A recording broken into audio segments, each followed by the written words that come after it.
Welcome, wizards and heroes, to another epic tale from Omni Wizard.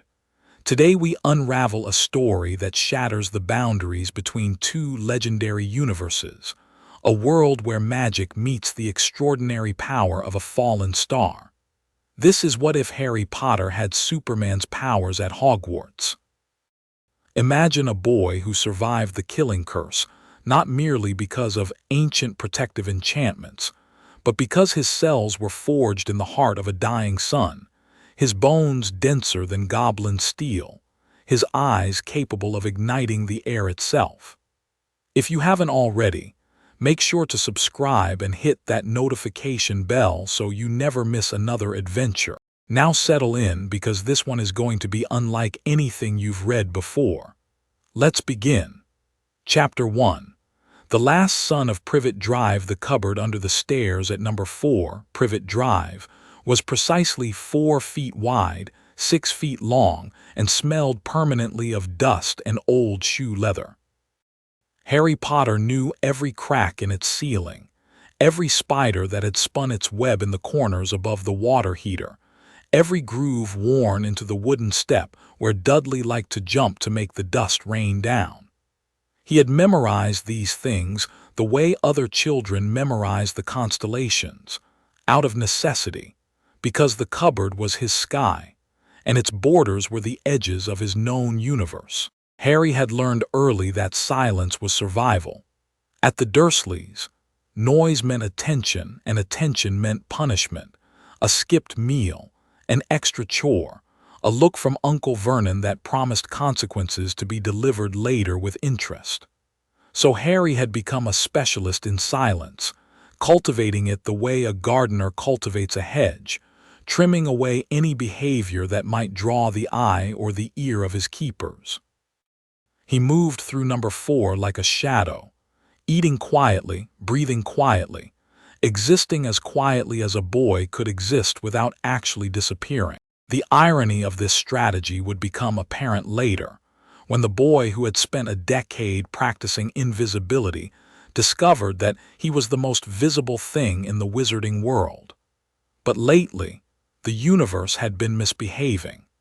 It started 3 weeks before his 11th birthday, on a morning so ordinary that the Dursleys had no reason to suspect anything was wrong. Uncle Vernon sat at the kitchen table, his enormous purple face hidden behind the Daily Mail, grunting occasionally at headlines about hooligans and declining property values. Aunt Petunia stood at the stove, frying bacon with the mechanical precision of a woman who measured her self-worth in the crispness of breakfast meats. Dudley occupied 2 chairs and was working his way through his 4th plate of toast, his piggy eyes already calculating whether he could finish before Harry was allowed to eat.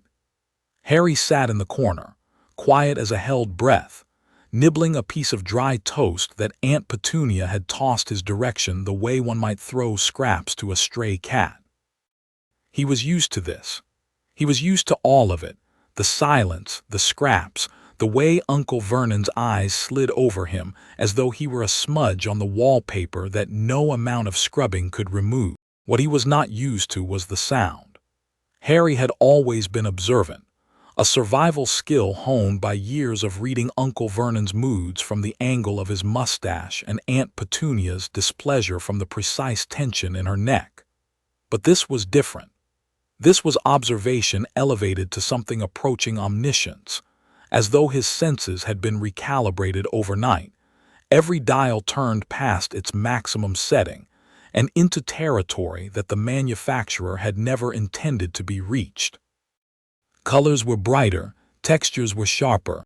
The taste of his morning toast contained subtleties that he had never noticed before, the specific variety of wheat, the type of butter, the mineral content of the water used in the baking. His body was becoming a precision instrument and the world was its subject. It had started 2 days ago, a low, persistent hum that seemed to emanate from everywhere and nowhere at once. Not quite a ringing in his ears, not quite a vibration in his chest. Something between the two. A frequency that seemed to live in his bones, as though someone had struck a tuning fork against the very marrow of his skeleton, and the note refused to fade. Harry had tried covering his ears. He had tried humming over it. He had tried pressing his face into his pillow until spots danced behind his eyelids. Nothing worked. The sound persisted, constant and maddening, like the ticking of a clock in an otherwise silent room. And then there were the other things. Yesterday morning, Harry had reached for the milk jug and accidentally crushed it. Not knocked it over, crushed it. His fingers had closed around the handle, and the thick ceramic had crumpled inward like wet paper, milk erupting in a white geyser that drenched the tablecloth, the toast rack, and most of Dudley's second chin. Aunt Petunia had screamed. Uncle Vernon had gone the color of a beetroot and seized Harry by the collar, dragging him to the cupboard with a promise that he would stay there until he learned to behave like a normal boy. But Harry was beginning to suspect that normal was a ship that had sailed without him aboard. He lay now on his thin mattress in the cupboard, staring at the ceiling, and he could see through it. Not in the metaphorical sense. He was literally seeing through the wooden boards, past the floorboards of the hallway above, through the carpet and the underlay and the joists, and into the living room where Dudley was sprawled on the sofa watching television. Harry could see the wiring inside the television set. He could see the filaments in the light bulbs. He could see a mouse crouched behind the baseboard in the wall, its tiny heart hammering at what Harry somehow knew was precisely 412 beats per minute. The sensation was disorienting in a way that language struggled to accommodate.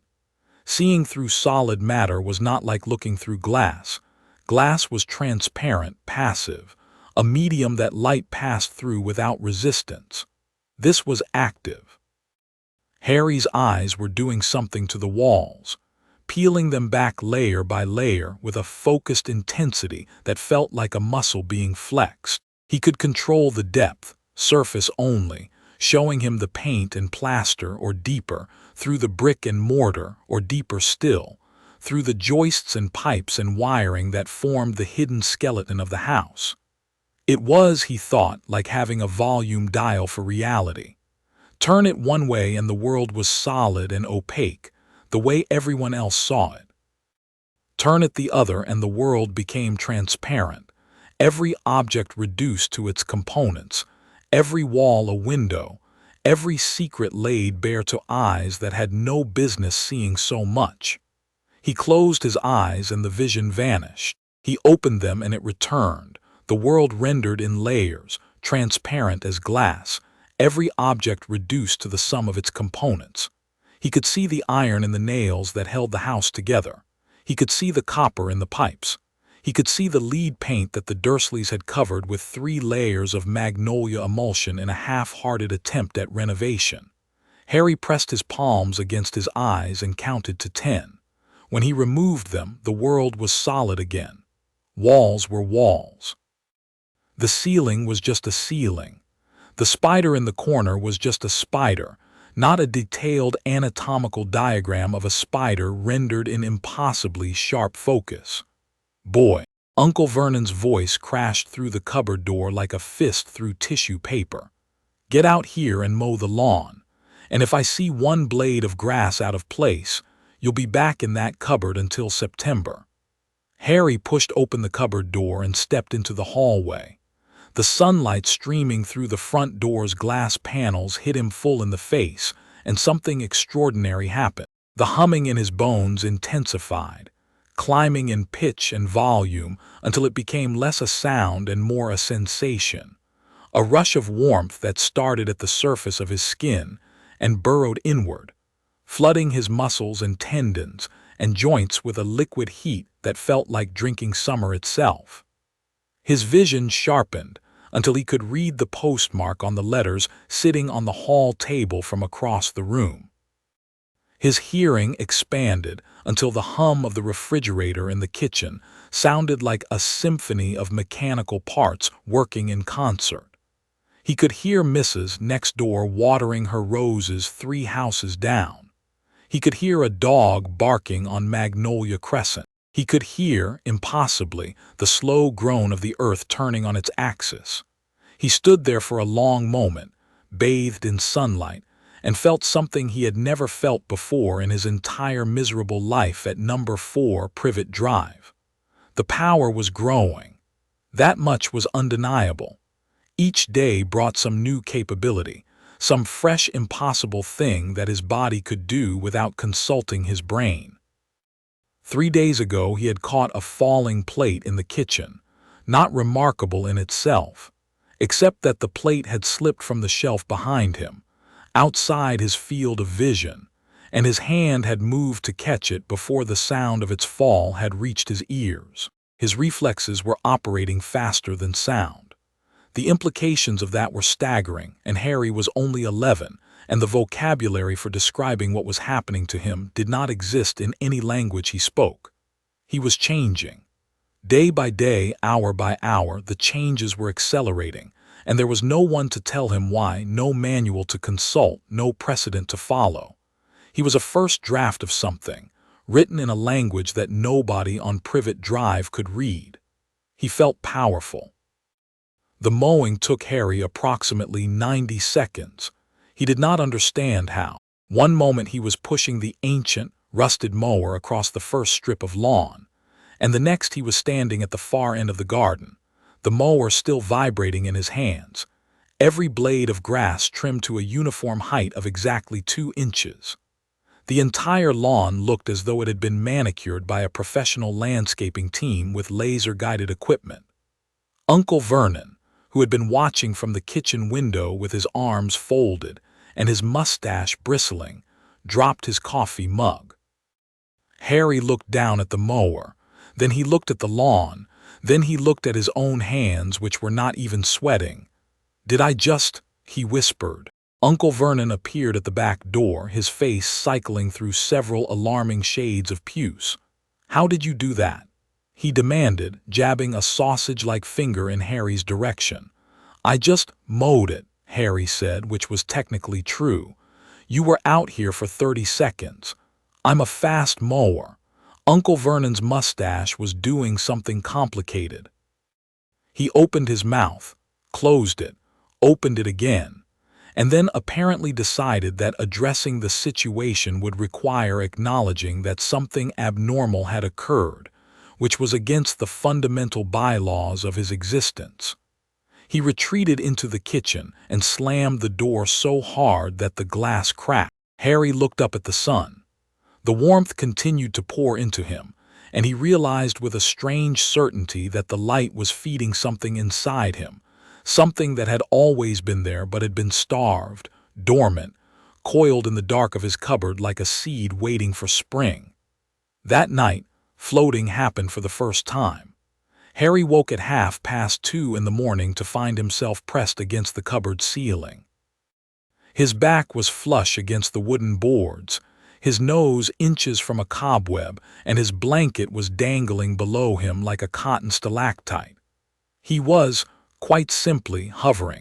There was no sensation of falling, no vertigo, no sense that gravity had any remaining interest in him whatsoever. He hung in the air the way a stone sits on the ground, naturally, effortlessly, as though this were the default state of things, and it was gravity that had been the anomaly all along. He stayed very still for a long time, breathing carefully, terrified that any sudden movement would send him crashing to the mattress below. But the hovering held. It was as stable as standing. More stable, actually. There was no need to balance, no need to shift weight from one foot to the other. He simply was, and where he was happened to be 3 feet above his bed. Slowly, experimentally, Harry tilted his body. He drifted to the left. He tilted the other way and drifted right. He thought about going down, and he descended gently until his back touched the mattress.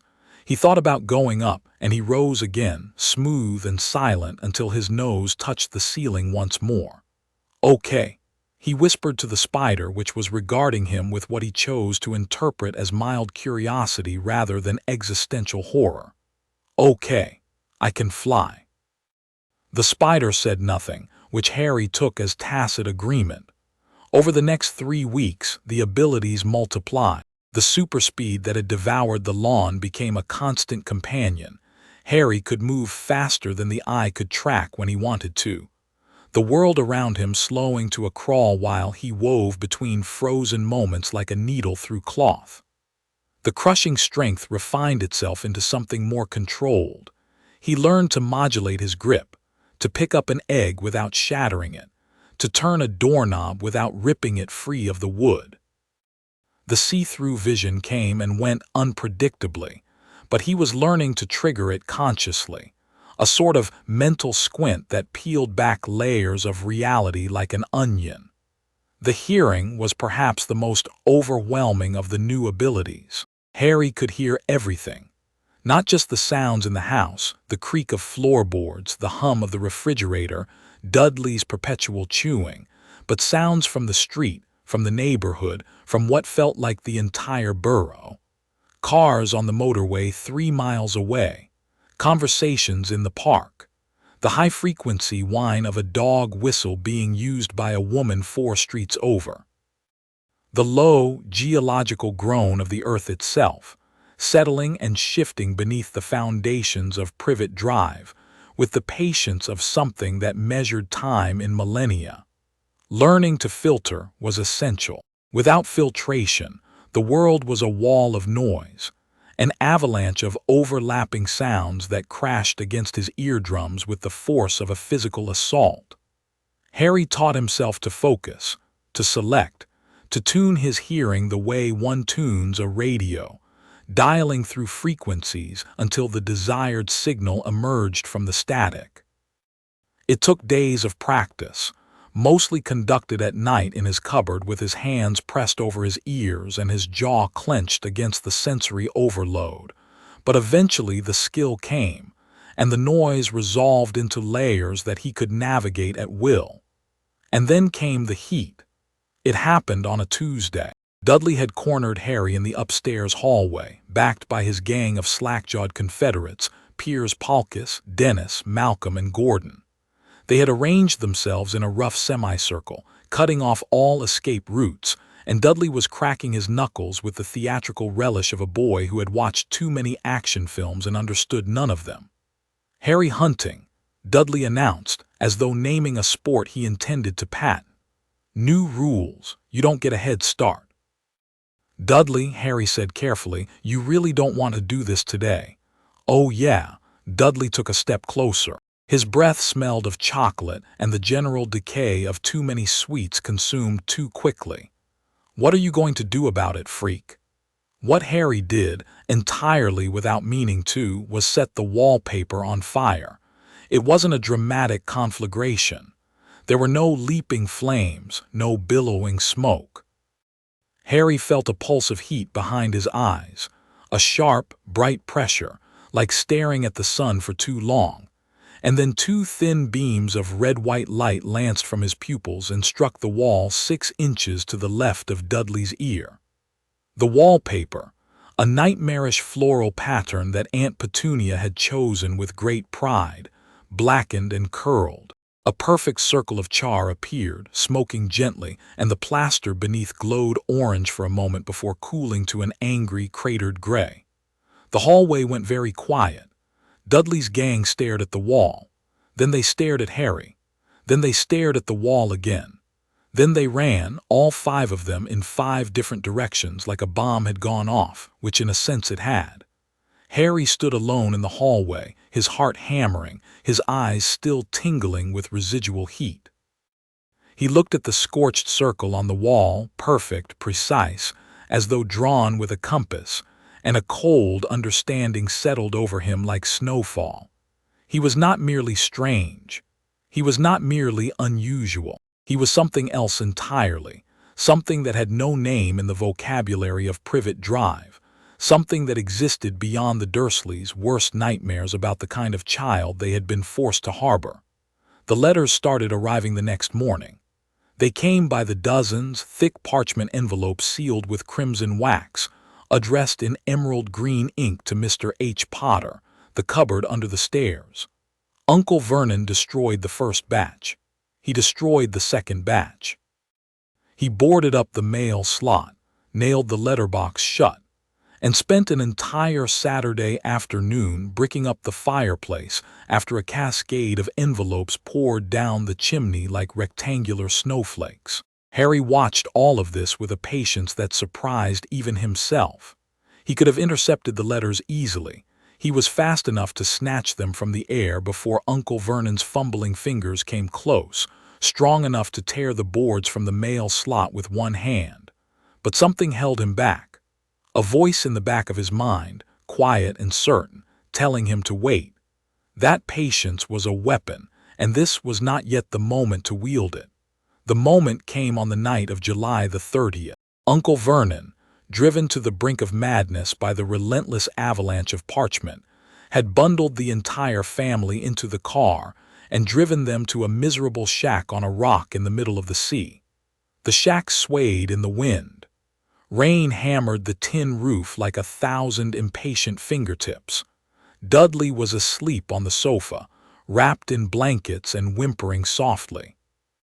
Uncle Vernon and Aunt Petunia had taken the bedroom upstairs, and Harry lay on the bare floor, tracing numbers in the dust with his finger. 11:58, 11:59, midnight. The door didn't knock, it exploded. It flew inward off its hinges, sailed across the room, and slammed into the far wall with a crack that shook plaster from the ceiling. In the doorway stood the largest man Harry had ever seen, a giant figure silhouetted against the storm, rain streaming from a wild mane of hair and a beard that could have housed a family of badgers. He ducked under the doorframe, straightened to his full height, and the shack suddenly seemed to shrink around him.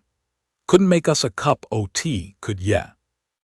the giant said, as though he had just popped round for a casual visit and not kicked a door into the middle of next week. It's not been an easy journey. Harry sat up. He was not afraid. This surprised him, because by any reasonable measure he should have been terrified. A stranger the size of a small building had just demolished the front door of a shack in the middle of a storm-lashed sea. But the fear simply wasn't there. In its place was something else. Recognition, not of the man himself, but of the moment. Harry had the unshakable feeling that he had been waiting for this his entire life. "I'm Hagrid," the giant announced, producing a squashed birthday cake from inside his enormous overcoat. "Keeper of keys and grounds at Hogwarts. You'll know all about Hogwarts, o' course." "I don't actually," Harry said. Hagrid's face underwent a remarkable transformation, from cheerful to confused to outraged in the space of 3 seconds. He rounded on the Dursleys, who had appeared on the stairs in their night clothes, Uncle Vernon clutching a rifle he had purchased that afternoon with the desperate optimism of a man who believed that sufficient firepower could solve supernatural problems. "You never told him." Hagrid's voice was a thunderclap. "You never told him what he is." "We swore we'd stamp it out of him," Uncle Vernon shouted, his face the color of an overripe plum. "Swore we'd put a stop to all that nonsense. You knew." Harry's voice cut through the room like a blade. He was standing now, though he didn't remember standing up. "You knew what I am, and you never said anything." The silence that followed was the kind that has weight, the kind that presses down on a room like a physical thing. Uncle Vernon's grip on the rifle tightened. Aunt Petunia's face was a mask of something that might have been guilt if she'd had enough practice with the emotion to wear it properly. Harry looked at his two friends and felt the weight of what he was asking them to do settle over the room like a physical thing. They were 11 years old. They were children. They were being asked to walk into a confrontation with the most dangerous dark wizard in a century, protected by nothing more than a year of magical education, a handful of spells, and the courage to keep moving forward when every rational impulse said to turn back. He could do this alone. He knew that. He could be at the third-floor corridor in seconds, through the defenses in minutes, and facing whatever waited at the end before Ron and Hermione had finished lacing their shoes. His Kryptonian abilities made the entire enterprise trivially easy from a physical standpoint. The obstacles designed to challenge the most powerful adult wizards would present him with no more difficulty than walking through an open door. But he didn't want to do it alone. Not because he needed help. He didn't. But because the help itself mattered. Because Ron and Hermione were offering something more valuable than their magical skills. They were offering their presence, their loyalty, their willingness to walk into danger for a friend. And Harry, who had spent the first 10 years of his life in a cupboard where no one came when he called, understood the value of that offering with a depth that made his chest ache. "Harry," Hagrid said gently, and the gentleness was somehow more shocking than the door had been. "You're a wizard." Harry processed this. He turned the word over in his mind, examined it from multiple angles, held it up against the catalog of impossible things he had experienced in the past 3 weeks. The speed, the strength, the flight, the vision that peeled back walls, the heat that poured from his eyes like liquid fire. "I'm a wizard," he repeated. "A thumpin' good one, I'd wager," Hagrid said, beaming. "Once ye have been trained up a bit. Your mum and dad were the best of their age, after all." "My parents were wizards. Course they were. Lily and James Potter, the finest witch and wizard of their generation." Harry felt the information settle into place like a puzzle piece he hadn't known was missing. His parents were wizards.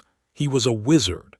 The strange things that had been happening to him were magic, or at least some of them were. Because even as the word wizard provided an explanation for the letters and the impossible events of his childhood, it didn't explain everything. It didn't explain the way sunlight filled him with power. It didn't explain the beams of heat from his eyes. It didn't explain why he could fly without a broomstick or see through solid matter or move faster than the human eye could follow. "Hagrid," Harry said slowly, "do wizards normally fly? Without brooms, I mean." Hagrid blinked. "Fly? Without? No, course not. That'd be something else entirely, wouldn't it? And do wizards ever shoot light from their eyes?" Hagrid's brow furrowed beneath his wild hair. "Light from Harry? What exactly has been happening to ye?" Harry considered telling him everything. He considered demonstrating, picking up the sofa with one hand, or hovering to the ceiling, or burning his initials into the wall with a glance.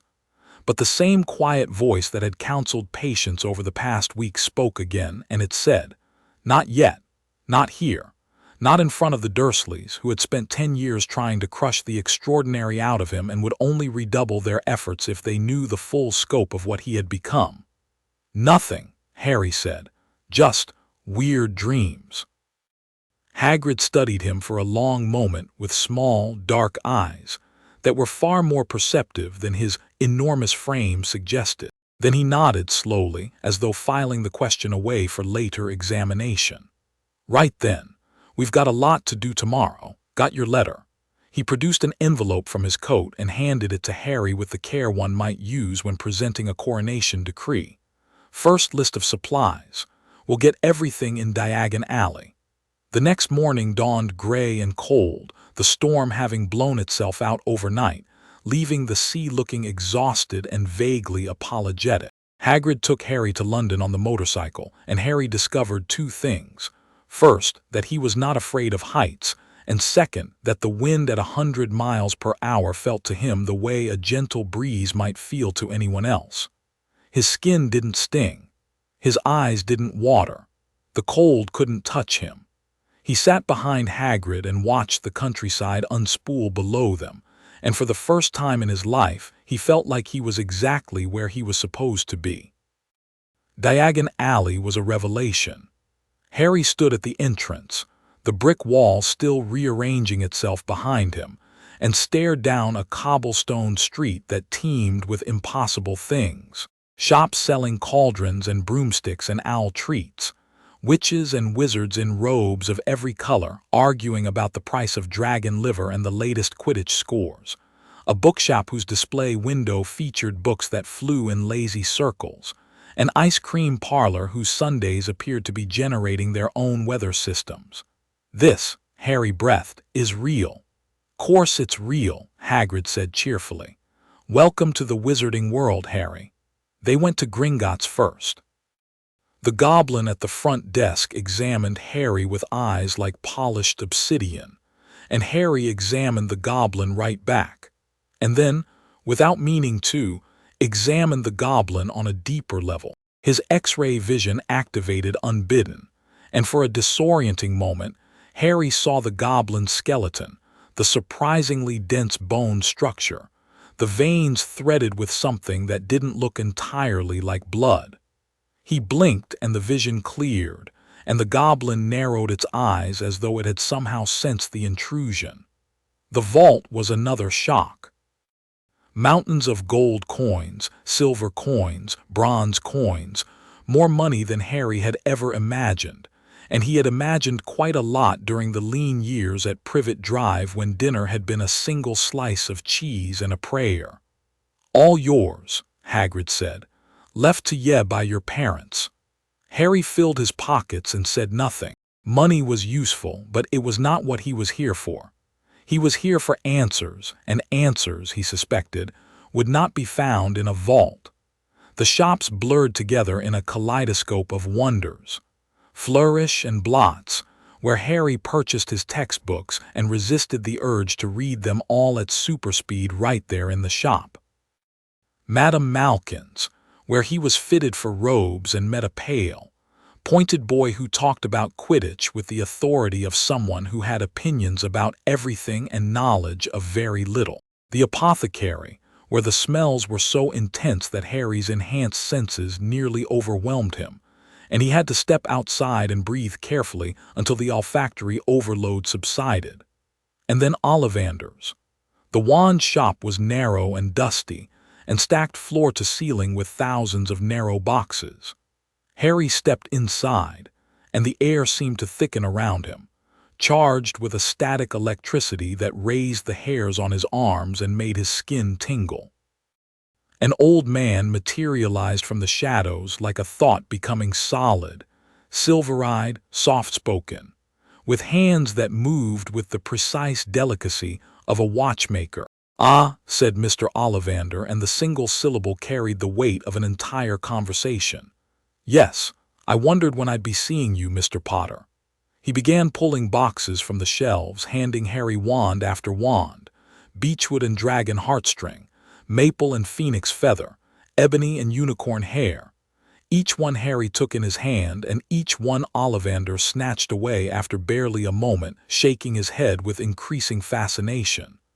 "Tricky customer," he murmured. "But not to worry. Somewhere in here is the wand for you, or perhaps I should say, the wand that can contain you." Harry paused. "Contain me." Ollivander's silver eyes locked onto Harry's with an intensity that bordered on uncomfortable. "Mr. Potter, I have fitted wands to wizards for nearly 7 decades. I have felt the magical signatures of thousands of witches and wizards pass through this shop. Yours is unlike anything I have encountered. It is vast, immeasurably vast, as though the magic in you is not merely magical but something older, something that was not born of this world." Harry felt something shift in the air between them, a recognition that went deeper than conversation, deeper than commerce. Ollivander was not merely a shopkeeper. He was a craftsman whose medium was the intersection of wood and magical essence, and his perception of that medium was refined to a degree that bordered on the supernatural. When he said that Harry's magical signature was unlike anything he had encountered, he was not exaggerating for dramatic effect. He was making a clinical observation with the precision of a jeweler noting a flaw in a diamond, except that in this case, the flaw was not a deficiency, but an excess, an overflow of something that his 7 decades of experience had given him no framework to categorize. The shop felt smaller with each passing second, as though the sheer volume of Harry's presence was compressing the space around them. Wands rattled in their boxes. Dust motes froze in midair and then resumed their drift. And Ollivander, standing in the middle of his shop with silver eyes wide and thin hands trembling slightly, looked at Harry Potter and saw, for the first time in his very long career, a customer whose power exceeded his ability to measure. The shop fell silent. Dust motes hung in the air like frozen stars. "Try this one," Ollivander whispered, producing a wand from the very back of the shop, from a shelf so high he needed a rolling ladder to reach it. Holly and phoenix feather, 11 inches, nice and supple. Harry took the wand and the world ignited, not literally though it came close. A torrent of warmth rushed up Harry's arm, golden sparks erupting from the wand's tip like a fountain of liquid sunlight. The shelves rattled. The boxes shook. The very walls of the shop seemed to bow outward for a moment, as though the building were taking a deep breath. And beneath it all, Harry felt the humming in his bones harmonize with something inside the wand. Two frequencies meeting, merging, creating a resonance that was more than the sum of its parts. Ollivander's eyes were very wide. "Curious," he said, "very curious." "What's curious?" "The phoenix whose tail feather resides in your wand gave another feather, just one other. It is curious that you should be destined for this wand when its brother gave you that scar." Harry touched his forehead. The lightning bolt scar, ever present, a souvenir from the night his parents died. "The wand that did this," Ollivander continued softly, "belonged to he who must not be named. 13.5 inches. You. A powerful wand, very powerful, and in the wrong hands." He trailed off, then met Harry's gaze with a look that was equal parts awe and something that might have been fear. "I think we must expect great things from you, Mr. Potter. After all, he who must not be named did great things. Terrible, yes, but great." Harry paid for the wand and walked back into the sunlight of Diagon Alley. The warmth flooded him again, that liquid power pouring in through every pore, filling reserves he hadn't known he possessed. He held the holly wand loosely at his side and felt the dual nature of his existence with a clarity that was almost painful. He was a wizard. That much was certain. The wand had chosen him, and the magical world had opened its doors. But he was also something else. Something that no wand could fully contain, no spell could fully explain. Something that drew its power not from a magical core, but from the yellow sun hanging in a cloudless London sky, pouring its ancient light onto a boy who absorbed it like a sponge absorbs water, like a plant absorbs rain, like a dying world's last gift absorbs the desperate love of parents who sent their only child hurtling through the void between stars. Harry did not know any of this yet. He did not know about Krypton, or Kal-El, or the crystalline matrices that hummed in frequencies beyond human hearing. He did not know that the scar on his forehead was not the only mark he carried, that somewhere inside him was a heritage older than magic itself, older than the earth beneath his feet, old as the light of a red sun that had burned itself to ash 10,000 years before Merlin drew his first breath. All Harry knew, standing in Diagon Alley with a wand in one hand and the sun on his face, was that he was going to Hogwarts. And that whoever he was, whatever he was, the cupboard under the stairs was finished with him forever. He spent the rest of the afternoon wandering the street with Hagrid, absorbing the magical world through senses that registered it all in overwhelming, crystalline detail. He could feel the enchantments on the shop windows, anti-theft hexes that tingled against his skin, notice-me-not charms that his mind shrugged off like a coat that didn't fit. He could hear the conversations of witches and wizards inside the buildings, their voices carrying through walls that were transparent to his enhanced hearing. And he could see, in the magical signatures that hung over Diagon Alley like a second atmosphere, the history of a community that had been practicing magic in this location for centuries, layer upon layer of spellwork accumulating like geological strata, each generation building on the foundations laid by the last. By the time Hagrid dropped him back at Privet Drive, Harry's mind was full to bursting with information, impressions, and questions that multiplied faster than he could process them.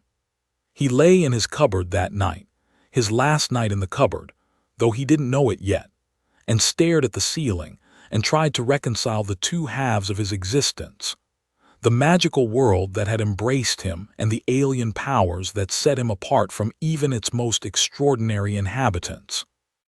Sleep did not come easily. The humming in his bones was louder than ever, and Harry lay awake listening to it, trying to decode its frequency, trying to understand what his body was trying to tell him. It was a message. He was certain of that, not random noise but structured information, broadcast from a source he could not identify to a receiver he did not know how to operate. The message was patient. It had been waiting for him. And someday, when the time was right and the receiver was calibrated and the boy had grown enough to understand the language, it would deliver its contents and nothing would ever be the same. The remaining weeks of summer passed in a blur of anticipation and careful concealment. Harry returned to Privet Drive with his school supplies shrunk and hidden inside his trunk, and he spent the days counting down to September the 1st with a patience that was becoming one of his most practiced skills. The Dursleys, shaken by Hagrid's visit and the pigtail that now adorned Dudley's backside, gave Harry a wide berth. They had moved him out of the cupboard and into Dudley's second bedroom, not out of kindness, but out of fear, the way a family might relocate a wolf from the living room to a bedroom and call it generosity. The night flights were his sanctuary. Up there above the clouds, above the noise and the lights and the suffocating smallness of the Dursleys' world, Harry could be himself, whatever that meant. He didn't have to moderate his strength or slow his movements or pretend that the things happening to him were not happening. He could stretch, unfold, extend the full range of his abilities without fear of being seen or heard or understood. He tested his speed, pushing harder each night, and discovered that the faster he flew, the quieter the world became. At a certain velocity, he had no way to measure it, but it felt like the world was holding its breath. Sound fell away entirely, replaced by a silence so complete it was almost musical. He was outrunning his own sound waves, existing in a bubble of speed that the noise of the world could not penetrate. He tested his strength by landing in empty fields and lifting things, boulders, fallen trees, once an abandoned car that he found in a ditch outside Guildford. The car weighed roughly 2,000 pounds. Harry lifted it with one hand, held it above his head, and felt nothing, no strain, no effort, no sense that gravity was even aware of what he was doing. He set the car down gently, pressed out the dent in the roof with his thumb, and flew home. Harry used the time wisely. Late at night, when the house was asleep and the streets were empty, he would open his bedroom window and step out into the air. Not onto the ledge, into the air. He would rise like a soap bubble, silent and weightless, until Privet Drive was a patchwork of orange streetlight and sleeping rooftops below him. Then he would fly. He flew over Little Winging, over the rooftops and the roundabouts and the identical houses with their identical gardens. He flew over the countryside, over fields of sleeping cattle and dark ribbons of river. He pushed himself higher, faster, the wind screaming past him, and discovered that there seemed to be no ceiling to his speed, no point at which the air resistance became too great or his body began to protest. He was a bullet. He was a comet. He was a boy-shaped hole in the sky, punching through clouds and leaving contrails of displaced moisture in his wake. At the apex of one flight, hanging miles above the English countryside with the curvature of the earth just barely visible at the edges of his vision, Harry stopped and hovered and looked up at the stars. They were impossibly clear at this altitude, thousands of them, millions, a glittering carpet of ancient light that seemed close enough to touch. Somewhere out there, he thought, was an answer to the question that Hagrid had not been able to fully address. Somewhere out there was the reason he could do things that no wizard, however powerful, should be able to do. But that was a mystery for another day. For now, there was Hogwarts. September the 1st arrived with the punctuality of a date that knows it is important. Harry stood on platform 9 3/4 at King's Cross Station, his trunk at his feet, his owl Hedwig hooting softly in her cage, and he stared at the scarlet steam engine with the kind of reverence most people reserve for cathedrals. The Hogwarts Express. It was real. It was beautiful. It was taking him away from Privet Drive and towards something that felt, in a way he couldn't articulate, like home. King's Cross was a chaos of trolleys and families, and the particular stressed energy that emanates from parents trying to get their children onto trains. Harry navigated the crowd with his trunk and Hedwig's cage, hyper-aware of his own body in a way that never fully relaxed. Every step was calibrated. Every gesture was modulated. Even the way he breathed was controlled. Too deep a breath in the wrong moment, and the air displacement might knock a pamphlet from someone's hand, might flutter a newspaper, might do something small but noticeable that would draw exactly the kind of attention Harry had spent his entire life avoiding. The barrier between platforms 9 and 10 was manned, in a manner of speaking, by a large, cheerful woman with red hair and a small army of children, each of whom was pushing a trolley loaded with trunks, owl cages, and the general paraphernalia of magical education. Harry watched a pair of twins vanish through what appeared to be solid brick, and decided that the wizarding world's approach to security was either admirably confident or breathtakingly reckless. He found an empty compartment, stowed his trunk with one hand. It weighed nothing to him, of course, but he was careful to lift it with the appropriate amount of visible effort, and settled into the seat by the window. The sun poured through the glass and he leaned into it, letting it charge him, and watched the platform fill with families saying their goodbyes. The compartment door slid open. A red-haired boy with freckles and a smudge of something on his nose peered in. "Anyone sitting here?" he asked. "Everywhere else is full." "All yours," Harry said, and Ron Weasley entered his life like a firecracker rolling into a dynamite factory, loud, unpredictable, and destined to make everything significantly more interesting. The train pulled away from the station, and Harry pressed his face to the window and watched London retreat into the distance. He was leaving. He was going to a school for wizards, with a wand in his trunk and the sun in his bones, and a set of powers that defied every category he'd been given. He was Harry Potter. He was something more than a wizard, and whatever waited at Hogwarts, he would face it with everything he had, every ounce of magic, every drop of Kryptonian strength, every fiber of a will that had been forged in a cupboard under the stairs, and tempered by a decade of loneliness into something that was, against all odds, unbreakable. The countryside blurred past the window, green and gold and endless, and the Hogwarts Express carried him northward toward a castle he had never seen, a world he had never known, and a destiny that was uniquely, impossibly, magnificently his own. Chapter 1 End. Chapter 2 Sorting the Invincible. The Hogwarts Express carved its way through the Scottish Highlands like a scarlet thread, stitching together the mundane world Harry was leaving behind, and the extraordinary one that lay ahead. Rain had begun to fall somewhere north of York, fat drops splattering against the windows in patterns that Harry's enhanced vision could track individually, each one a tiny world of reflected light and surface tension that burst against the glass and slid downward in branching rivulets. Harry found himself cataloging everything. The train itself was a masterwork of magical engineering, its enchantments layered so thick that Harry's enhanced perception could barely parse the individual spells. The wheels never truly touched the rails, A cushion of magical force held the entire train a fraction of an inch above the track, eliminating friction and allowing speeds that would have torn a mundane locomotive apart. The windows were charmed against breakage, weather, and, Harry noted with interest, against any form of external observation. To a Muggle aircraft passing overhead, the Hogwarts Express would be invisible, a gap in the landscape that the eye slid over without registering.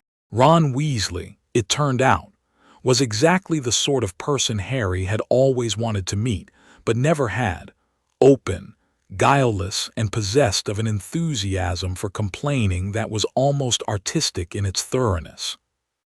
Within 20 minutes of the train's departure, Harry knew that Ron had 5 brothers and 1 sister, that his family was poor in a way that clearly embarrassed him, that he supported the Chudley Cannons with the blind devotion of a man betting on a 3-legged horse, and that he was bringing to Hogwarts a rat named Scabbers that appeared to have been dead for several days but was, Ron insisted, merely sleeping. "I'm Harry," Harry had said when they introduced themselves, and he watched Ron's eyes flick upward to the scar on his forehead with the involuntary precision of someone trying not to stare at something they desperately wanted to stare at.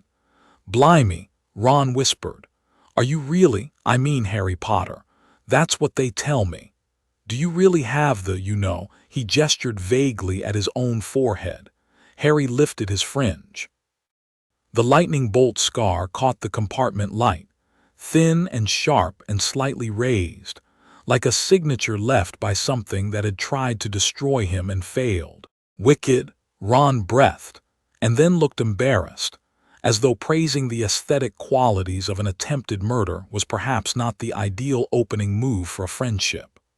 The trolley witch came and went, and Harry bought everything, not out of greed but out of a desperate desire to experience the full range of wizard confectionery after 11 years of watching Dudley eat his weight in Cadbury's, while Harry subsisted on the occasional stale biscuit. They ate chocolate frogs and Bertie Bott's every flavor beans and cauldron cakes, and Ron told Harry about Quidditch with the fevered intensity of a missionary describing paradise to the unconverted. Then the compartment door opened again, and a girl with bushy brown hair and an expression of determined competence stepped inside. "Has anyone seen a toad? A boy named Neville's lost one," she announced, scanning the compartment with the efficiency of a customs inspector. "No toad in here," Ron said, his mouth full of cauldron cake. The girl's eyes landed on Harry, then on his scar, then on the pile of sweets, then on the wand Ron had been half-heartedly waving. She processed all of this in approximately 2 seconds and said, "You're Harry Potter. I've read about you in modern magical history and the rise and fall of the dark arts and great wizarding events of the 20th century. Good to know I'm in the books," Harry said. "I'm Hermione Granger." She extended her hand, and Harry shook it carefully, very carefully, monitoring the pressure of his grip with the same attention a bomb disposal expert might bring to a particularly delicate wire. Hermione's handshake was firm and confident, and Harry matched it precisely, offering not an ounce more force than a normal 11-year-old boy should possess. This was the discipline he had been teaching himself all summer, the constant calibration of strength, the perpetual awareness of how easily he could break things, hurt people, shatter the thin veneer of normalcy that was his only protection. Every doorknob was a test, every handshake was a minefield, every casual gesture carried the hidden potential for catastrophe, and only Harry knew how catastrophic the catastrophe could be. "You'd better hurry up and change into your robes," Hermione said, already turning to leave. "I've asked the conductor and he says we'll be arriving soon. And you've got dirt on your nose, did you know?" She pointed at Ron, who rubbed his nose with an expression of wounded dignity, and then she was gone. "Whatever house I'm in," Ron muttered, "I hope she's not in it." Harry said nothing. He was listening to the train, not the clatter of wheels on rails that anyone could hear, but the deeper sounds. the hum of magical energy running through the engine like blood through veins.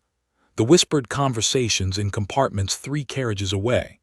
A girl crying softly in the bathroom because she was homesick. A prefect rehearsing a speech about house pride. And beneath it all, growing louder with every mile, a sound he had never heard before. A vast, complex chord of magical energy, like a symphony played on instruments that had no names, rising from somewhere to the north. Hogwarts. He was hearing Hogwarts. The castle materialized out of the darkness, like a dream reluctant to identify itself. One moment there was nothing but rain and the black surface of the lake, and the next there it was, towers and turrets and battlements, windows blazing with golden light, its reflection shimmering on the water like a second castle hovering in the deep. Harry stood in the boat beside Ron and 2 other first-years and stared upward, and for the first time since his powers had begun to manifest, he felt genuinely small. The boat slid across the lake in silence, their progress driven by an enchantment that Harry could feel as a gentle tug at the base of his spine, a magical current that guided each vessel toward the castle with the precision of a compass needle pointing north. The water was black and deep. His X-ray vision showed him the lake bed, 40 feet below, littered with the accumulated detritus of 1,000 years of magical education. Lost wands, sunken boats, the bones of creatures that had lived and died in the deep without ever being catalogued. Something enormous moved in the depths, the giant squid, he supposed, though the shape his vision returned was more complex than any squid he had read about, with tentacles that branched and rebranched in fractal patterns that suggested a creature as much magical as biological. And above it all, the castle. Harry's hearing was already reaching toward it, already sifting through the layers of sound that emanated from its walls like heat from a furnace. 1,000 portraits, murmuring to each other in voices that carried centuries of gossip.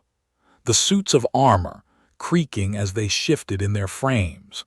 The house elves in the kitchens, preparing the feast with a synchronized efficiency that would have shamed a military operation. And beneath all of it, the deepest sound, the heartbeat of Hogwarts itself. A low, rhythmic pulse of magical energy that emanated from the castle's foundations and radiated upward through every stone, every beam, every tile and slate and pane of glass. It wasn't the size that did it, though the castle was enormous. It was the age. Harry's enhanced senses could feel it, 1,000 years of accumulated magic, layered and compounded and interwoven until the very stones thrummed with power. The castle was alive, not in the biological sense, but in the way a storm is alive, or a river, or a forest. It was a living system, a breathing organism of stone and spell, and Harry could feel it reaching out to him as the boats glided closer, probing, testing, tasting the signature of his magic with something that felt very much like curiosity. He reached back. Not consciously, it was instinct, the same instinct that made him rise toward the sun. He let whatever was inside him respond to whatever was inside the castle, and for a brief, dizzying moment, he felt the full scope of Hogwarts unfold in his mind like a map being unrolled. Every corridor, every classroom, every hidden passage and secret room. The room of requirement, pulsing with potential. The chamber of secrets, dormant and dark far beneath the lake. The headmaster's office, where a very old man with a very long beard sat at a desk, stroking a phoenix, and seemed to look up sharply as though he had felt Harry's mind brush against his own. Harry pulled back, startled, and the connection severed like a snapped thread. The castle was just a castle again, magnificent, certainly, but no longer mapping itself into his consciousness. "All rig there, Harry," Hagrid called from the front boat. "Fine," Harry said. "Just fine." The entrance hall was exactly as vast and torchlit as a proper castle entrance hall should be. Professor McGonagall met them at the top of the marble staircase. A tall, severe witch with square spectacles, and a mouth that looked like it had been designed for disapproval and occasionally repurposed for grudging praise. She explained the house system with the brisk efficiency of someone who had given this speech several hundred times and had long since lost patience with the parts she found self-evident. "The sorting ceremony will begin momentarily," she said. "I suggest you all smarten yourselves up while you wait." Harry smoothed his robes and waited. Around him, the other first-years whispered nervously about the sorting. Ron had said something about wrestling a troll, which Harry sincerely hoped was a joke, though he noted with some private amusement that a troll would present him with significantly fewer challenges than it would present the average student. The doors to the Great Hall opened, and Harry's breath caught. 1,000 candles floated above 4 long tables, casting golden light over hundreds of upturned faces. The ceiling, if there was a ceiling, showed a perfect reproduction of the night sky outside, rain and all, the drops vanishing into nothingness before they could reach the tables below. The head table stretched across the far end of the hall, and there sat the teachers, a row of faces ranging from intrigued to bored to openly hostile. Harry's eyes found the old man from the boat vision, Dumbledore. It had to be Dumbledore, and their gazes met across the length of the hall. Dumbledore's eyes were blue and very bright, like chips of sky set into a face that was all angles and white beard. They rested on Harry for a fraction of a second longer than they rested on any other student, and in that fraction, Harry felt something he had only felt once before in Ollivander's shop: the sensation of being seen.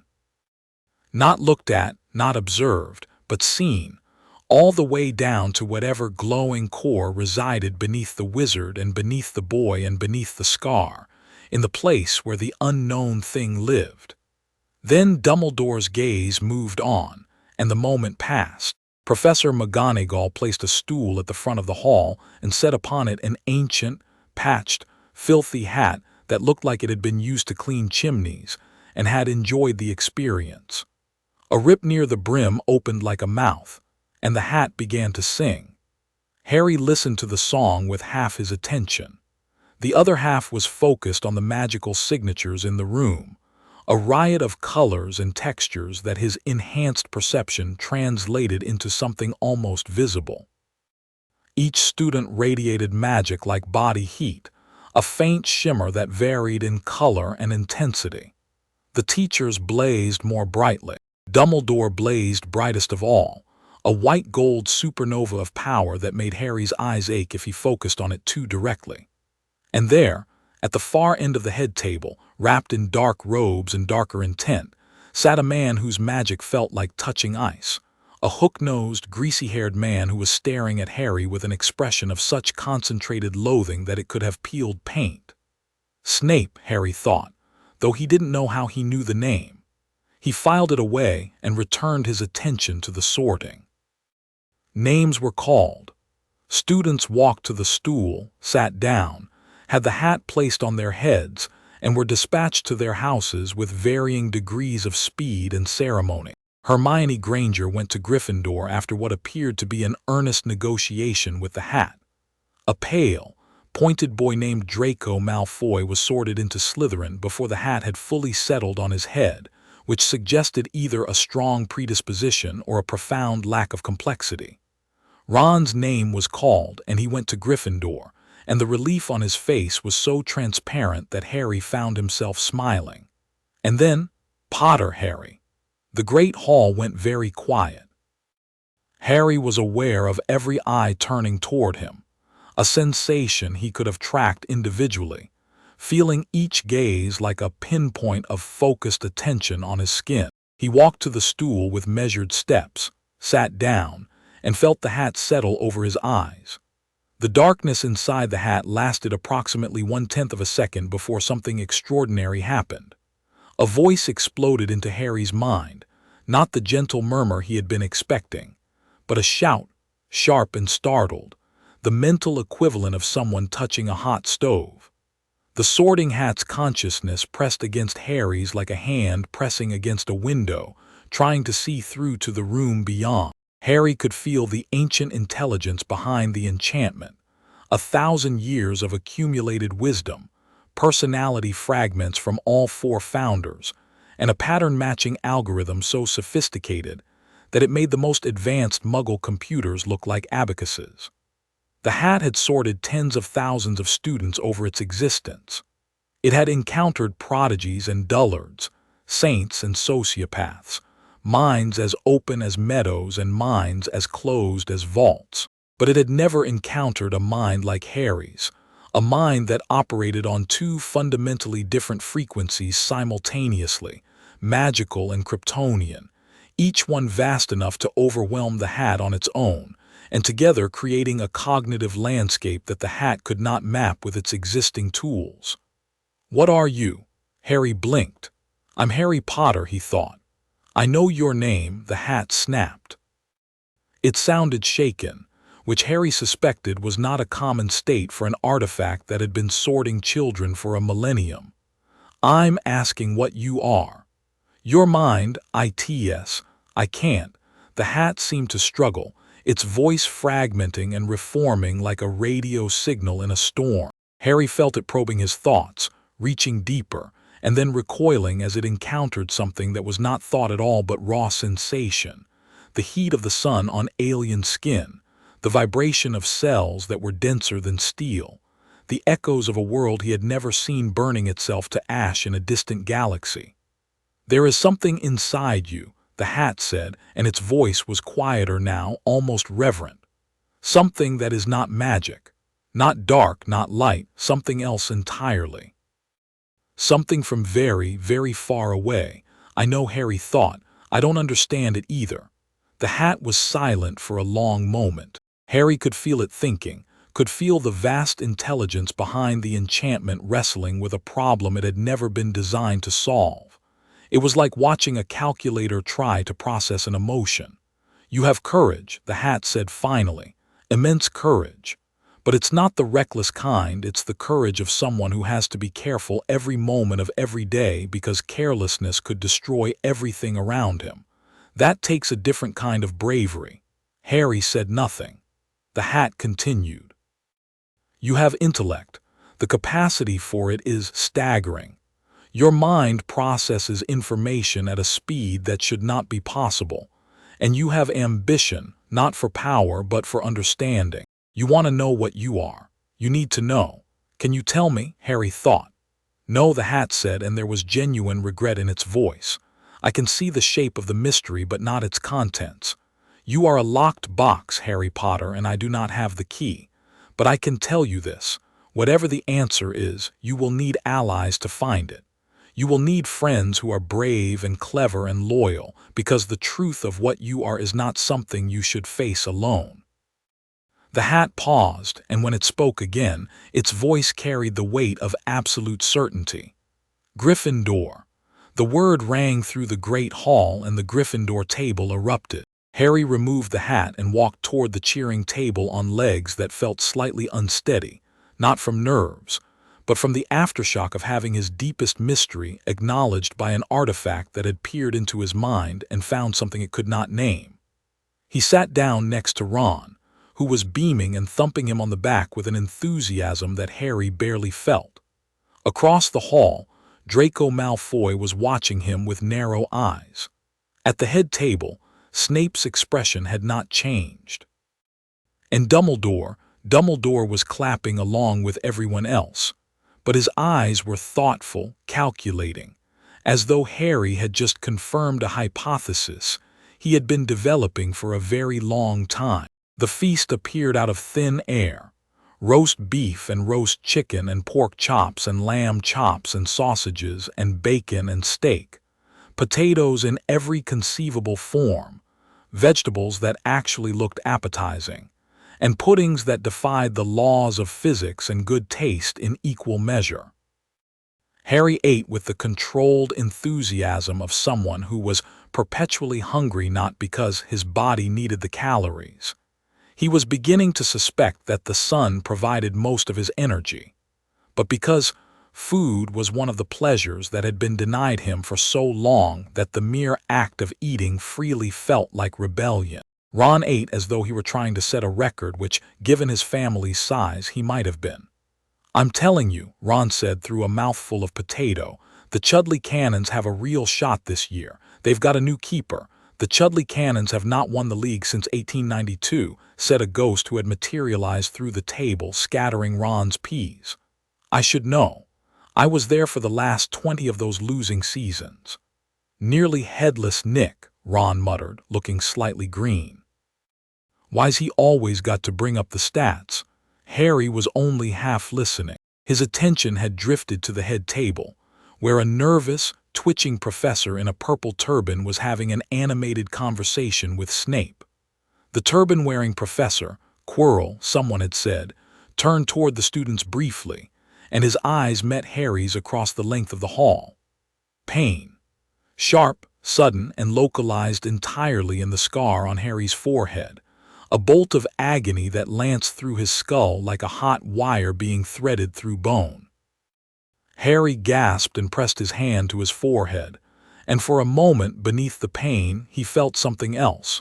A frequency, a dark, diseased vibration emanating from the direction of the turban, broadcasting on a wavelength that his enhanced senses translated into something that felt like nausea and tasted like copper and burned like touching an open flame. The pain vanished as quickly as it had come. Quirrell had looked away, and the dark frequency faded to a barely perceptible hum at the edge of Harry's awareness. "You all right?" Ron asked, pausing mid-chew. "Fine," Harry said automatically. "Just a headache." But it wasn't a headache, and Harry knew it. Something in that turban was broadcasting malice on a frequency that only he could hear, and his scar, the scar left by the most powerful dark wizard in history, was receiving the signal like an antenna tuned to a very specific, very dangerous station. He filed it away. Another mystery.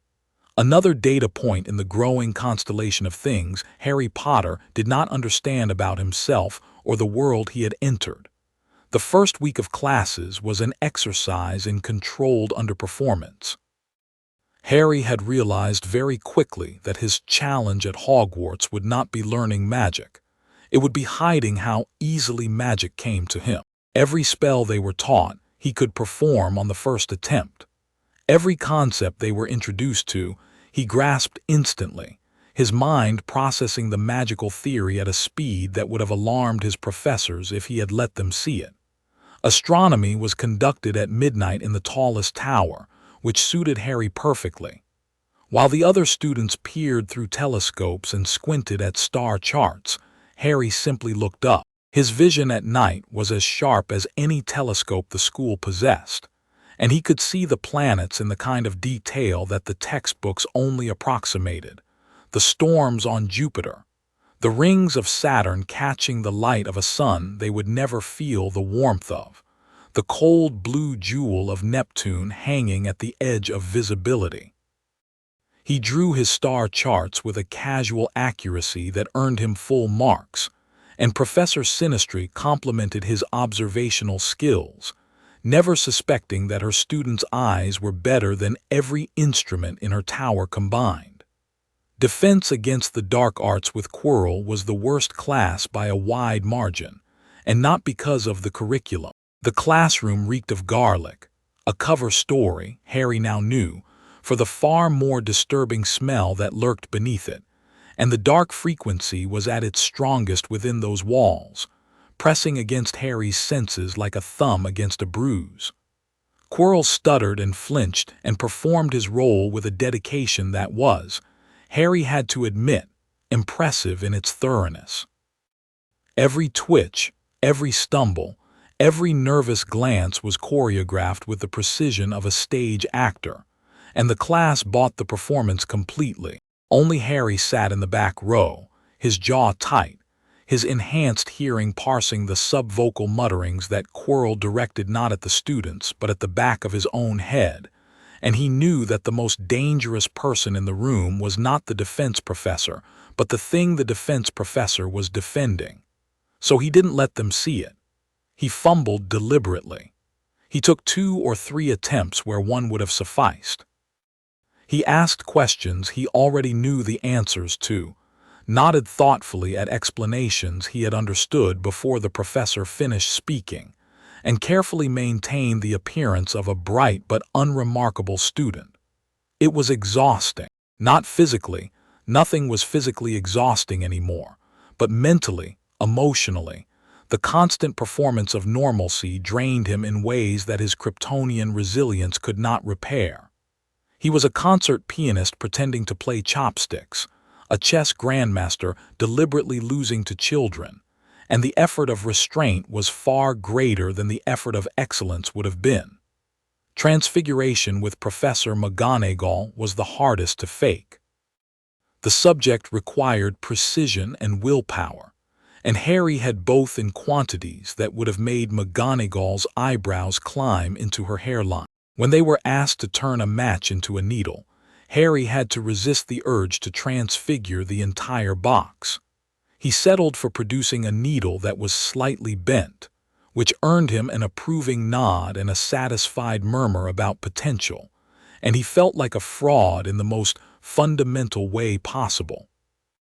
Charms with Professor Flitwick was easier to navigate, if only because the tiny professor was so enthusiastic about everything that a merely competent performance disappeared into the general atmosphere of excitement. Flitwick stood on his stack of books, waved his wand with the energy of a conductor leading an orchestra through a particularly spirited overture, and declared every student's efforts splendid, regardless of whether they had successfully levitated a feather or accidentally set it on fire.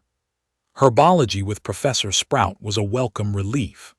The greenhouses were warm and sunlit, and Harry could feel the power flowing into him through the glass roof while he repotted mandrakes and pruned Devil's Snare. The plants seemed to respond to his presence with unusual vigor. The mandrakes cried a little less when he handled them. The Devil's Snare retreated from his touch not in aggression, but in something that looked almost like deference. Professor Sprout noticed but attributed it to a natural talent for herbology, which was close enough to the truth that Harry let the explanation stand. History of Magic with Professor Binns was, by universal consensus, the most boring class in the history of education.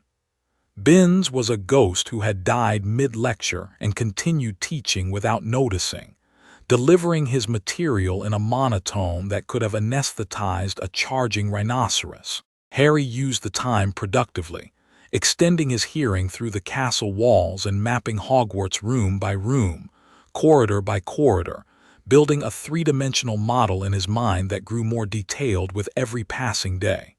And then there was potions. The dungeons were cold and dark and situated deep beneath the castle, far from the windows and the sunlight that fed Harry's strength. He noticed the difference immediately, a subtle dimming, as though someone had turned down a dial inside him. His vision was still sharper than any human's, his strength still far beyond anything a normal person could manage, but the edge was gone. The surplus was missing.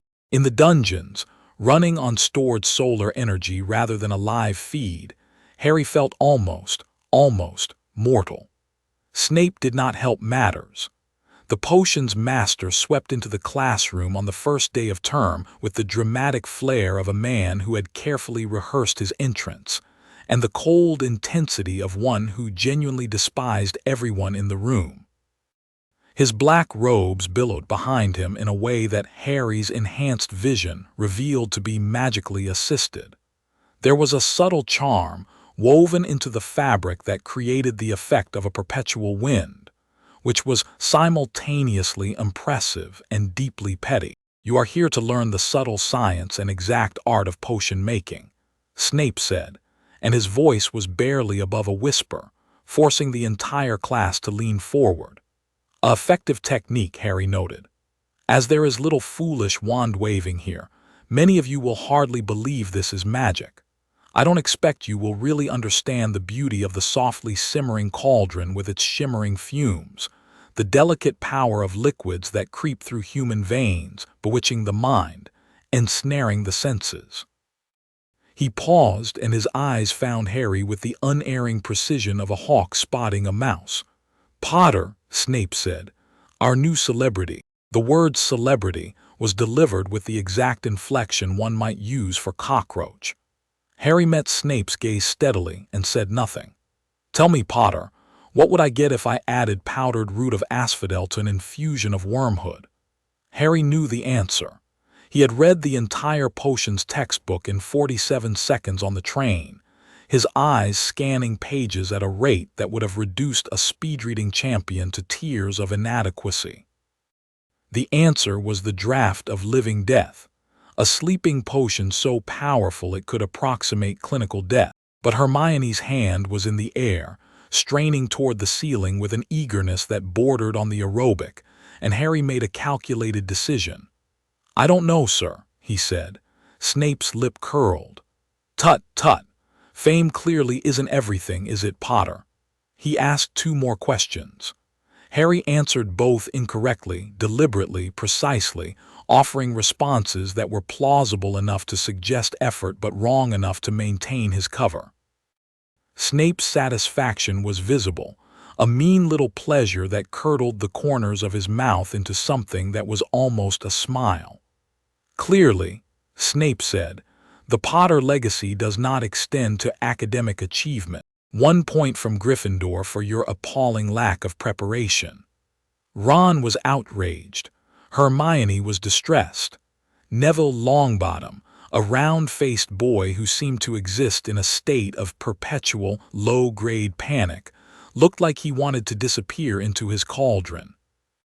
And Harry sat quietly, stirring his potion with exactly the right amount of visible concentration, and thought about the dark frequency he had felt from Quirrell's turban, and the cold hostility radiating from Snape and the vast, ancient intelligence of the castle pressing in on all sides.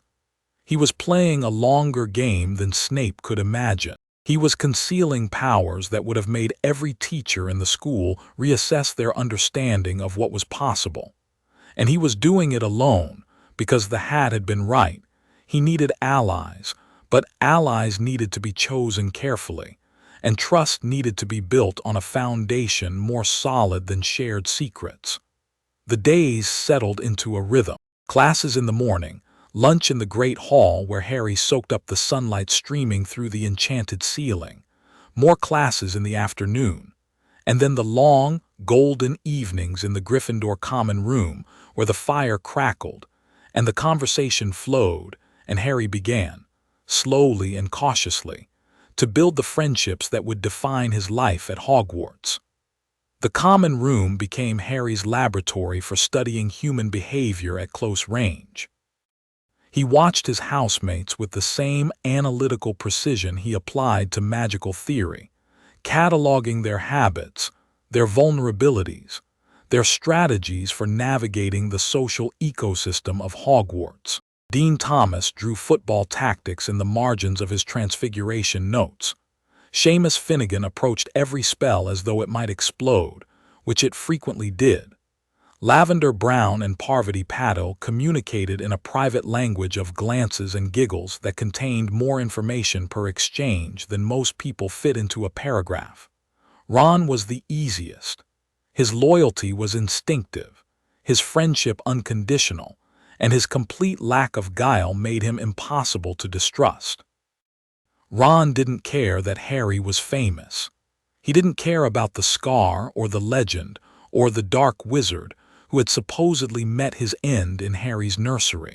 Ron cared about chess and Quidditch and food, and the injustice of being the 6th son in a family where all the interesting things had already been done, and his friendship was offered the way he did everything, enthusiastically, clumsily, and without reservation. Hermione was more complicated. She was brilliant in the traditional sense, studious, thorough, and in possession of a memory that would have been called eidetic if the word existed in the wizarding vocabulary. But her brilliance was also a shield, A wall of competence erected around a girl who was desperately afraid that if she stopped being the smartest person in the room, she would stop mattering altogether. Harry recognized the strategy because he employed a similar one, though his shield was not knowledge but restraint. He found himself drawn to her, not despite her intensity but because of it. Hermione Granger was the kind of person who would not rest until she understood something completely, and Harry suspected that one day, when the time was right, that relentless intelligence would be the key to understanding what he was. But the time was not yet right, and so Harry attended his classes and ate his meals, and did his homework and played Exploding Snap with Ron and debated magical theory with Hermione, and pretended to be an ordinary boy with an extraordinary scar. And all the while, beneath the surface, the power hummed and the mystery deepened, and the dark frequency from Quirrell's turban whispered at the edge of his perception like a malevolent radio station broadcasting just below the threshold of conscious hearing. The confrontation with Draco Malfoy came, as such confrontations inevitably do, on a staircase. It was the second week of term, and Harry was heading to the Great Hall for lunch when Malfoy materialized from a side corridor with his two enormous associates, Crabbe and Goyle, boys who appeared to have been constructed from spare parts left over after the creation of a more refined species. They blocked the staircase with the casual menace of toll collectors on a medieval bridge. "Potter," Malfoy said. His voice had the practiced drawl of someone who had been taught to sneer before he learned to speak. "I didn't get a chance to introduce myself on the train, Draco Malfoy." He extended his hand. Harry looked at it. "I know who you are," Harry said evenly. "Then you know that some wizarding families are better than others, Potter. You don't want to go making friends with the wrong sort. I can help you there." Harry considered the offer. He considered Malfoy, the pale, pointed face, the slick-back hair, the arrogance that sat on him like an ill-fitting coat borrowed from his father. He considered the implicit threat and the explicit condescension and the assumption, so fundamental to Malfoy's worldview that he probably wasn't even aware of it. That friendship was a commodity to be traded rather than a bond to be earned. "I think I can tell the wrong sort for myself, thanks," Harry said. Malfoy's face went through a rapid series of expressions: surprise, offense, fury, before settling on a cold, tight smile that promised future repercussions. "You'll regret that, Potter. I'd be very careful if I were you. Unless you're a bit politer, you'll go the same way as your parents. They didn't know what was good for them either."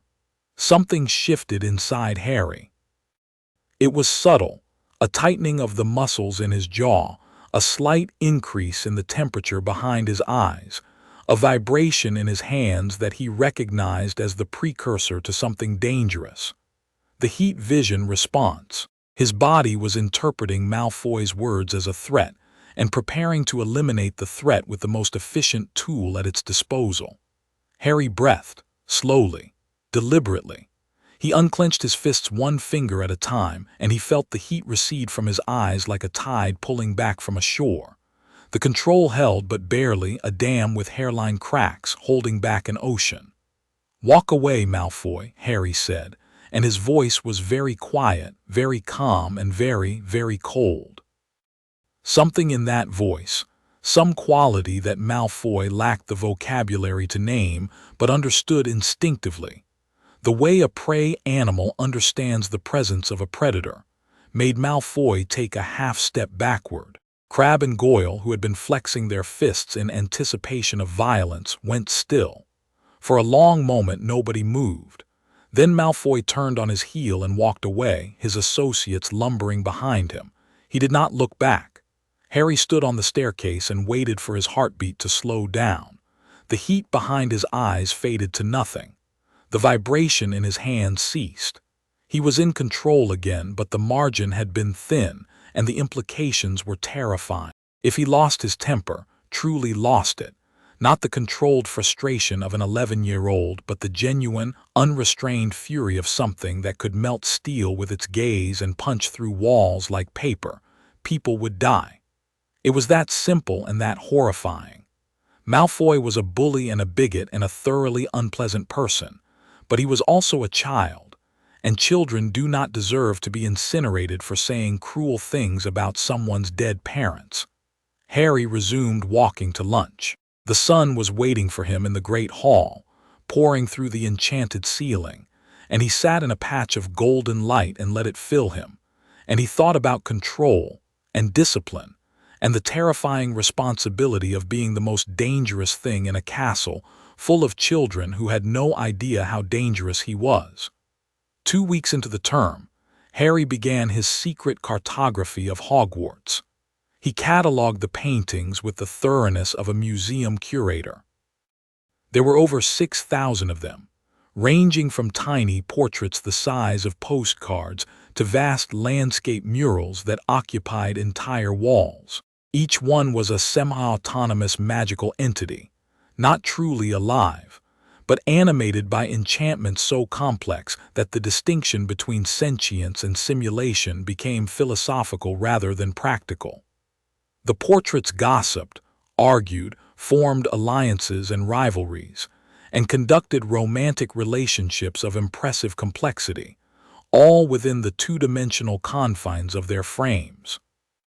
They also served as the castle's primary surveillance network, reporting anything unusual to the headmaster's office through a chain of whispered messages that moved through the frames at roughly the speed of a brisk walk. Harry learned to avoid the most talkative portraits during his nightly explorations. He also learned which paintings were secretly doors, which tapestries concealed passages, and which apparently blank stretches of wall contained rooms that could only be accessed by meeting certain conditions. The castle was a puzzle box of infinite complexity, and Harry was solving it one night at a time. Every night, after the common room had emptied and the last embers of the fire had died to gray ash, Harry would leave Gryffindor Tower.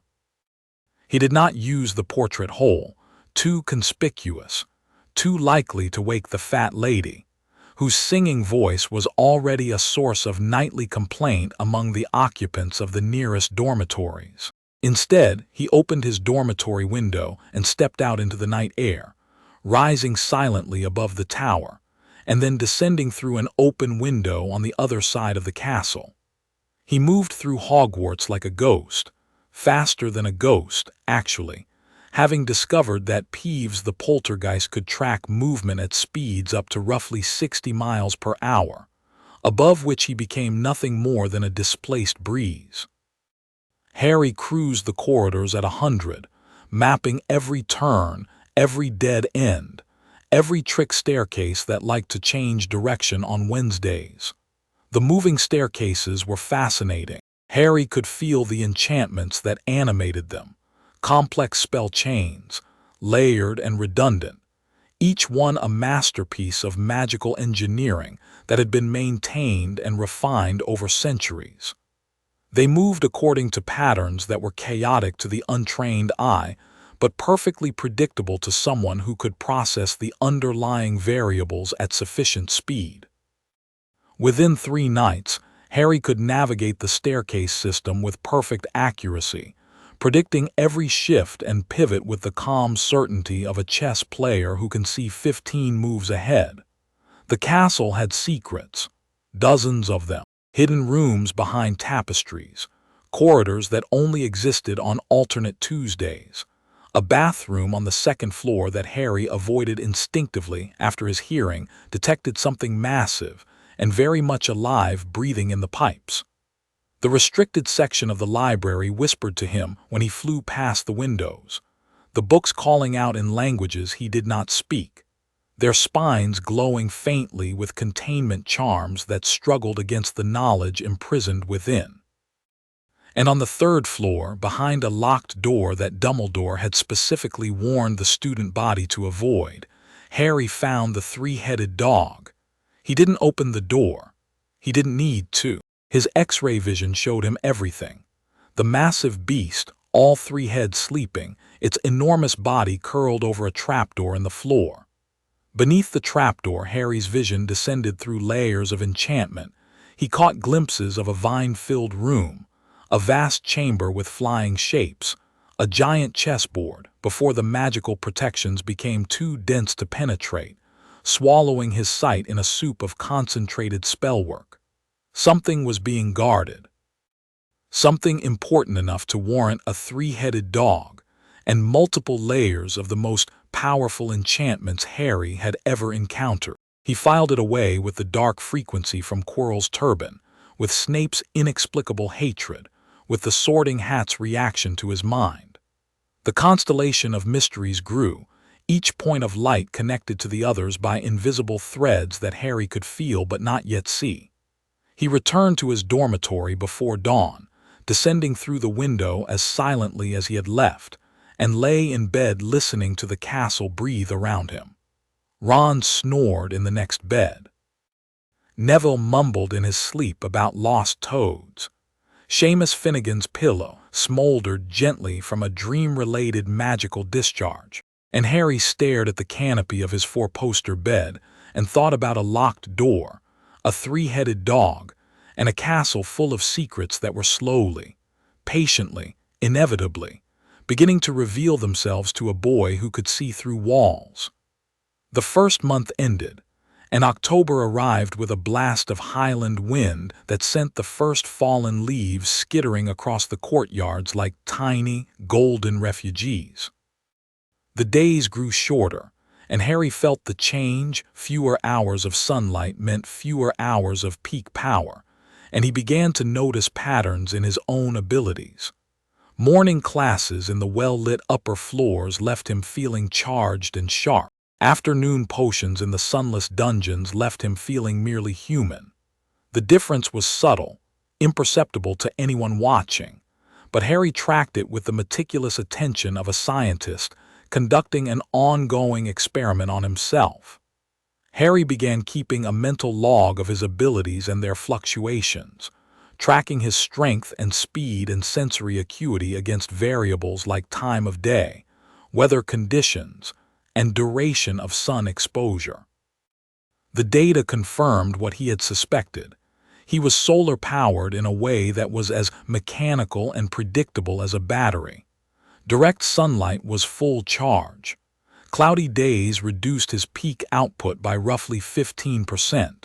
Nighttime drew from reserves that depleted slowly but measurably, reaching their lowest point just before dawn.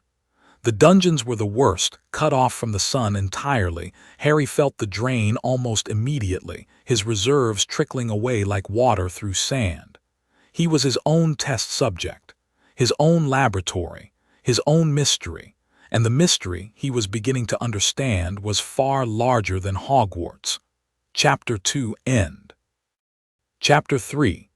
Steel and Sorcery. October at Hogwarts was a symphony of dying leaves and ancient stone, the castle settling into autumn with the comfortable familiarity of a 1,000-year-old structure that had seen 1,000 Octobers and found each one satisfactory.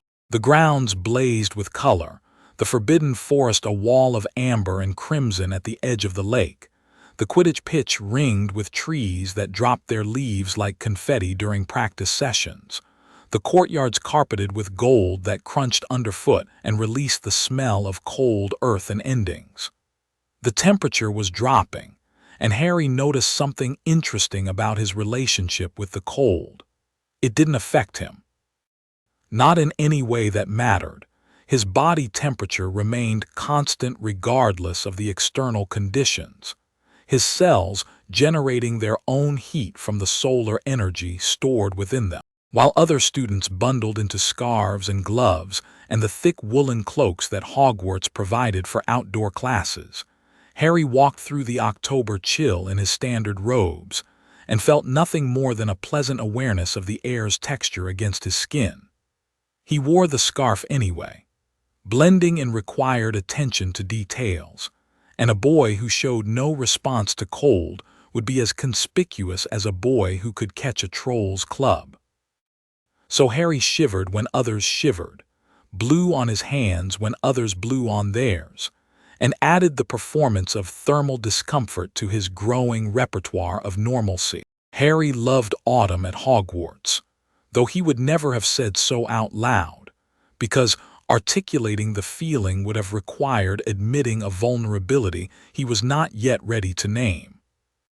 The truth was that Hogwarts was the first place that had ever felt like home, and the seasonal transformation of its grounds gave him the sense that the castle was alive in a way that went beyond enchantment, that it changed and grew and aged alongside the students within its walls, and that it cared, in its ancient and impersonal way, about their well-being. The flying lesson changed everything. Madame Hooch arrived on the Quidditch pitch with 20 broomsticks laid out in 2 neat rows, and the brisk demeanor of a woman who had spent decades teaching children to defy gravity and had long since exhausted her supply of patience for the process. She was hawk-eyed and silver-haired, with a whistle around her neck that she wielded with the authority of a field marshal. "Step up to the left side of your broomstick," she commanded.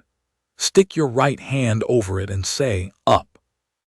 Harry placed his hand over the broomstick and said, "Up." The broom leaped into his hand as though magnetized. No hesitation, no wobble, no tentative rising. It slammed into his palm with enough force to sting, and Harry felt the enchantment within the wood respond to his touch with an eagerness that bordered on the sentient. The broom wanted to fly with him. Every magical fiber of its construction was straining upward, pulling toward the sky, recognizing in Harry a kinship with flight that went deeper than any spell could reach. Ron's broom rolled over. Hermione's rose a few inches and fell back. Neville's didn't move at all. Across the pitch, Malfoy's broom came up smoothly, and he smirked in Harry's direction with the self-satisfaction of someone who believes himself to be in a competition he is winning. "Now mount your brooms," Madame Hooch instructed, walking the line and correcting grips. She paused at Harry, adjusted his hand position slightly, and then paused again, frowning. "Your balance is unusually good, Potter. Have you flown before?" "No, ma'am," Harry said, which was technically true if one defined flying as involving a broomstick. She moved on, and Harry felt the frown follow him like a question mark. What happened next was Neville's fault, or rather, the fault of Neville's nervous system, which had apparently decided that this was an excellent moment to demonstrate its commitment to the principle of catastrophic failure. Neville kicked off too early, rose too fast, panicked too completely, and within seconds was 30 feet above the ground, clinging to a broomstick that was bucking beneath him like a mechanical bull with a personal grudge. Harry watched it happen in the slow, crystalline way that his perception shifted during moments of crisis. Time didn't actually slow. He knew that intellectually, but his brain processed information so quickly that the effect was the same. He saw Neville's grip weaken. He saw the angle of the broom change. He calculated the trajectory, the velocity, the point of impact, and the probability of survival with the cold precision of a computer running a physics simulation. Neville slipped. He fell. Madame Hooch reached for her wand, but she was too slow. Everyone was too slow. The ground was rushing upward, and Neville's face was a mask of pure terror. Harry moved. He did not mount his broom. He did not kick off from the ground. He simply moved, crossing the distance between himself and the falling boy in a fraction of a second, the air cracking behind him with a sound like a whip. He caught Neville 6 inches above the ground, one hand under the boy's arm, absorbing the momentum with a flex of muscles that could have bench-pressed a locomotive, and set him down on the grass with the gentle precision of a crane lowering cargo. The pitch went silent. Every student, every broom, even the wind seemed to hold its breath. Harry stood over Neville, who was sitting on the grass looking dazed and very much alive, and slowly became aware that he had made a terrible mistake. He had moved too fast, impossibly fast, faster than any broomstick, faster than any spell, faster than any 11-year-old boy had any right to move. He had crossed 40 feet of open ground in the time it took a heart to beat once, and every person on the Quidditch pitch had seen him do it. The silence stretched. Harry's mind raced, constructing explanations, alibis, cover stories, and then Madame Hooch was there, her face white, her wand in her hand, and her voice was shaking. "Potter, how did you—" "I don't know," Harry said, and the lie tasted bitter. "I just reacted. Accidental magic, I think." It was a plausible explanation. Accidental magic was documented, expected in young witches and wizards, and could produce extraordinary effects under stress. Madame Hooch's expression shifted from shock to something more manageable, the professional composure of a teacher who had seen strange things before and filed them under magical anomaly, rather than existential crisis. "Well," she said, straightening her whistle, "remarkable reflexes, Potter, absolutely remarkable, 10 points to Gryffindor." She turned to Neville, who was clutching his wrist and trying very hard not to cry. "Broken wrist. Come on, dear, let's get you to the hospital wing." She led Neville away, and the moment her back was turned, Malfoy struck. "Did you see his face?" Malfoy crowed, picking something up from the grass. It was a small glass ball filled with red smoke, Neville's Remembrall, dropped during the fall. Maybe if the fat lump had given this a squeeze, he'd have remembered to keep his mouth shut. "Give it here, Malfoy," Harry said. Malfoy's smirk widened. He mounted his broom, kicked off from the ground, and rose to hover 20 feet above the pitch, the Remembrall glinting in his outstretched hand. "Come and get it, Potter, or are your reflexes only good when you're rescuing idiots?" Harry looked at the broom on the ground beside him. He looked up at Malfoy. He made a decision. He mounted the broom. He kicked off. And the moment his feet left the ground, the broom ceased to be a tool and became an extension of his body, a wooden nerve fiber connecting his will to the wind. He rose like a rocket, passing Malfoy's altitude in a second, banking sharply, the air streaming past him with a sound like tearing silk. The broom responded to his slightest thought, and his slightest thought was informed by reflexes that operated at speeds the broom's enchantments could barely keep up with. The sensation of broom flight was both familiar and alien. Harry knew what it felt like to fly. He had been doing it for weeks, rising from his bedroom window into the night sky under his own power, propelled by forces that had nothing to do with enchanted wood and everything to do with the alien physiology coiled beneath his human appearance. That flight was pure and unmediated, a direct conversation between his body and the air. Broom flight was different, filtered through the enchantment, bounded by the broom's capabilities, like viewing a landscape through a window rather than standing in it. But there was a beauty to broom flight that free flight lacked. The broom was an instrument, and instruments impose discipline. When Harry flew on his own, there were no limits. He could accelerate to speeds that would have terrified an astronaut, could change direction with the instantaneous violence of a particle bouncing off a wall. On a broom, he had to work within the enchantment's parameters, had to feel the wood's response and adjust his intent accordingly, had to fly as a partnership rather than a solo act. It was, he reflected, good practice for the kind of restraint that his entire life at Hogwarts required. Malfoy's smirk evaporated. He threw the Remembrall hard, vicious, aimed at the castle wall in a trajectory calculated to ensure it would shatter before anyone could catch it. Harry dived. The broom screamed beneath him, accelerating beyond its design parameters, and Harry leaned into the dive with the focus of a missile locked on target. The ground rushed up. The wall rushed closer. The Remembrall was a tiny glass dot against the gray stone, and Harry's vision tracked it with inhuman precision. He could see the smoke swirling inside, could see the hairline crack where Neville's thumb had gripped too tightly, could see the individual motes of dust on the castle wall that the ball was about to hit. He caught it. One hand, 6 inches from the stone, at a speed that should have turned both boy and broom into a smear on the masonry. He pulled up and the broom groaned in protest, the wood flexing to its absolute limit, and Harry completed a loop that carried him back to the center of the pitch where he landed, dismounted, and held up the Remembrall in dead silence. The Gryffindors erupted.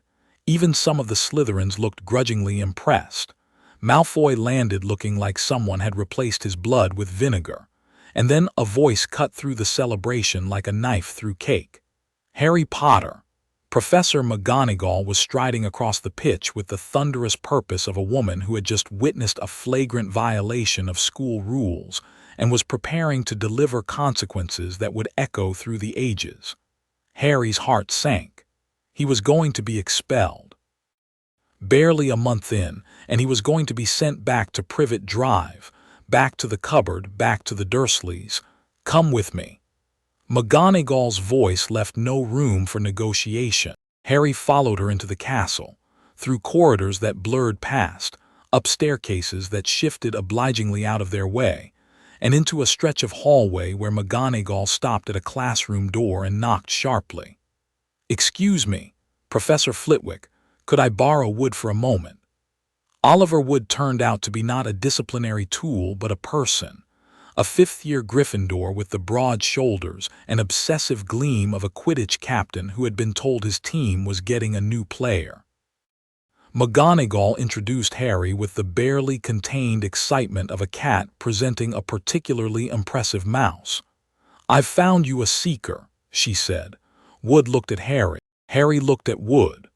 Wood's face underwent a transformation that began at skepticism, passed through calculation, and arrived at rapture.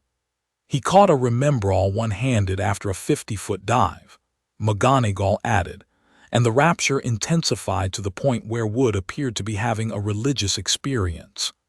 Harry left the corridor 10 minutes later with a place on the Gryffindor Quidditch team, and the dawning realization that his attempt to blend in had failed spectacularly. He was now the youngest seeker in a century, a fact that would be common knowledge by dinner, and the spotlight he had been carefully avoiding was now aimed directly at him with the intensity of a theatrical follow spot. Ron was ecstatic. Hermione was concerned. Malfoy was livid. And Harry, walking back to the common room with the sun setting through the corridor windows and the last light of day pooling on the stone floor like spilled gold, made a private resolution. If he could not hide, he would control. He would be the best seeker Hogwarts had ever seen, but he would do it within the bounds of what was explicable, what was attributable to talent and practice rather than alien physiology. He would fly on a broom, not under his own power. He would catch the snitch with skill, not with super speed. He would be extraordinary in a way that the wizarding world could understand, and the things it could not understand, the heat vision, the strength, the flight without a broomstick, those would remain hidden, guarded, his alone. The aftermath of the Quidditch match rippled through the school for days. Harry's catch was analyzed and reanalyzed in the common rooms and dormitories, each retelling adding embellishments that moved the story steadily further from reality. By Thursday, the consensus narrative held that Harry had caught the snitch while upside down, blindfolded, and on fire, which was impressively wrong on every count but captured the general spirit of the event. It was the hardest kind of performance, not faking weakness, but calibrating excellence to a level that was impressive without being impossible. The weeks that followed were a blur of Quidditch practice and academic routine. Oliver Wood was a taskmaster of the highest order, scheduling training sessions that ran from dawn until the light failed, drilling formations and strategies and contingencies until Harry could have recited them in his sleep. The rest of the team, Fred and George Weasley as beaters, Angelina Johnson, Alicia Spinnet and Katie Bell as chasers, were talented and welcoming, and Harry felt a warmth in their company that had nothing to do with the sun. He learned to modulate his performance on the broom, fast but not impossibly so, agile but within human parameters, perceptive but not omniscient. He caught the practice snitch consistently, but not instantly, allowing himself near misses and dramatic dives that the team cheered for, calibrating each catch to be impressive without being suspicious. It was an art form, this deliberate imperfection, and Harry practiced it with the same intensity that Wood brought to his playbook. Halloween arrived with a frost that silvered the grounds and a feast that Hagrid had been preparing for weeks, growing pumpkins the size of garden sheds, and carving them into lanterns that floated above the great hall like luminous, gap-toothed faces. The entire castle smelled of cinnamon and roasting meat, and the particular, indescribable scent of magic being used for celebration rather than utility. Harry was looking forward to the feast. He was not looking forward to what happened instead. The day began badly. Charms class that morning had involved the levitation charm, Wingardium Leviosa, and Hermione had corrected Ron's pronunciation with the tactful diplomacy of a dictionary correcting a dyslexic, which is to say, none at all. Ron had responded with the emotional maturity of an 11-year-old boy whose pride had been wounded in front of his peers, which is to say, he had made Hermione cry. "She's a nightmare, honestly," Ron said as they walked to the feast. "It's no wonder she hasn't got any friends." Hermione pushed past them, and Harry saw the tears on her face, saw them with his enhanced vision in crystalline detail, each one a perfect sphere of saline tracking down her cheek, and he felt something twist inside him that was part anger and part recognition, because Harry Potter knew exactly what it felt like to have no friends and to be told to your face that you deserved it. "I think she heard you," Harry said quietly. Ron had the grace to look uncomfortable, but not uncomfortable enough to do anything about it. And they went to the feast, and Hermione did not come, because she was in the girls' bathroom on the second floor, crying into her hands, and this would have remained a private misery if Professor Quirrell had not chosen that precise moment to sprint into the great hall, his turban askew, his face the color of old porridge, and scream the word that would turn the evening from a celebration into a catastrophe. "Troll, troll in the dungeons, thought you ought to know." He fainted. The great hall erupted into panic, screaming, shouting, first-years climbing over tables, food flying, candles guttering in the sudden wind of 500 people trying to move in 500 different directions. Dumbledore restored order with a single cannon blast word from his wand, and the prefects began herding students toward their dormitories. Harry did not follow. He grabbed Ron's arm. "Hermione doesn't know about the troll." The color drained from Ron's face as the implication hit him. Hermione was alone, in a bathroom on the same floor as a 12-foot mountain troll with a club the size of a tree trunk and the intellectual capacity of a particularly dim boulder. They ran. Harry ran at Ron's pace, which felt to him like moving through amber, every second an eternity, every footstep an exercise in patience that scraped against his every instinct. He could have been there in a heartbeat. He could have crossed the castle in the time it took Ron to turn a single corner. But Ron was running beside him, face set with determination, and Harry would not leave him behind. They heard the troll before they saw it, a sound like a wrecking ball being dragged through a china shop, accompanied by a smell that Harry's enhanced olfactory senses translated into a symphony of decomposition, unwashed flesh, and something that might have been processed sewage. Harry's eyes watered, his nose rebelled. He pushed through the sensory assault and rounded the corner just as the troll found the bathroom. The door splintered inward. Hermione's scream, high, sharp, terrified, lanced through the corridor and hit Harry like a physical blow. He was through the door before the sound finished echoing. The troll was enormous. Even by Harry's recalibrated standards of what constituted large. The thing was staggering, 12 feet of granite-gray muscle and stupidity, its tiny head swiveling on a neck like a tree trunk, its club raised above the bathroom stalls where Hermione was cowering, arms over her head, screaming. The club came down. Harry caught it. He didn't think about it. There was no decision-making process, no weighing of risks and benefits, no consideration of cover stories or plausible explanations. His body moved on instinct, crossing the bathroom in a blur, his hands closing around the descending club and stopping it dead 6 inches above Hermione's head. The impact traveled up his arms and vanished into muscles that could have absorbed a freight train. The troll grunted, confused by the sudden resistance, and looked down to find a small boy holding its weapon with one hand and looking up at it with an expression that was not fear but cold, calculating assessment. Harry held the club for exactly 1 second.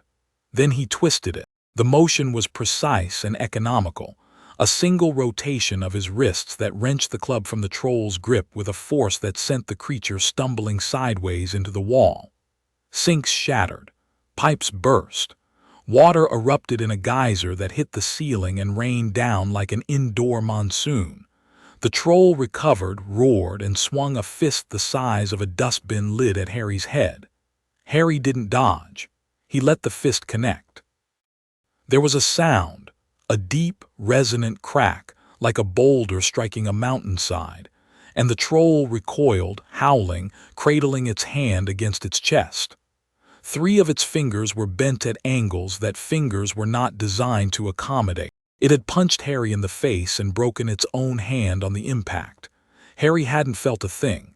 Ron appeared in the doorway, wand raised, face white as parchment. "Harry, are you—" "I'm fine," Harry said, still holding the troll's club. "Ron, the spell from Charm's class, the levitation one." Ron understood immediately.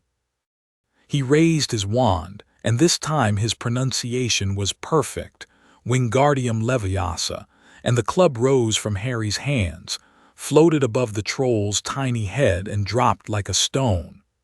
The troll crumpled.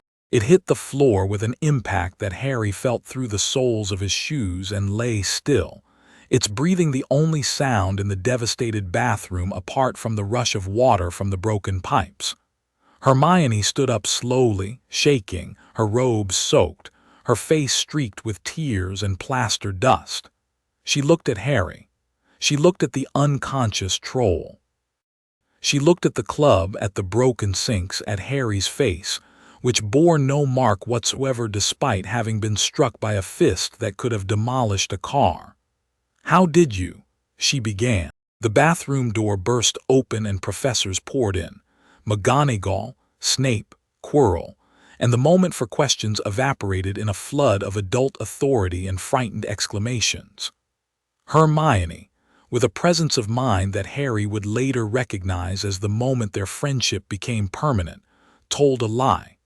She said she had gone looking for the troll because she had read about them and thought she could handle it, and that Harry and Ron had come to rescue her. It was a terrible lie, transparently false, obviously rehearsed, but McGonagall accepted it, possibly because the alternative explanation was more troubling than the fiction. 5 points to Gryffindor, each. They walked back to the common room together, Harry, Ron, and Hermione, and something had changed between them, something that the troll had catalyzed but not created. Trust. Not the easy, surface trust of shared meals and common rooms, but the deep, structural trust that comes from facing something terrible together and choosing, in that moment, not to run away. Harry knew he should be worried about what Hermione had seen. The club catch, the punch, the complete absence of injury, these were data points that a mind as sharp as Hermione's would not simply forget. But looking at her now, walking beside him with her chin up and her wet robes dripping on the stone floor, he felt something stronger than worry. He felt relieved. Because for the first time since his powers had manifested, someone had seen him use them, really use them, not the modulated, controlled version but the real, raw, impossible strength. and they had not run away. They had not screamed or called him a freak or locked him in a cupboard. They had stood beside him and fought beside him and lied for him, and that was worth more than all the secrecy in the world. The days after the troll incident were complicated by the fact that Hermione Granger was not, as Harry had both feared and hoped, the kind of person who let things go. She didn't ask directly. That wasn't her style. Instead, she began researching, which was far more dangerous. Harry would find her in the library with stacks of books that grew taller by the day, uncommon magical abilities and their origins, a comprehensive guide to metamorph magic, the limits of physical enhancement charms. She was looking for an explanation, and the fact that she wasn't finding one was making her more determined, not less. The library became Hermione's second home, or perhaps her first, given the amount of time she spent there relative to the dormitory. Harry found her one evening surrounded by a fort of books so tall that only the top of her bushy hair was visible above the ramparts, and the titles she was consulting had moved beyond standard Hogwarts texts into territory that was frankly obscure. Magical mutations, a statistical analysis, bodily enhancement through ritual magic, the metamorph magic spectrum and its outliers. She was getting closer, in the sense that she was running out of wrong answers, which is how Hermione Granger typically arrived at right answers, by exhaustively eliminating everything else. Harry watched her progress with a mixture of admiration and anxiety, knowing that the moment would eventually come when she ran out of magical explanations and would be forced to consider the possibility that what made Harry different was not magical at all. That moment was not yet, and Harry was grateful for the reprieve. He was not ready to say the words aloud, not because he was ashamed, but because saying them would make them real in a way that thinking them did not, and the reality of what he was carried implications that he was still learning to bear. "Harry," she said one evening in the common room, in the carefully casual tone of someone who has been rehearsing a conversation for several hours, "have you ever been tested for any unusual magical conditions?" Unusual magical conditions. Harry repeated, buying time. "Yes, like enhanced physical abilities, for instance. There are documented cases of wizards with unusual strength or speed, but they're always associated with specific magical bloodlines or conditions, and I haven't been able to find anything that matches." She stopped herself, visibly recalibrating. "I mean, hypothetically speaking, if someone had those abilities." Harry looked at her for a long moment. Hermione looked back with the steady gaze of someone who knew that she knew and knew that he knew she knew, and was waiting for him to decide how much of the truth he was willing to share. "I'm strong," Harry said quietly. "Stronger than I should be, faster too. I don't know why." It was a fraction of the truth, the visible tip of an iceberg that extended down into depths Hermione couldn't yet imagine. But it was a start, and the look of relief on Hermione's face told him that even this small admission had strengthened something between them. "We'll figure it out," she said, and the pronoun, we, not you, was the most important word she had ever spoken to him. Ron, characteristically, took a simpler approach to the mystery of Harry's abilities. "So you're really strong and really fast," he said, when Hermione brought him into the conversation the following day. "Cool." That was it. No follow-up questions, no demand for explanation, no existential crisis about the nature of his best friend's physiology. Ron accepted the information the way he accepted the weather. It was a fact of life. It didn't require his approval, and it was probably going to be useful during Quidditch.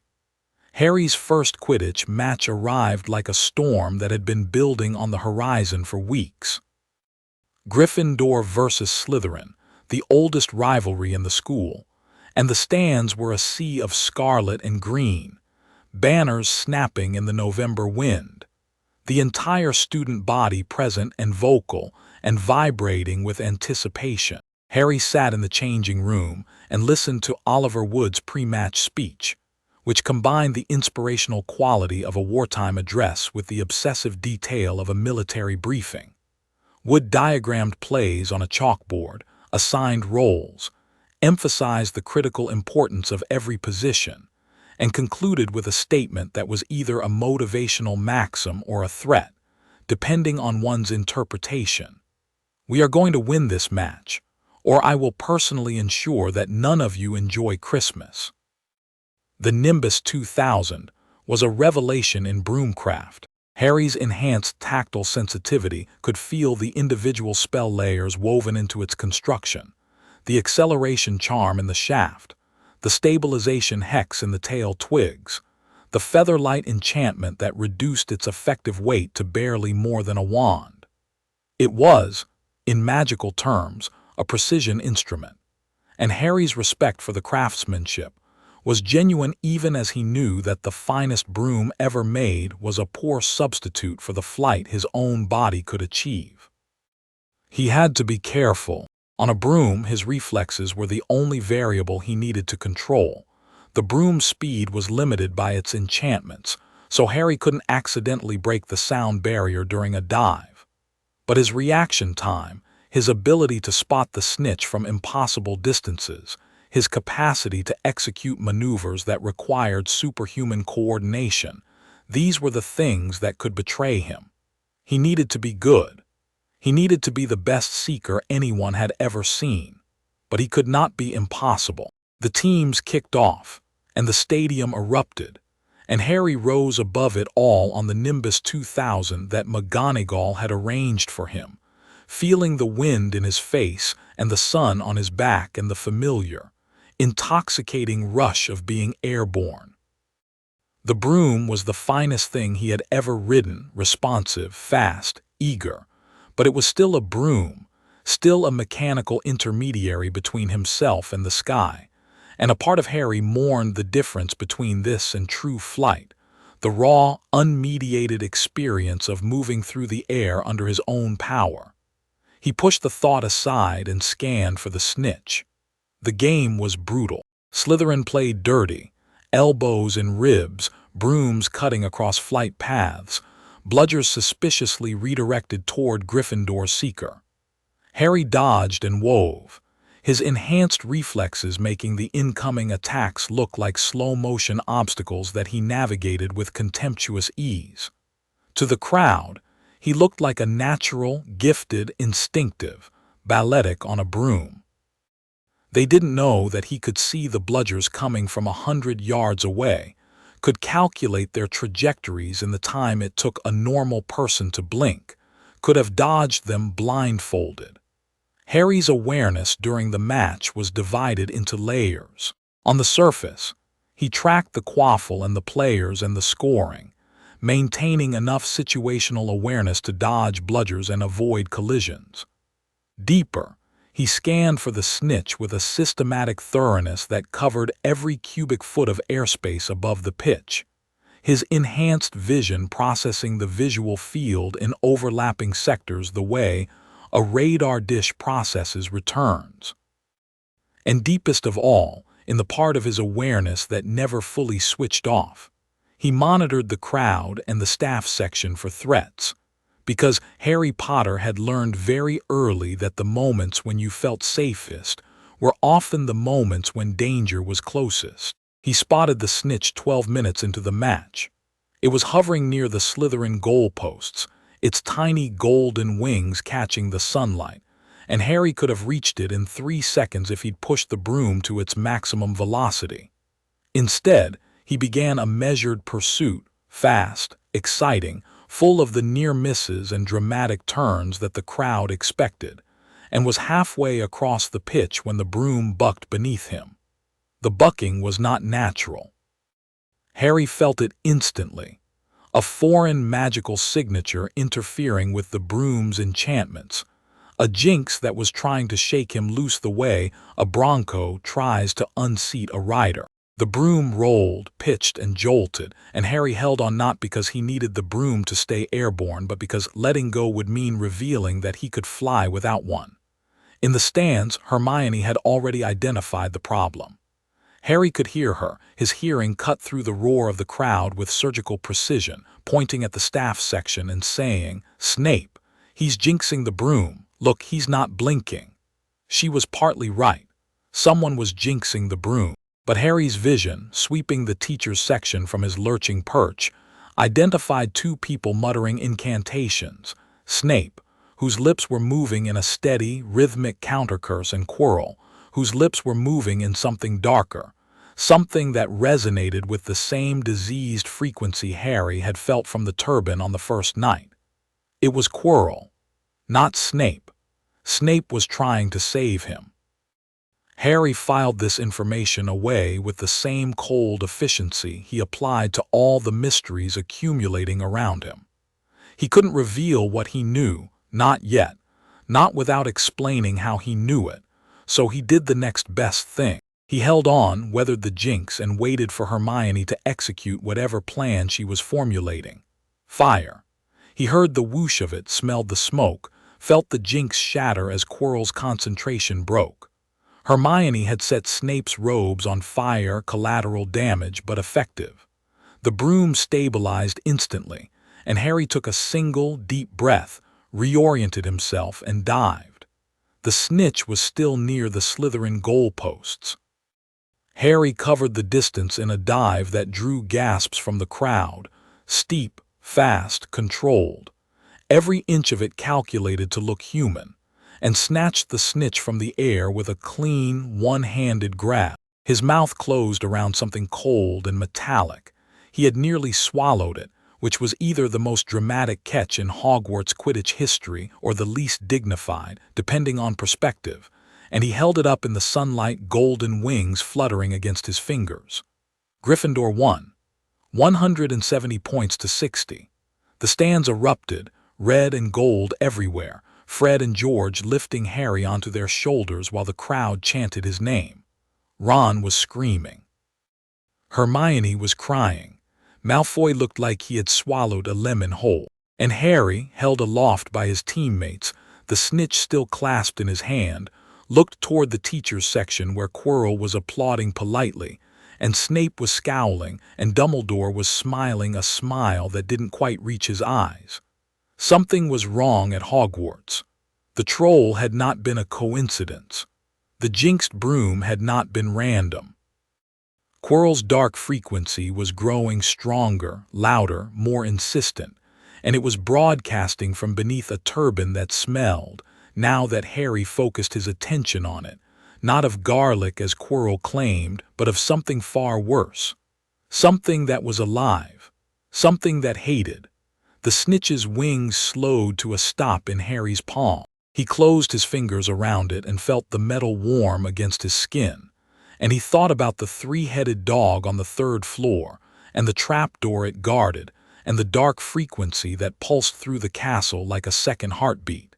And he knew with absolute certainty that before the year was out, he would have to face whatever was hiding beneath Quirrell's turban. And when that moment came, he would not be holding back. The weeks between the first Quidditch match and Christmas dissolved in a rush of classes, homework, and the growing tension of unanswered questions. Harry, Ron, and Hermione had established what Hermione called a research protocol, and what Ron called the reason I never sleep anymore.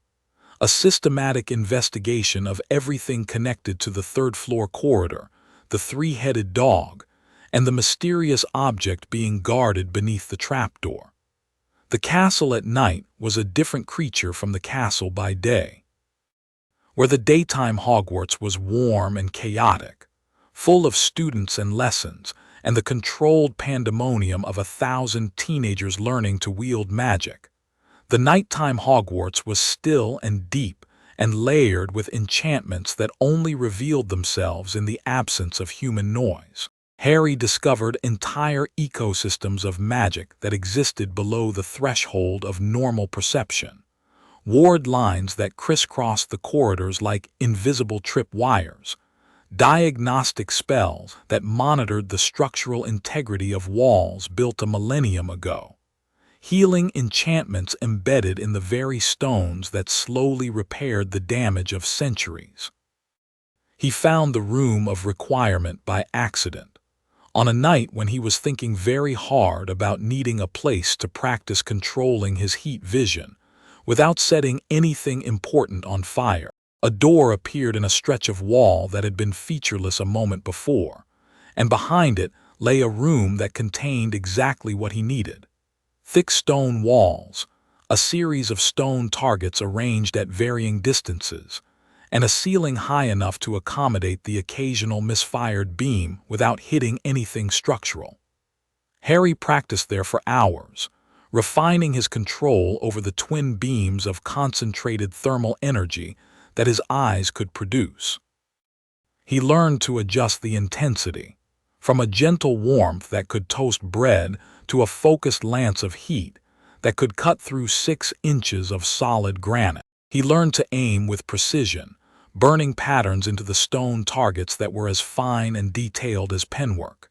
And he learned, most importantly, to suppress the response entirely, to feel the heat build behind his eyes and hold it there, contained, controlled, ready but not released. The room of requirement remembered him. Each night it was there, waiting, its door appearing the moment Harry's footsteps approached. It was, he thought, the castle's way of helping, a gesture of accommodation from an ancient intelligence that recognized what Harry was trying to do and approved. The castle at night was a different creature from the castle by day, where the daytime Hogwarts was warm and chaotic, full of students and lessons, and the controlled pandemonium of 1,000 teenagers learning to wield magic. The nighttime Hogwarts was still and deep, and layered with enchantments that only revealed themselves in the absence of human noise. Harry discovered entire ecosystems of magic that existed below the threshold of normal perception, ward lines that crisscrossed the corridors like invisible tripwires, diagnostic spells that monitored the structural integrity of walls built a millennium ago, healing enchantments embedded in the very stones that slowly repaired the damage of centuries. He found the room of requirement by accident, on a night when he was thinking very hard about needing a place to practice controlling his heat vision without setting anything important on fire. A door appeared in a stretch of wall that had been featureless a moment before, and behind it lay a room that contained exactly what he needed. Thick stone walls, a series of stone targets arranged at varying distances, and a ceiling high enough to accommodate the occasional misfired beam without hitting anything structural. Harry practiced there for hours, refining his control over the twin beams of concentrated thermal energy that his eyes could produce. He learned to adjust the intensity, from a gentle warmth that could toast bread to a focused lance of heat that could cut through 6 inches of solid granite. He learned to aim with precision, burning patterns into the stone targets that were as fine and detailed as penwork. And he learned, most importantly, to suppress the response entirely, to feel the heat build behind his eyes and hold it there, contained, controlled, ready but not released. The room of requirement remembered him. Each night it was there, waiting, its door appearing the moment Harry's footsteps approached. It was, he thought, the castle's way of helping, a gesture of accommodation from an ancient intelligence that recognized what Harry was trying to do and approved. Harry contributed to the research in ways his friends did not know about. During his nightly flights through the castle, he mapped the enchantments on the third-floor corridor with his enhanced senses, cataloging each protective spell by its magical frequency, and cross-referencing it with the textbooks he had read at super speed. He identified the signatures of at least 6 different professors in the layered defenses: Sprout, Flitwick, McGonagall, Snape, Quirrell, and one he didn't recognize, each contributing a unique protection to the corridor's armory of enchantments. He also discovered during a conversation with Hagrid that Hermione had engineered with characteristic strategic brilliance that the three-headed dog was named Fluffy, that it belonged to Hagrid, and that whatever was under the trapdoor had something to do with a man named Nicholas Flamel. Flamel, Hermione repeated, her eyes going wide. I've heard that name somewhere. I know I have. She disappeared into the library like a miner descending into a shaft, and Harry let her go, because Hermione in research mode was a force of nature that could not be redirected, only supported, and the best support he could offer was to stay out of her way and make sure she remembered to eat. The answer would come. It always did with Hermione. And when it came, the constellation of mysteries that Harry had been tracking since September would finally begin to form a picture of a stone, a sorcerer, and a dark lord who was not as dead as the world believed. But that revelation was still weeks away, waiting like a gift beneath a Christmas tree, wrapped in uncertainty and tied with a bow of gathering dread. For now, there was homework to not finish too quickly, Quidditch to play within human limits, and the long, golden afternoons in the Gryffindor common room where the fire burned and friends gathered and Harry Potter, the most powerful being in the castle, sat cross-legged on the carpet and played Exploding Snap and pretended, with all his considerable skill, to be ordinary. It was the performance of a lifetime, and the audience for now was convinced. And yet, even as he played his part with meticulous dedication, Harry knew that the performance could not last forever. Hermione was too sharp. Dumbledore was too perceptive.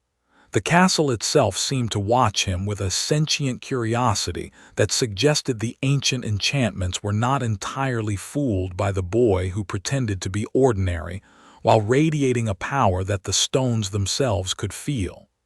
The truth would come out. It always did, eventually, rising to the surface, the way heat rises through water, inevitable and inexorable.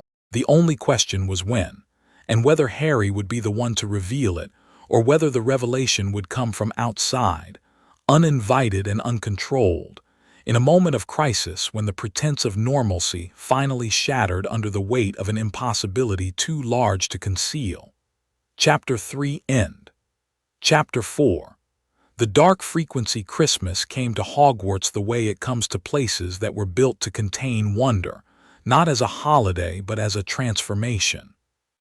The castle donned its winter garments with the practiced elegance of a very old institution that had been celebrating this particular occasion, since before the concept of celebration had been formalized.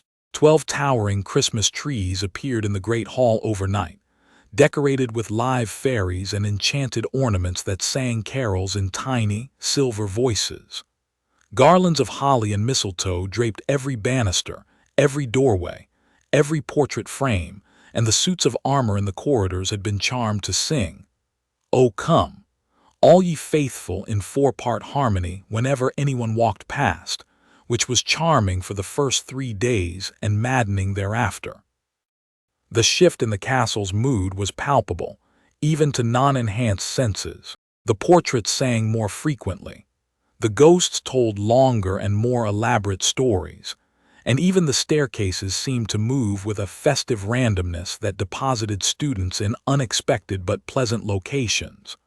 A first-year heading for Transfiguration might find herself in front of the kitchens, where the house elves were only too happy to press mince pies into her hands before redirecting her. Harry absorbed the atmosphere like he absorbed sunlight, unconsciously, gratefully, letting the warmth of the season fill the spaces inside him that the Dursleys had left cold. He had never experienced a proper Christmas. The Dursleys celebrated the holiday with a precision that excluded Harry from every element of it.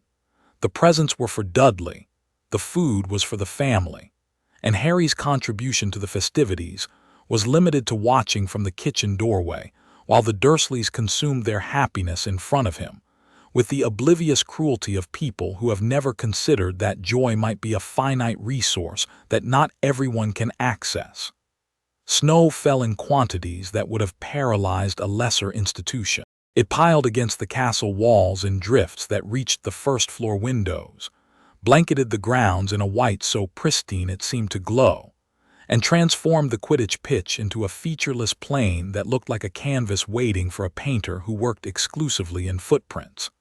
The lake froze solid enough that the giant squid could be seen through the ice, moving in slow, dreamy circuits beneath the surface, its tentacles trailing behind it like the train of an underwater gown. Harry had signed up to stay at Hogwarts over the break. The decision had required no deliberation.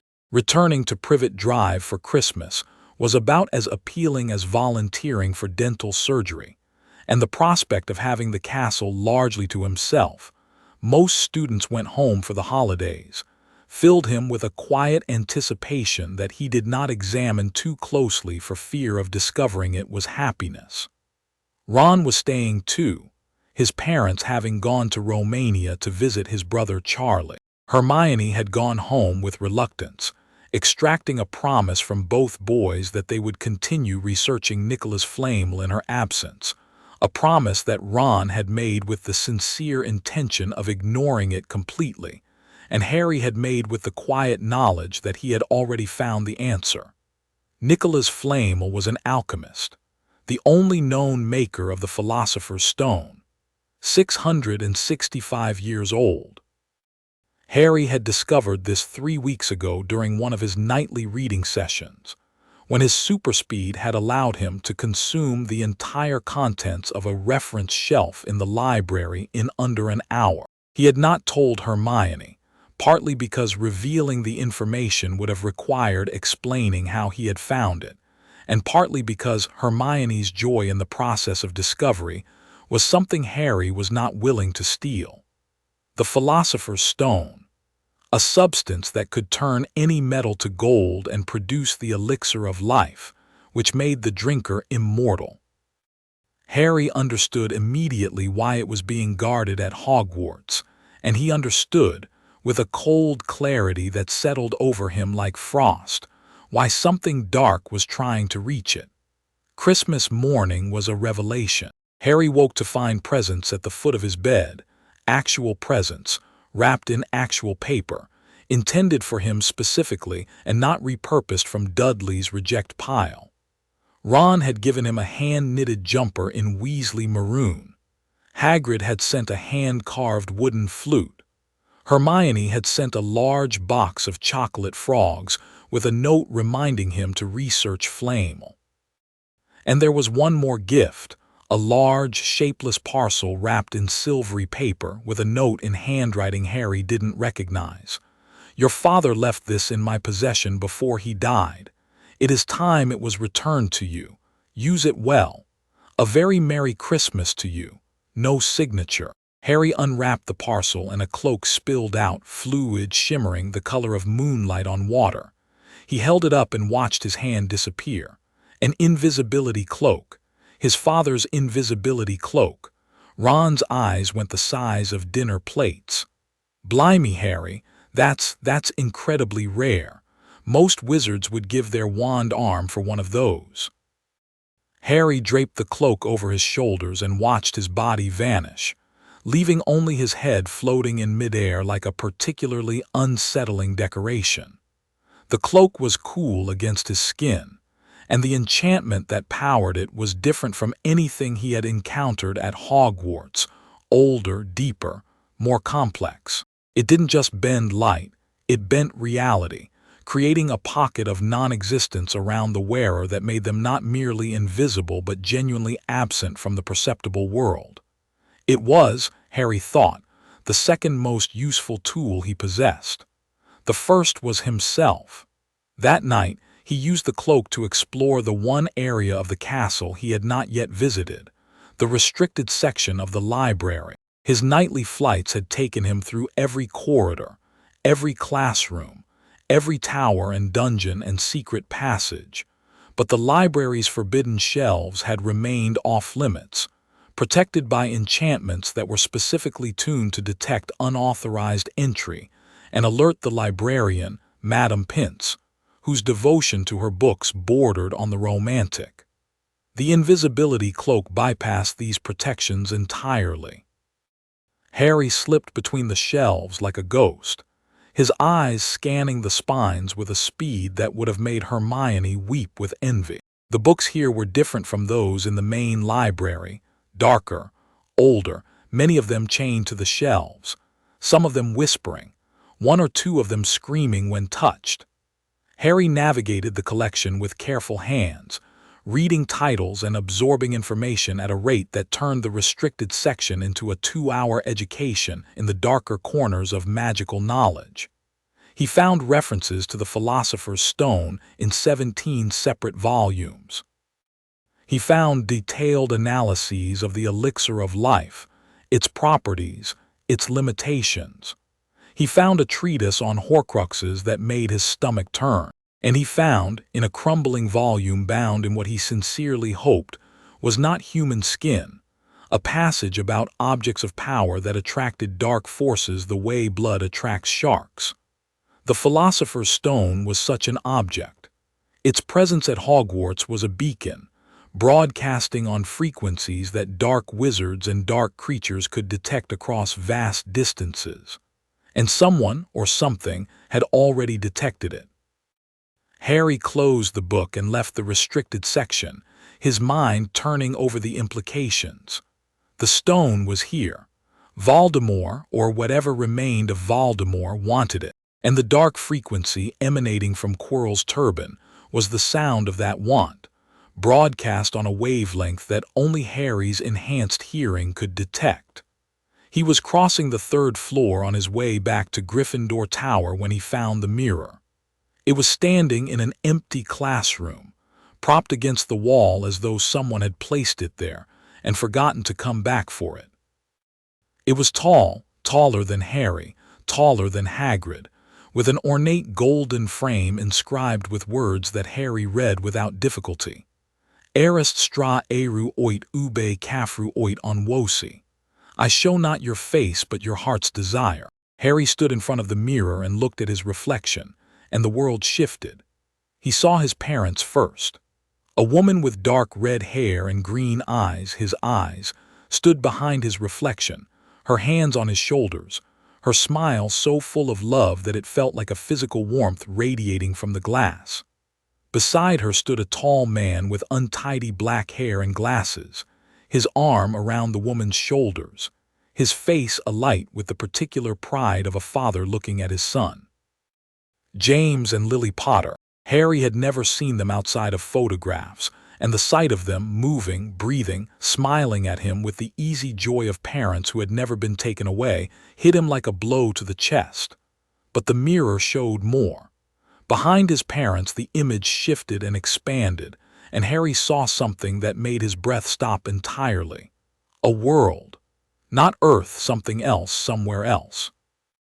A planet of crystal spires and impossible geometry, towers that reached into a red sky, their surfaces gleaming with a light that was not sunlight but something cooler, something that made Harry's cells ache with a homesickness he had never felt before and could not explain. The structures were beautiful in a way that transcended aesthetics.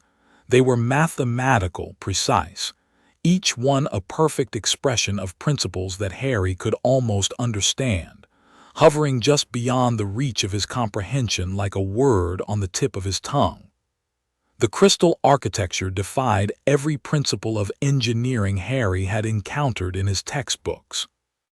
The towers were impossibly tall and impossibly thin, their proportions suggesting structural properties that violated the square-cube law and the tensile limits of any material known to human science. They were grown rather than built. Harry could see that in the organic regularity of their surfaces, the branching patterns that echoed the growth of crystals in a supersaturated solution.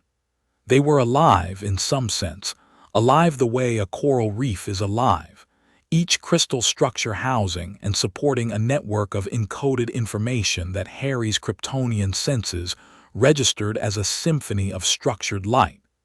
The buildings were also computers, or libraries, or both. The distinction between computation and knowledge storage was, in Kryptonian architecture, apparently meaningless. Each crystal face was a screen, a processor, and a memory bank simultaneously, capable of encoding information in the angular orientation of its molecular lattice, with a density that would have made the most advanced human technology look like cave paintings.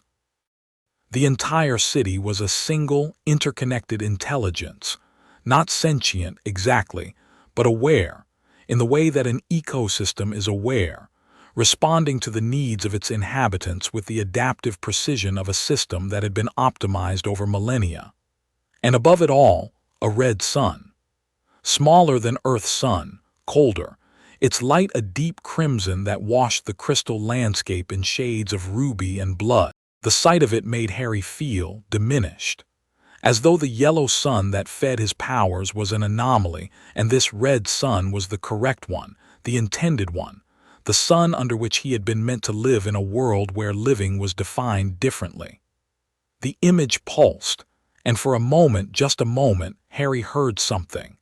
Not with his ears, but with something deeper, something that lived in the architecture of his cells. A sound like a voice, like a chorus of voices, speaking in a language that his mind could not decode but his body remembered.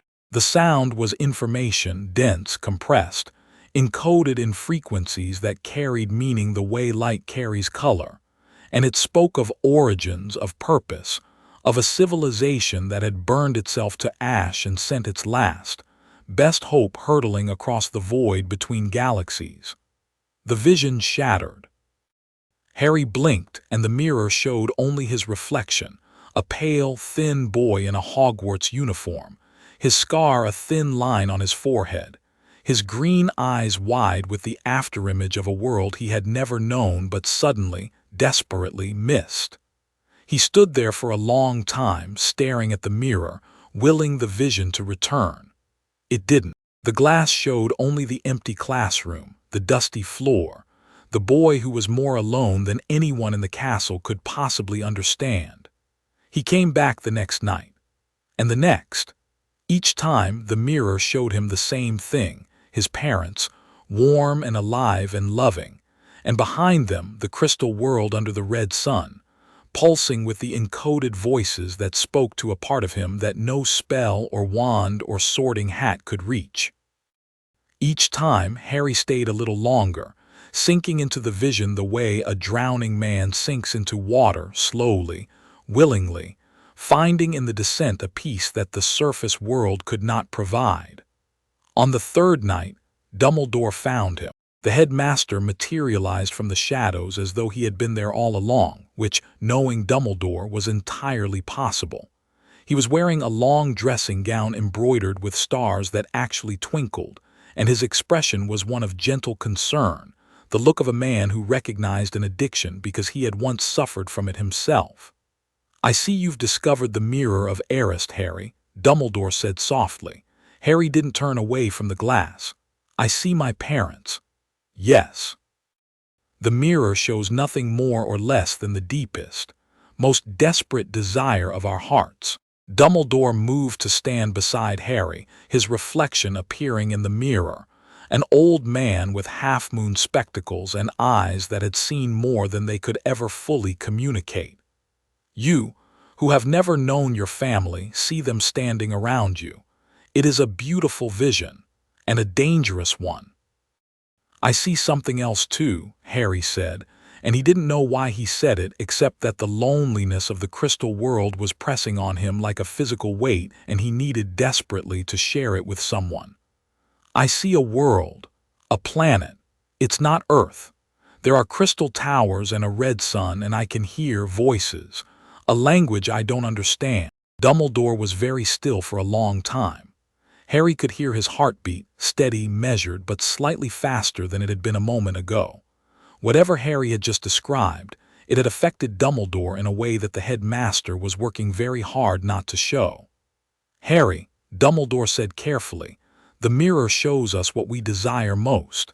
If you see a world beyond Earth, then some part of you, perhaps a part you do not yet understand, desires to know where you came from. Not the Dursleys." Not even the Potters. He paused, somewhere further. You know something, Harry said. It was not a question. Dumbledore's blue eyes met Harry's green ones in the mirror. I know many things, Harry. Some of them are true, some of them are merely probable, and some of them are so extraordinary that I hesitate to speak them aloud until I am certain. He placed a hand on Harry's shoulder gently, carefully, as though touching something that might shatter. I will tell you this. You are not only what you appear to be. There is something inside you that is older than magic, older than this school, older than the earth beneath our feet. I have suspected it since the night I left you on the Dursleys' doorstep, and each year of your life has strengthened the suspicion. What am I? Harry's voice cracked on the question. For all his power, for all his strength and speed and impossible abilities, he was still an 11-year-old boy asking the most fundamental question a person can ask. You are Harry Potter, Dumbledore said firmly. You are a wizard of considerable talent. You are the son of James and Lily Potter, who loved you enough to die for you.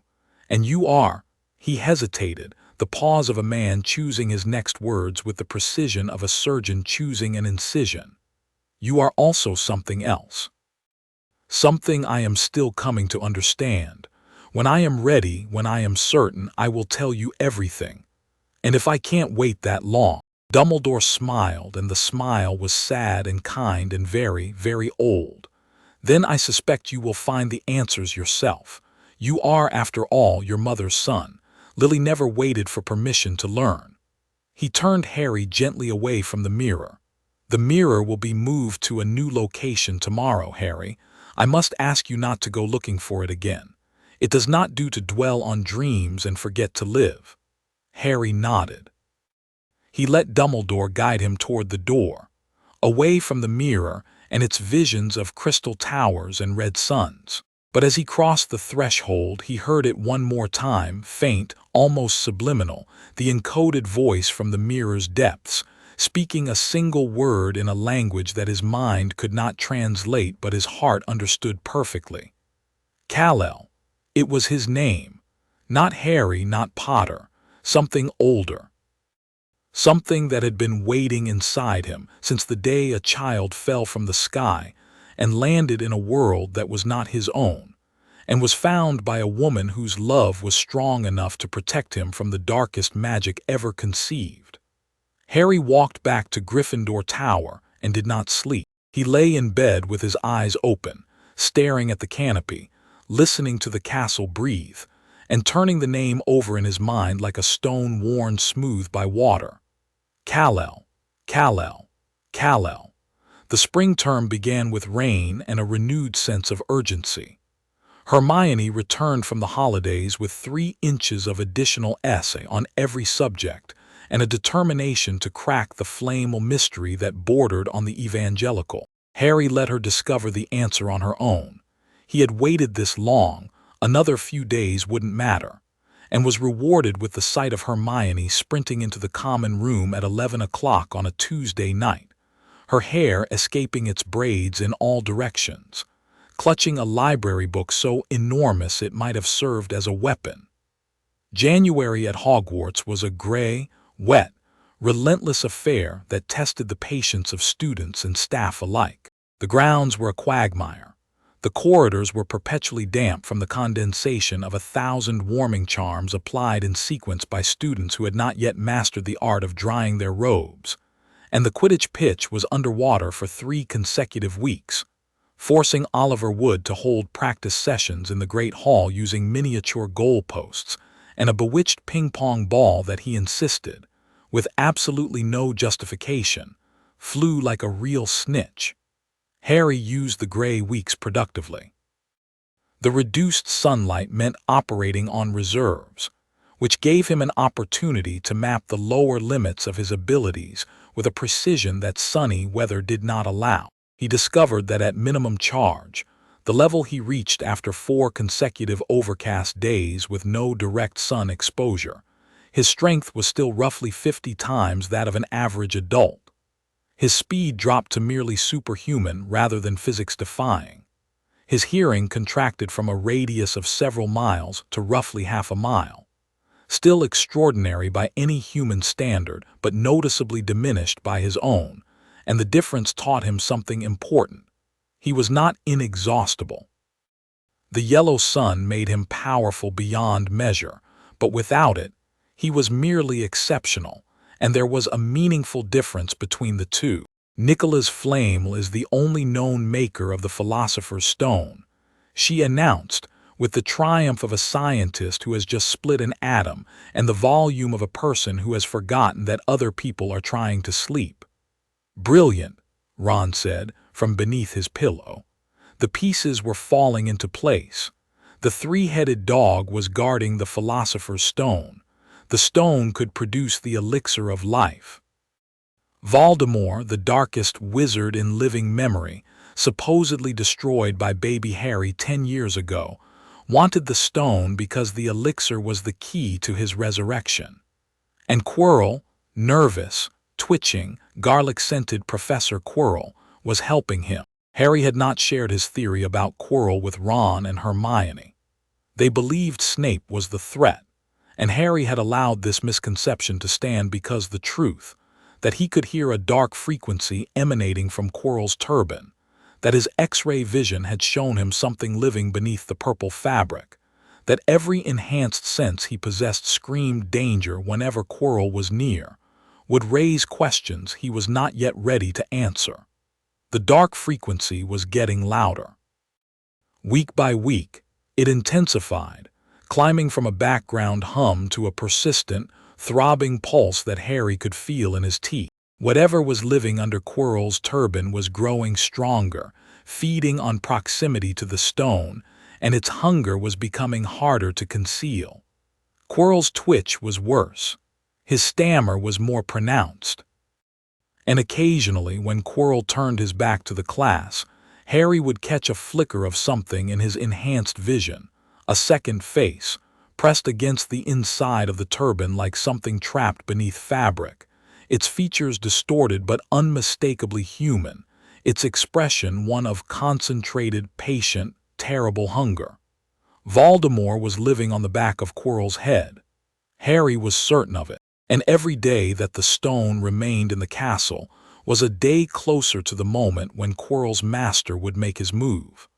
The confrontation Harry had been dreading came not from Quirrell but from Hagrid, and not in the form of dark magic, but in the form of a dragon egg.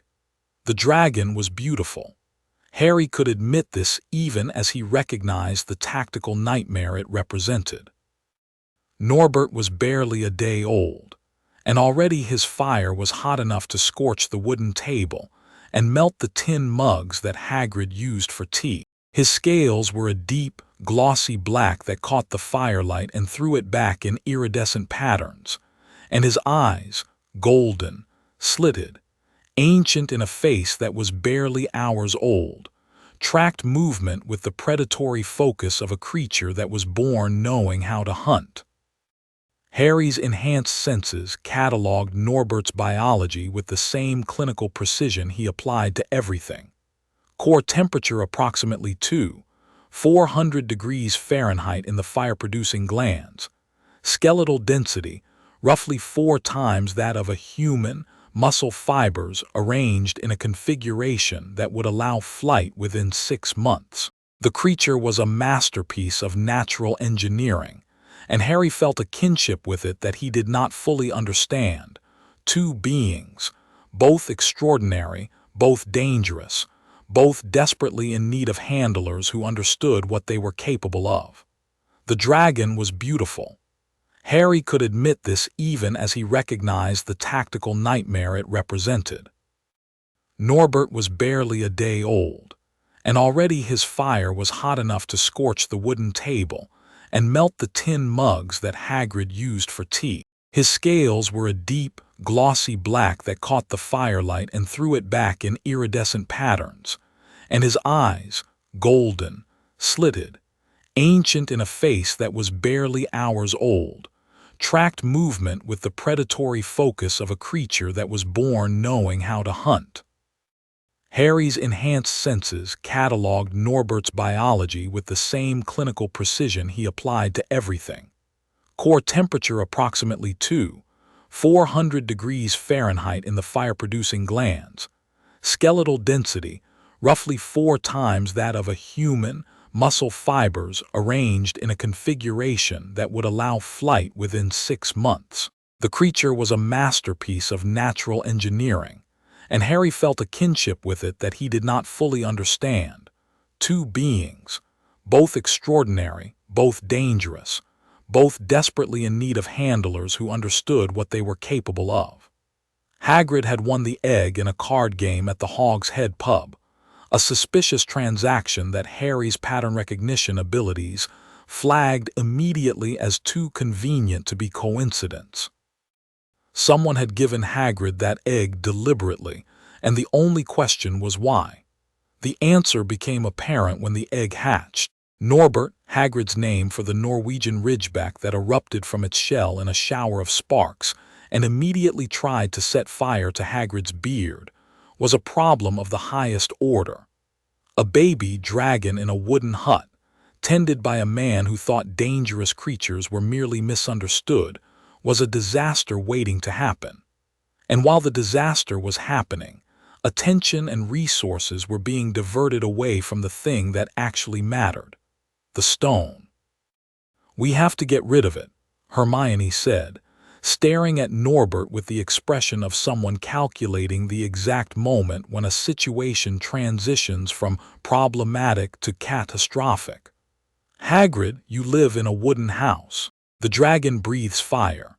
"He's just a baby," Hagrid protested, cradling Norbert with the tenderness of a mother holding a newborn, apparently undisturbed by the fact that the newborn had just singed his eyebrows off. Harry took charge. Ron's brother Charlie worked with dragons in Romania. A solution presented itself with the clean logic of a mathematical proof. Charlie's friends would collect Norbert from the astronomy tower at midnight on Saturday. The plan required the invisibility cloak, a climb to the tallest tower in the castle, and a degree of rule-breaking that would have given Hermione a migraine if she had allowed herself to think about it too carefully. The handoff went smoothly. Harry carried the crate up the stairs of the astronomy tower at a pace that would have winded most adults, the dragon's weight negligible against his Kryptonian strength. Charlie's friends arrived on broomsticks, took the crate, and vanished into the night sky. Harry watched them go, then turned to descend and found Draco Malfoy standing in the stairwell, a triumphant smile on his pointed face, Filch's cat weaving between his ankles. "Out of bed after hours, Potter." And look, no invisibility cloak. How careless.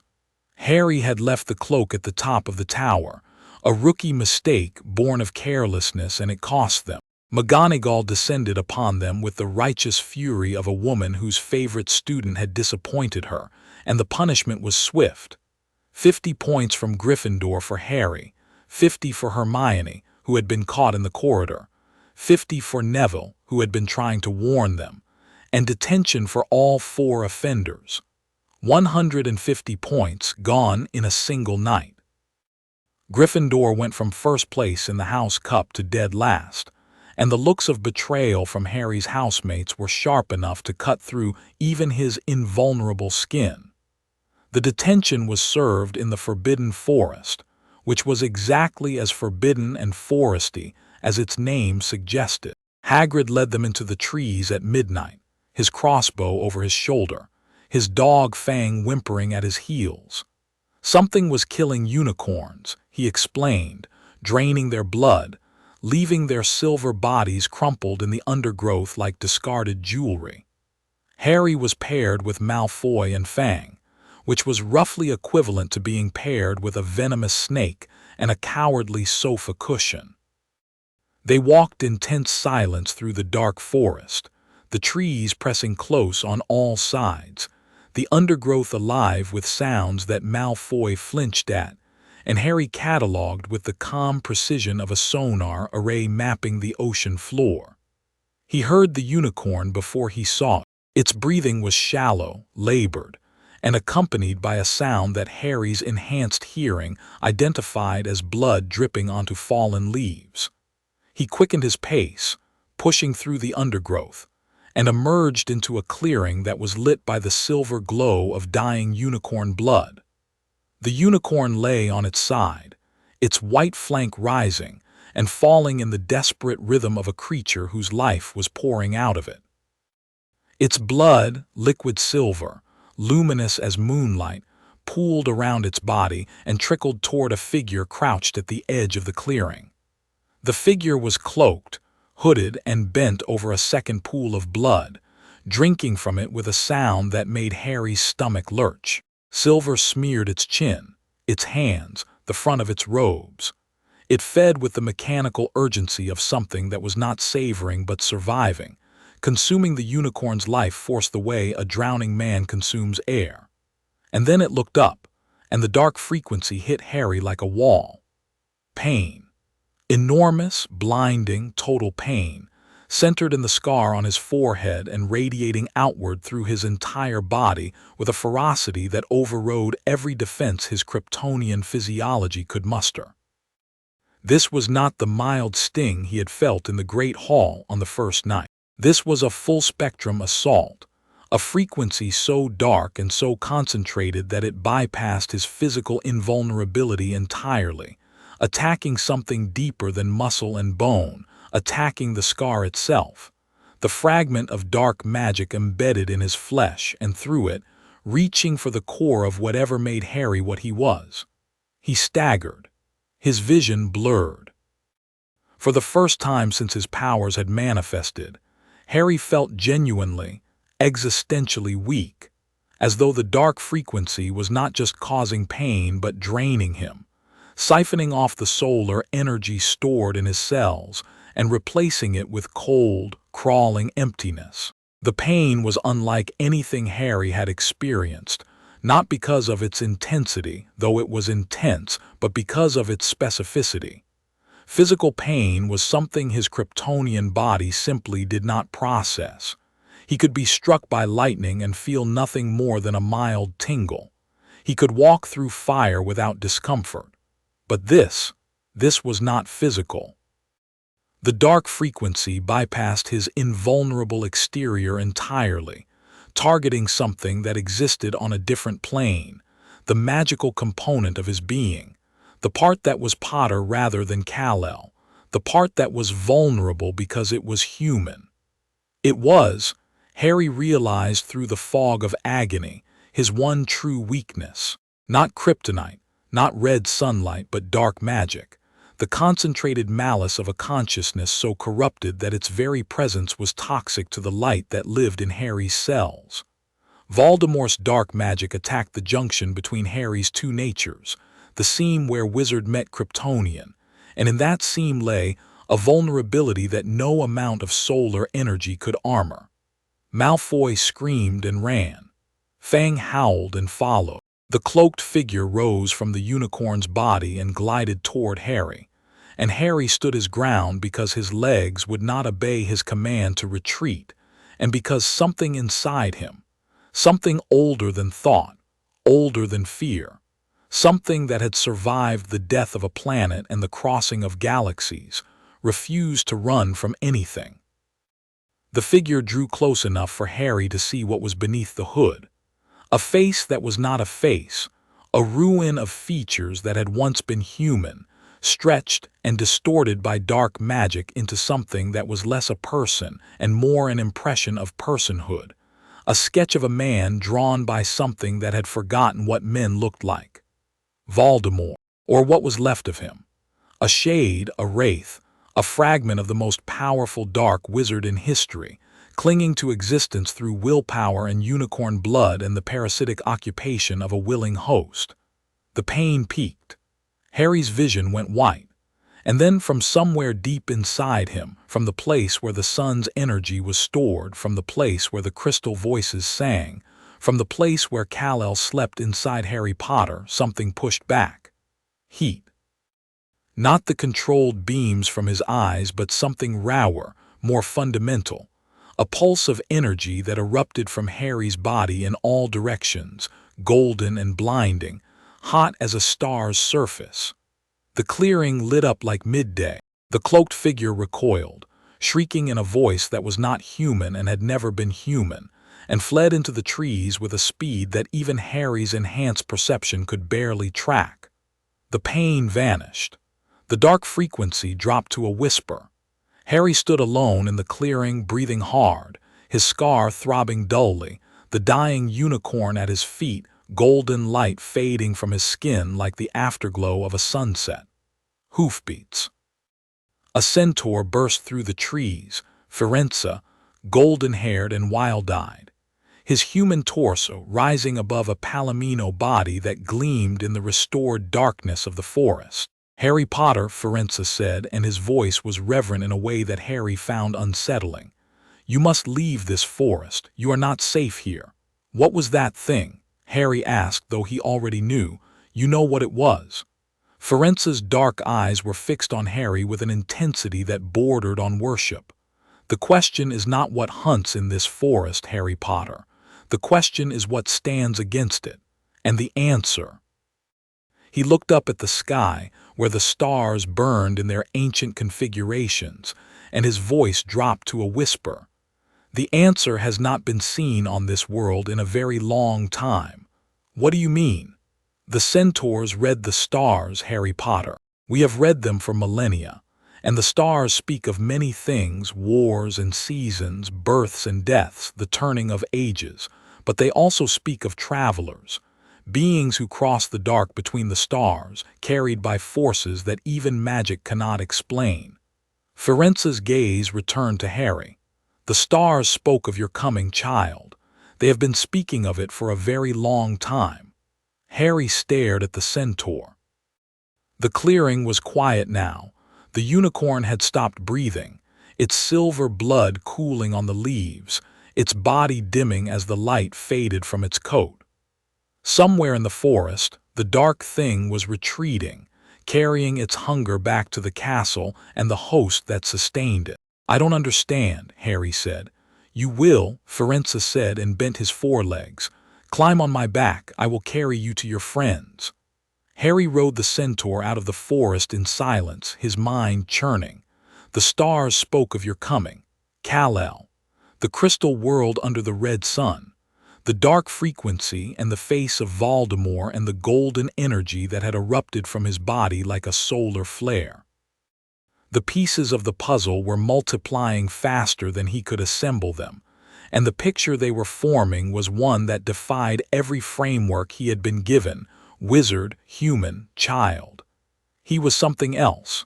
Something the centaurs had read in the stars. Something that had traveled the dark between worlds. And whatever he was, it was the reason the scar on his forehead burned when Voldemort came near. Not because of the killing curse, or not only because of it, but because the dark magic that had tried to destroy him had collided with something inside him that was fundamentally incompatible with darkness, something that drew its power from light in the most literal sense imaginable. He was the last son of a dead world, and the Dark Lord who had murdered his parents was drinking unicorn blood in a forest and planning to steal a stone that would make him immortal. And the collision between these two facts was going to produce a reckoning that the wizarding world was not prepared for. Harry dismounted at the edge of the forest and thanked Firenze, who bowed his head with the solemnity of a knight acknowledging a king. Then he walked back to the castle, through the great oak doors, up the marble staircase, through the corridors that the castle rearranged to give him the most direct route, and into his dormitory where Ron was snoring and the moon was painting silver rectangles on the floor. He lay in bed and listened to the dark frequency, faint but persistent, broadcasting from somewhere in the castle, and he made a decision. He would tell Ron and Hermione everything. Not the Kryptonian truth, he didn't have the words for that yet, didn't have the understanding to explain what the mirror had shown him or what Firenze had implied, but the operational truth.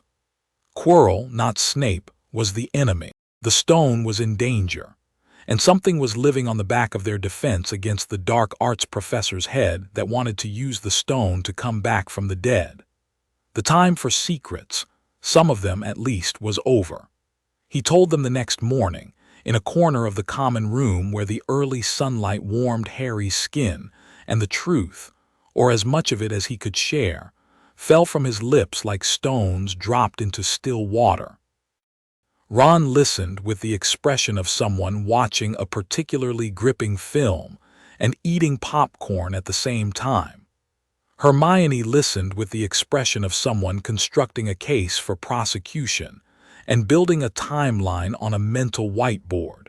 "Quirrell," Ron said, incredulous. "That stuttering wreck, he can barely look at a toadstool without having a panic attack. How is he supposed to be working for you-know-who?"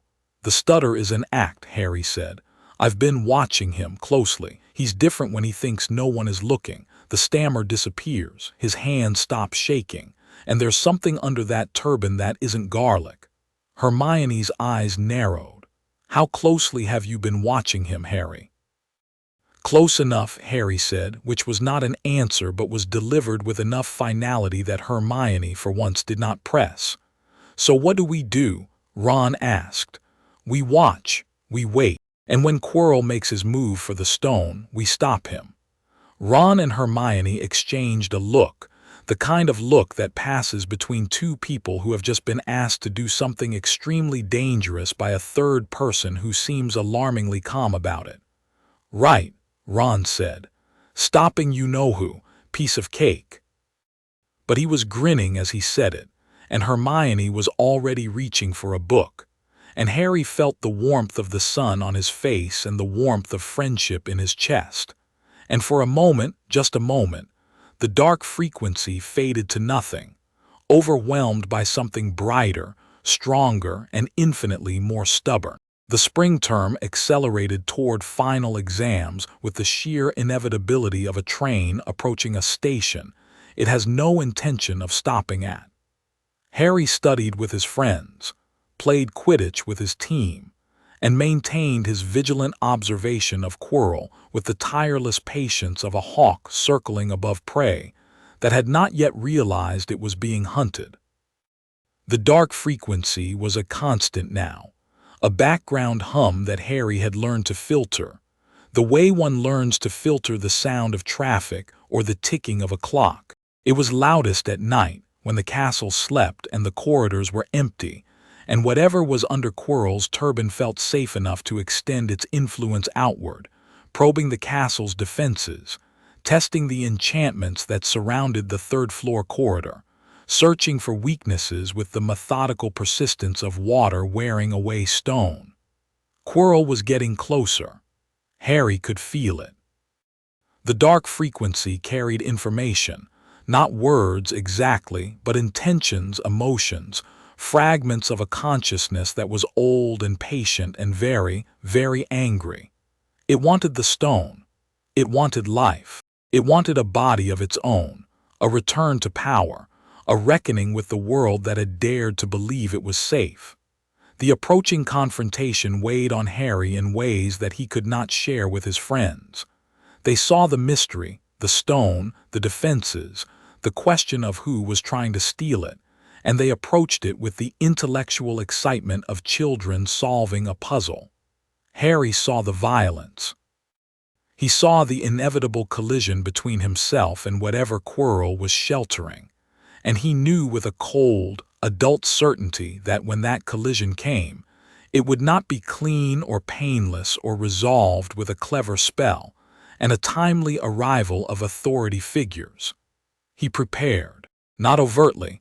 There was no training regimen he could follow, no technique he could practice that would ready him for a confrontation with the most dangerous dark wizard in living memory. But he refined his control.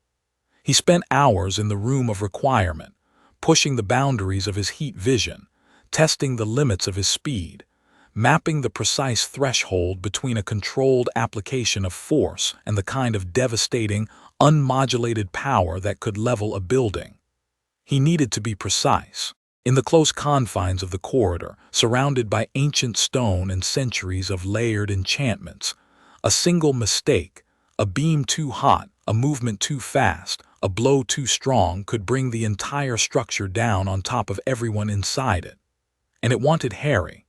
Not the way it wanted the stone, not as a tool or a resource to be acquired and used. It wanted Harry the way a flame wants oxygen, the way a void wants to be filled, the way darkness wants to consume light.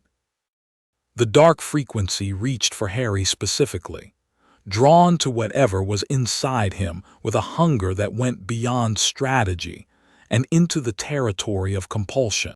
Harry felt it reaching, and he pushed back, not with force but with presence, letting the sunlight that lived in his cells broadcast its own frequency, a clean, bright signal that cut through the dark like a lighthouse beam through fog. The two frequencies met and canceled each other at the boundary, creating a buffer zone of silence that followed Harry through the castle like a personal atmosphere. It was a war fought in frequencies and silence, invisible to everyone except the two combatants, and Harry was winning barely, constantly, by the narrowest of margins, but winning. The end of the term approached, and with it, the sense that the balance was about to tip. Something was going to happen, soon, and when it did, the silent war would become very, very loud. Chapter 4 End. Chapter 5. Through the trapdoor the signal came on the last day of exams, and it came not as a whisper but as a scream. The exam itself was irrelevant. Harry had memorized every date, every name, every goblin rebellion and giant war and vampiric uprising that Binns had droned through over the course of the year. His quill moved across the parchment with mechanical precision, reproducing facts and analysis at a rate that would have earned him full marks in his sleep, while his mind was entirely elsewhere, racing through scenarios, calculating probabilities, mapping the route from the Great Hall to the third-floor corridor, and counting the seconds it would take him to cover each segment at various speeds. The dark frequency was a siren song of triumphant malice. Harry could almost decode the emotions embedded in it, a gloating satisfaction, a building excitement, the anticipatory hunger of something that had been waiting for months and could finally see the finish line. Quirrell had solved the last puzzle. Whatever information he had extracted from Hagrid about Fluffy had been the final piece, and now the path to the stone lay open, waiting only for nightfall and the cover of an empty castle. Harry was sitting in the Great Hall, finishing his history of magic paper, a subject he could have passed in his sleep, and very nearly did, given that the exam consisted of remembering dates and names that Binns had droned through the entire year, with the enthusiasm of a man reading a phone directory to an empty room, when the dark frequency spiked. It went from its usual background hum to a shrieking, jagged pulse that lanced through Harry's skull like a hot needle, and he gripped the edge of his desk so hard that the wood cracked beneath his fingers. Ron looked over. "You all right, mate?" Harry released the desk carefully, hoping no one had noticed the finger-shaped indentations he had left in the oak. "Fine, just headache." But it was not a headache, it was a declaration. The dark frequency was broadcasting a single, sustained note of triumph, and Harry understood with absolute certainty what it meant.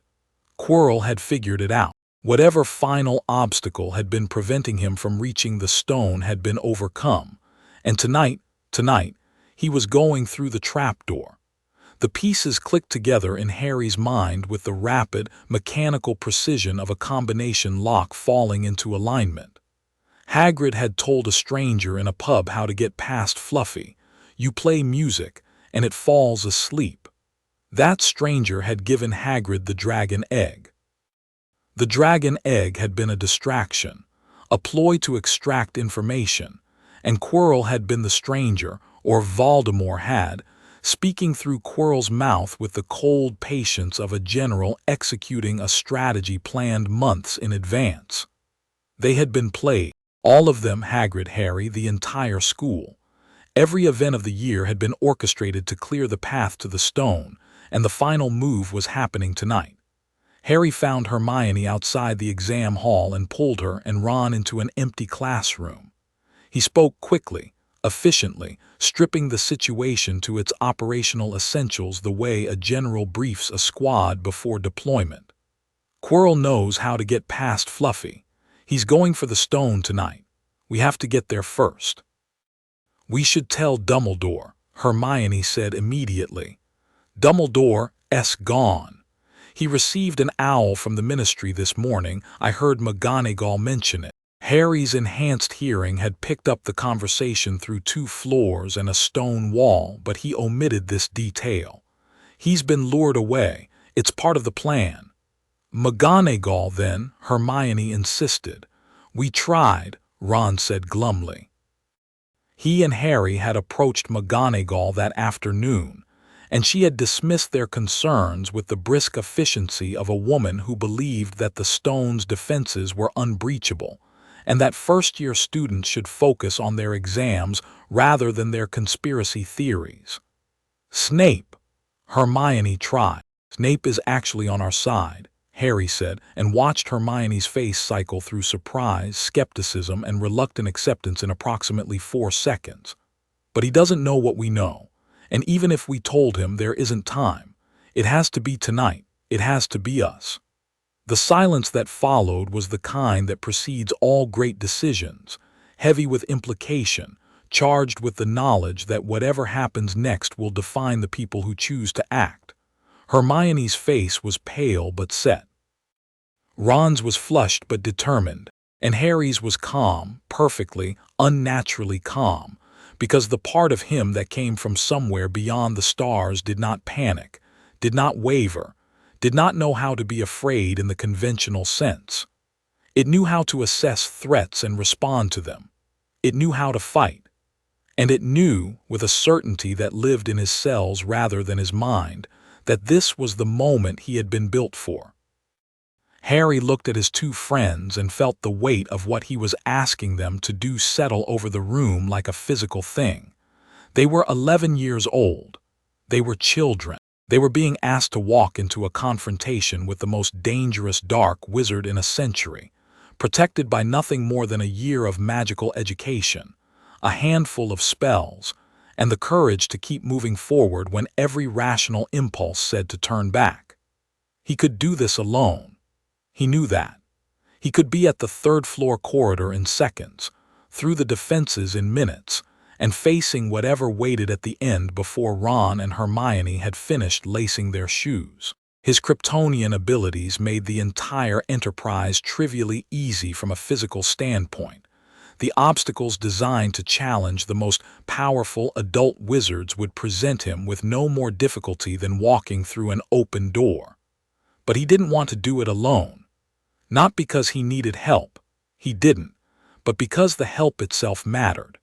Because Ron and Hermione were offering something more valuable than their magical skills. They were offering their presence, their loyalty, their willingness to walk into danger for a friend. And Harry, who had spent the first 10 years of his life in a cupboard where no one came when he called, understood the value of that offering with a depth that made his chest ache. We'll need the invisibility cloak, Hermione said, and the pronoun sealed the pact. They went after midnight. The castle was different at night when you were walking through it with intent to break rules rather than merely exploring. The corridors felt longer, the shadows deeper, the silence more judgmental. Harry's enhanced hearing picked up the sounds of the castle settling, creaks and groans that were merely the thermal contraction of ancient stone, but which sounded, in the midnight hush, like the complaints of a building that knew what they were planning and disapproved. Mrs. Norris was prowling the 2nd floor, her lamp-like eyes scanning the corridors with the mechanical thoroughness of a security camera. Harry tracked her through 2 walls and a staircase, charting her patrol route in real time and adjusting their path to maintain maximum distance. Filch was in his office, hunched over a map of the castle that was covered in red pins marking known student shortcuts, and Harry felt a momentary pang of sympathy for a man whose entire professional existence was devoted to catching children out of bed, and who had, statistically, a success rate that would have gotten him fired from any other profession. The common room was empty. The fire burned down to embers that cast orange shadows on the walls. Neville Longbottom was asleep in an armchair by the portrait hole, his round face peaceful in repose, and Harry felt a pang of guilt for what he was about to do. Neville had been through enough this year: the points debacle, the detention in the forest, the constant low-grade terror of being a clumsy boy in a world that punished clumsiness with physical consequences. He didn't deserve to be involved in this. Neville's eyes opened. "You're sneaking out again," he said, and there was no accusation in his voice, only a tired certainty. "You're going to lose more points for Gryffindor." "Neville," Harry said gently, "this is important. More important than house points. I need you to trust me." Neville looked at Harry for a long moment, really looked, with an attention that Harry had not previously associated with Neville Longbottom, and something in Harry's eyes must have communicated the gravity of the situation, because Neville's expression shifted from resistance to resignation to something that might, in a braver boy, have been called resolve. "I'll stand guard," Neville said. "If anyone comes, I'll make something up." "You're a good man, Neville," Ron said, which was probably the first time anyone at Hogwarts had called Neville a man, and the effect on Neville's posture was immediate and dramatic. He sat up straighter, squared his shoulders, and nodded with a crispness that would not have been out of place in a military briefing. They left through the portrait hole and entered the sleeping castle. The invisibility cloak covered all three of them, though the fit was tight. 3 11-year-olds under a cloak designed for one adult was an exercise in awkward geometry, and Harry was acutely aware of every brush of shoulder and elbow, every accidental footstep that echoed in the empty corridors. His hearing extended outward, scanning for threats. Filch was 2 floors below, mumbling to Mrs. Norris about the declining standards of student behavior. Peeves was in the trophy room, polishing the trophies with his own ectoplasm for reasons that were presumably entertaining to poltergeists. The path to the 3rd-floor corridor was clear. They reached the door. Harry could hear Fluffy on the other side, 3 sets of lungs breathing in slightly different rhythms, 6 nostrils twitching as they caught scents through the door. Music was already playing. A harp, enchanted, its strings plucking themselves in a gentle melody that had reduced the 3-headed dog to a massive, snoring heap. The door itself was unremarkable, heavy oak, iron-banded, the kind of door that medieval castles used to keep out things they didn't want getting in. Harry's X-ray vision showed him the lock mechanism, a simple bolt, already drawn back by whoever had passed through before them. Beyond the door, the room was vast and dark, the 3-headed dog taking up most of the available floor space like a biological piece of furniture designed by someone with an alarming definition of pet. Fluffy's biology was fascinating from a theoretical standpoint. 3 brains, 3 sets of respiratory and digestive systems, 3 independent nervous networks converging at the spine. The creature was essentially 3 dogs sharing a single body, and the coordination required for basic movement alone suggested a level of neurological complexity that would have kept a team of veterinary neurologists occupied for decades. Harry could hear all 3 hearts beating in slightly different rhythms, a polyrhythmic biological percussion that was almost musical in its complexity. The harp played on, its enchanted strings plucking a melody that was simple but hypnotic, designed to exploit the peculiar vulnerability that Fluffy shared with the legendary Cerberus, a susceptibility to music that bypassed the creature's formidable defenses and accessed some deep, animal pleasure center that even 3 brains could not resist. Fluffy snored in triplicate, each head producing a slightly different pitch, and the combined sound vibrated through the floor with a force that Harry felt in his bones. "Quirrell's already been here," Harry said, noting the harp. "He's ahead of us." They opened the door. Fluffy lay in a colossal pile of fur and drool, all three heads resting on massive paws, the snoring so loud it vibrated the floor. The trapdoor was visible beside one enormous paw, open, a square of darkness in the stone floor leading down into whatever waited below. "I'll go first," Harry said. It was not a suggestion. He dropped through the trapdoor and fell. The darkness was absolute, the air damp and cool, and Harry could see, of course he could always see, the thing waiting at the bottom. A massive plant, its tendrils coiled and ready, filling the chamber below like a living carpet. Devil's snare. He landed in the thick of it. The tendrils surged immediately, wrapping around his arms, his legs, his torso, squeezing with a force that would have crushed a normal person's ribcage. Harry felt the pressure as a mild inconvenience. The plant might as well have been trying to crush a steel girder, and held perfectly still, letting the snare believe it had caught him while he assessed the situation. The devil's snare was fascinating from a biological perspective. Harry's enhanced senses cataloged its structure in the seconds before Hermione's spell freed them. The tendrils were not truly plant matter, but something intermediate between flora and magical construct. A living enchantment that drew nutrients from magical energy rather than soil and sunlight. Each tendril contained a sensory network that responded to touch, warmth, and movement, allowing the plant to locate and restrain its prey with a speed that was impressive for something without a central nervous system. Harry filed the information away for later reference.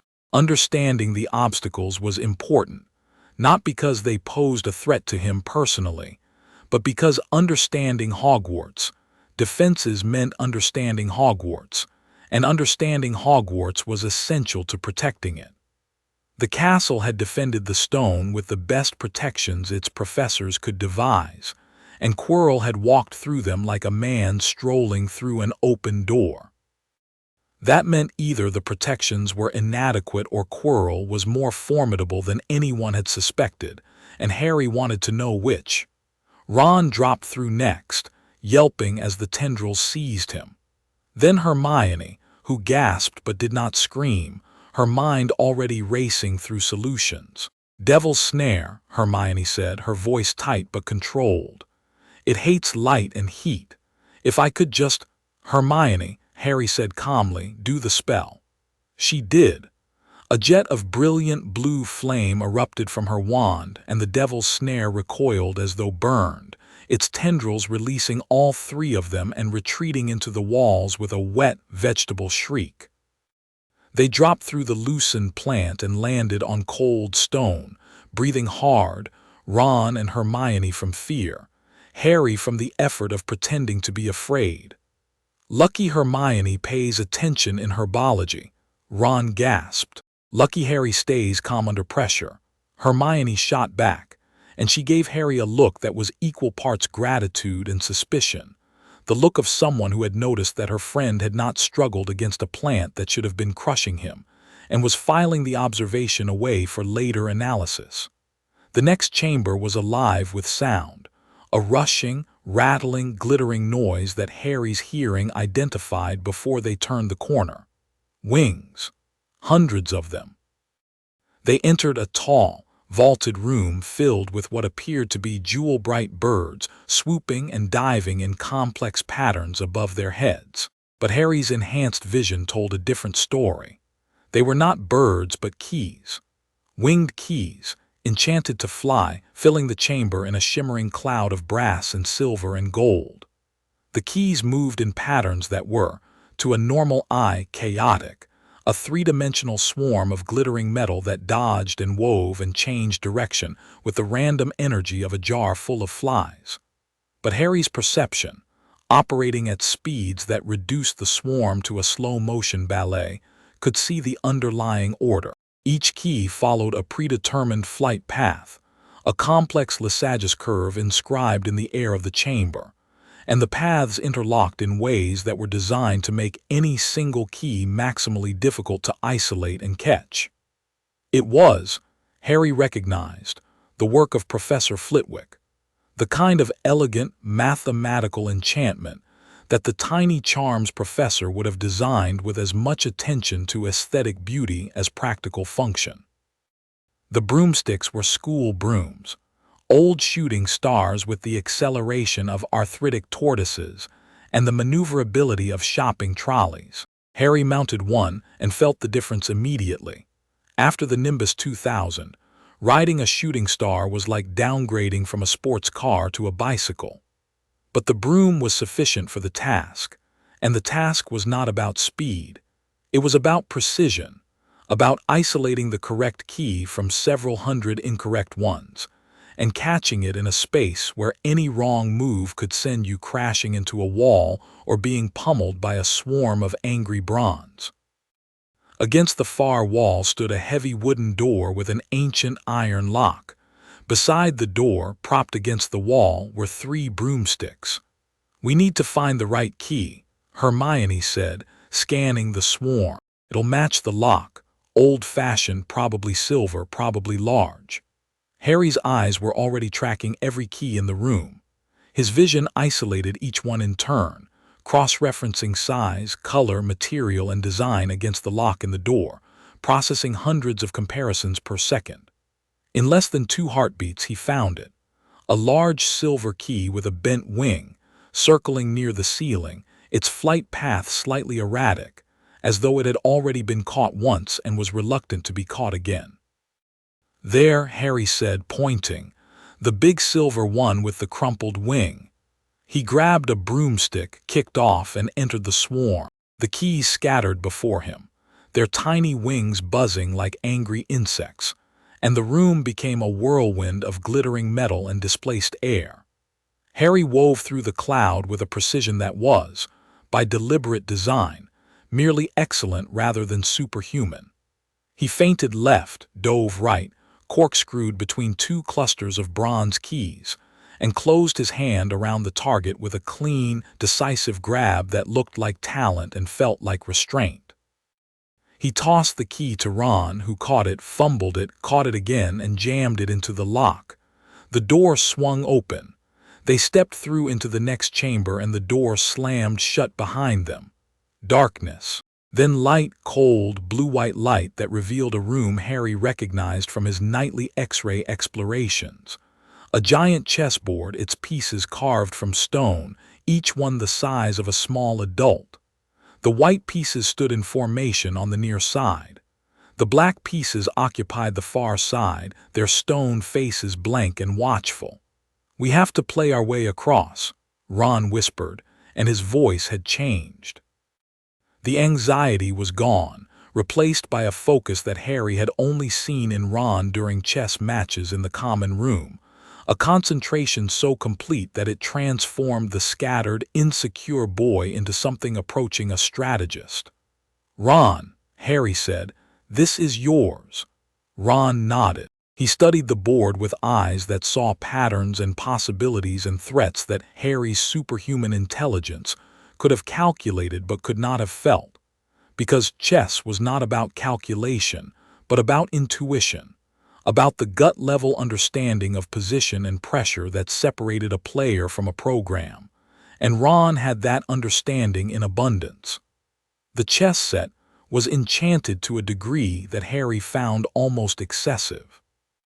Each piece was not merely animated, but individually aware, capable of evaluating its own tactical position and expressing opinions about the decisions being made on its behalf. The White Queen, in particular, had a personality that could only be described as bloodthirsty.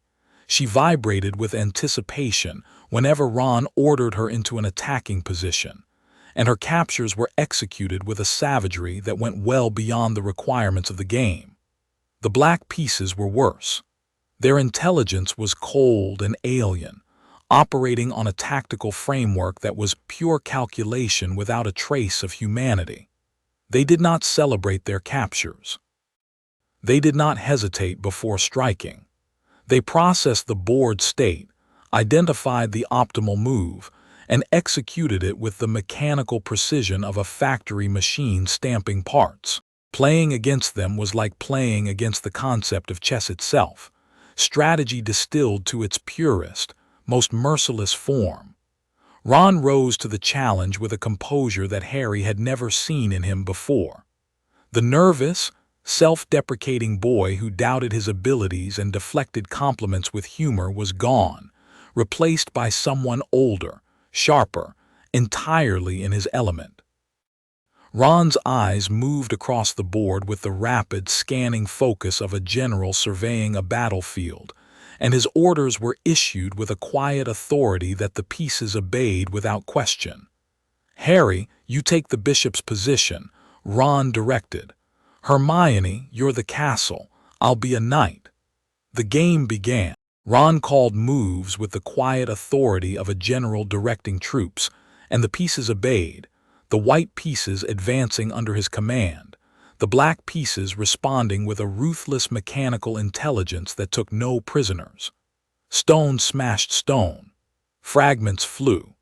The sound of each capture was like a car crash in miniature, and Harry watched his friend navigate the violence with a tactical brilliance that was breathtaking in its maturity.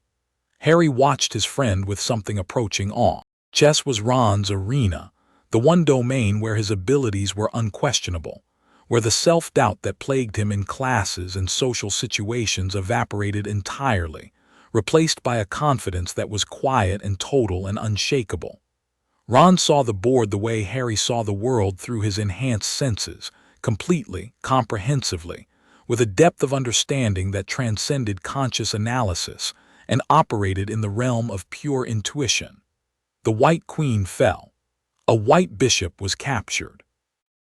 A white knight was smashed from the board with a violence that made Hermione flinch. Ron absorbed each loss without reaction, his face composed, his eyes already seeing 3 moves ahead. He was sacrificing pieces deliberately, trading material for position, accepting short-term losses in pursuit of a long-term strategic advantage that only he could see. It was, Harry realized, exactly the kind of thinking that the magical world undervalued and the chess world revered. The ability to see the whole board, to understand that individual pieces mattered less than the pattern they created, and to have the nerve to sacrifice what you had for what you needed. Harry could have ended the game at any point. He could have walked across the board, through the black pieces, absorbing their attacks on his invulnerable body like a tank rolling through a barricade. The stone could not hurt him.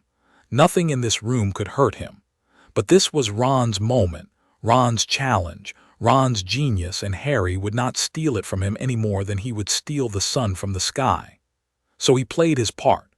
He moved when Ron told him to move, stood where Ron told him to stand, and watched with genuine admiration as his best friend orchestrated a masterpiece of strategic thinking under conditions that would have reduced most adults to paralysis. The endgame arrived.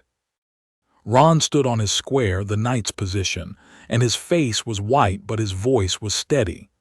"I have to sacrifice myself," he said. "It's the only way. Once the queen takes me, Harry, you're free to checkmate the king." "No," Hermione said. "Ron," Harry began. "That's chess," Ron said. "You've got to make sacrifices. I'll be fine. It's just a game." But his voice cracked on the last word because they both knew it was not just a game. The pieces had been smashing each other with killing force all match, and the Black Queen was a 6-foot column of animated stone that showed no inclination toward mercy. Harry could stop it. He could move, faster than the pieces could react, and dismantle the Black Queen with his bare hands. He could protect Ron from the impact, shielding him with his own body, absorbing whatever force the stone could deliver without flinching. He had a dozen options, each one guaranteed by his impossible abilities, each one a betrayal of the rules and Ron's courage. He did nothing. Ron stepped forward. The Black Queen struck. The blow was savage, a sweep of stone arm that caught Ron across the temple and sent him crumpling to the floor. Hermione screamed. Harry's jaw clenched so hard his teeth ached. and the heat behind his eyes flared briefly before he forced it down with an act of will that cost him more than any physical effort he had ever made. Ron was unconscious but alive. Harry could hear his heartbeat, steady and strong, his breathing shallow but regular. The head wound was superficial. He would have a headache and a spectacular bruise, but he would be fine. Harry stepped across the board. The White King removed his crown and threw it at Harry's feet. Checkmate. Go, Hermione said, kneeling beside Ron, her wand already producing bandages from thin air. I'll stay with him, you go on. Are you sure? Harry. Hermione looked up at him, and her eyes were fierce and bright and full of a faith that he had done nothing to deserve and everything to earn. You're the one who has to do this. You know you are. Whatever's down there, whatever Quirrell is doing, you're the only one who can stop it. She didn't know how right she was. She didn't know about the Kryptonian strength or the heat vision or the invulnerability that made him, in terms of raw physical capability, the most dangerous entity in the castle. She just knew her friend and she trusted him, and that trust was more powerful than any superpower he possessed. Harry walked through the door and into the next chamber. The smell hit him first, the thick, rancid stench of mountain troll, magnified by the enclosed space into something that made his enhanced olfactory senses stage a full revolt. A second troll lay unconscious on the floor, already dealt with by whoever had passed through before him. Quirrell's work. Harry stepped over its massive body and moved on. The next chamber was different. No physical challenge, no creature, no enchantment that could be beaten with strength or speed. A table stood in the center of the room, bearing 7 bottles of various sizes and shapes, flanked by 2 fires, one purple, one black, that blocked the exits. On the table lay a scroll of parchment. Harry read the riddle. It was a logic puzzle, not a magical challenge at all, but a test of pure reasoning, and Harry recognized Snape's hand in its construction. The man who dealt in precise measurements and exact formulations had created a trap that could not be bypassed by power, only by thought. Harry solved it in 11 seconds. His mind processed the clues, cross-referenced the variables, and identified the correct bottle, the smallest, containing barely a mouthful of potion, with the speed and certainty of a computer executing a simple algorithm. He drank. The potion was ice gold, and the black flames parted before him like a curtain, and he stepped through into the final chamber. The room beyond was circular, stone-walled, lit by torches that burned with an unnatural stillness. No flicker, no waver, just flat, constant light that cast no shadows. In the center of the room stood the mirror of Erised, its golden frame gleaming, its surface dark and expectant. And before the mirror, running his hands along its frame with the desperate concentration of a man trying to open a lock without a key, stood Professor Quirrell. There was no turban. It had been removed, unwound, discarded in a purple heap on the floor. Quirrell's head was bare, and Harry could see, with terrible clarity, why the turban had been necessary. The back of Quirrell's head was not empty. It was not even the back of a head, properly speaking. It was a face, a second face, pressed into the skull as though someone had pushed their features into wet clay, its eyes closed, its mouth slack, its skin the gray-white of something that had not seen sunlight in a very long time. It was the face Harry had glimpsed in the Forbidden Forest, the face of the Dark Frequency, the face of Voldemort. Quirrell had not noticed Harry's arrival. He was muttering to himself, or rather, to the thing on the back of his head, his voice no longer stuttering, no longer trembling, stripped of every affectation to reveal the cold, competent intelligence that had been hiding beneath the act all year. I see the stone, Master, I see it in the mirror, but I cannot reach it. The enchantment, a voice answered, not Quirrell-s. Something thinner, higher, colder, a voice like a blade drawn across ice, emanating from the face on the back of his head. Use the boy. Quirrell turned. His face was transformed, the nervous, twitching professor replaced by something harder, crueler, a man who had made his choices and discarded his doubts long ago. His eyes found Harry and widened slightly, but the surprise was fleeting, consumed almost immediately by calculation. "Ah, Potter, I wondered when you'd arrive." Harry stood in the doorway and felt the dark frequency hit him full force, unshielded now, unfiltered by the turban. A raw broadcast of dark magic so concentrated that it pressed against his skin like a physical weight. His scar ignited. The pain was enormous, blinding. A white-hot wire threaded through his frontal lobe, and Harry gritted his teeth and absorbed it the way he absorbed everything, by standing his ground and refusing to fall. "You're not stuttering anymore," Harry said. Quirrell smiled. It was not a pleasant smile. The stammer served its purpose, as did the turban, the garlic, the nervous demeanor.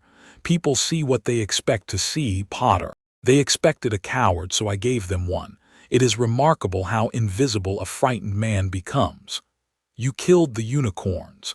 I drank their blood to sustain my master, a temporary measure. The stone will provide a more permanent solution." Quirrell's eyes glittered. "But the mirror will not yield it to me. It shows me presenting the stone to my master, but the reflection is all I get. The enchantment requires something I apparently lack." He studied Harry with an appraising look. "Perhaps you can succeed where I have failed. Let me speak to him." The voice from the back of Quirrell's head was stronger now, more insistent. Face to face. "Master, you are not strong enough. I am strong enough for this." Quirrell turned slowly, presenting the back of his head to Harry. The face on the skull opened its eyes. They were red. Not bloodshot, not inflamed, red. The irises were the color of arterial blood, and they looked at Harry with an intelligence that was vast and terrible and patient beyond human comprehension. This was the face of the man who had murdered Harry's parents. The face of the darkest wizard in 100 years. The face of a mind that had torn itself apart in the pursuit of immortality, and had found, instead of eternal life, an existence that was neither life nor death, but something between. A parasitic shadow clinging to a host, sustained by unicorn blood and willpower, and an unquenchable hatred of the mortality it had tried to escape. "Harry Potter," Voldemort said, and the dark frequency modulated into something almost conversational, a predator lowering its hackles, not because the danger had passed, but because it preferred to attack from a position of apparent calm. "See what I have become. See what I have been reduced to. A shade. A parasite. A face on the back of another man's head. And all because of you. You did this to yourself," Harry said. His voice was steady. The pain in his scar was enormous, but he compartmentalized it, shoved it into a box in the back of his mind, and sealed the lid because pain was information, not a command, and he could choose not to obey it.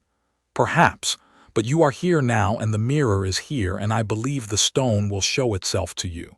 Come, look into the mirror, tell me what you see." Harry did not move. He was calculating, running scenarios, assessing options, processing variables at a speed that would have made the chess pieces upstairs look like they were playing in slow motion. He could refuse. He could fight. He could tear Quirrell apart with his bare hands, could incinerate the face on the back of his head with a glance, could end this confrontation in a fraction of a second with a display of power that would leave nothing but ash and silence. The tactical situation was straightforward from a physical standpoint. Harry was invulnerable. Quirrell was not. The stone was in Harry's pocket. The only variable was Voldemort, the shade, the parasite, the fragment of dark consciousness that was broadcasting its hunger on the frequency that had been Harry's constant companion all year. If Voldemort abandoned Quirrell, he would escape. If he stayed, he would be destroyed along with his host. The question was whether Harry could end the confrontation quickly enough to prevent Voldemort's escape while minimizing the collateral damage to the chamber and, more importantly, to whatever was left of Quirrell's humanity. Because Quirrell had been human once.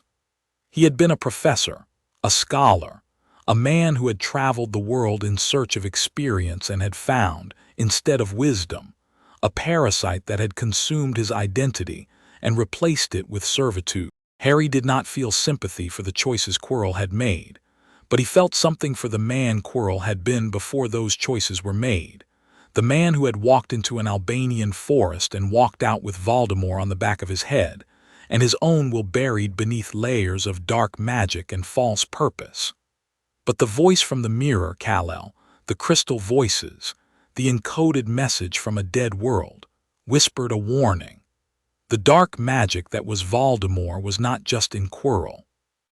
It was in the scar, it was in Harry, and destroying Quirrell might not destroy the connection, it might feed it. Harry walked to the mirror. He stood before it and looked at his reflection, and the glass showed him something new. The mirror's surface was cool beneath his fingertips. He could feel the enchantment pulsing within the glass, not the dark, aggressive magic of the protections they had navigated, but something gentler, more contemplative, a spell designed not to guard but to judge.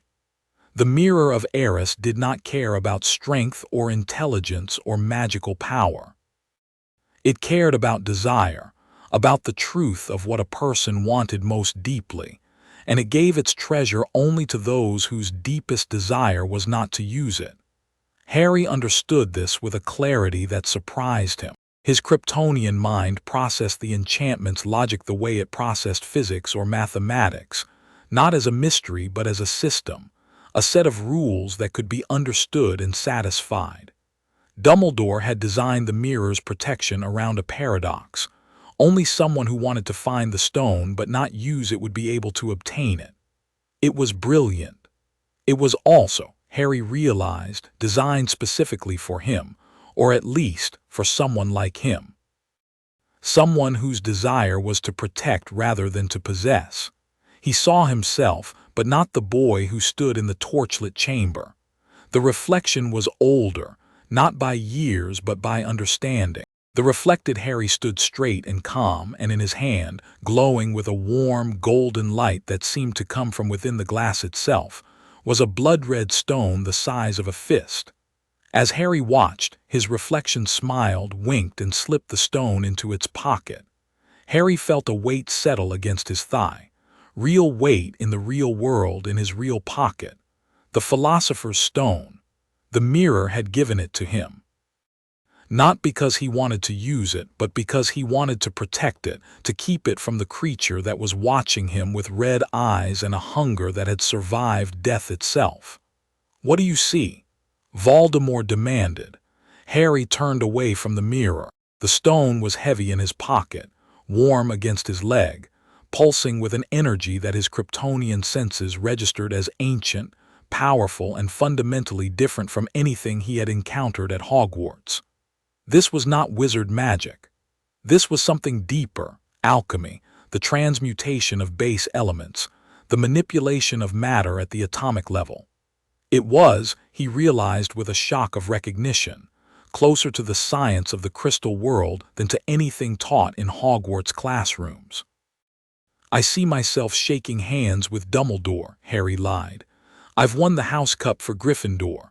Voldemort's red eyes narrowed. The dark frequency shifted, probing, testing the lie, and Harry let it wash over him without flinching, his face a mask of innocent sincerity that he had perfected over 11 years of living with the Dursleys.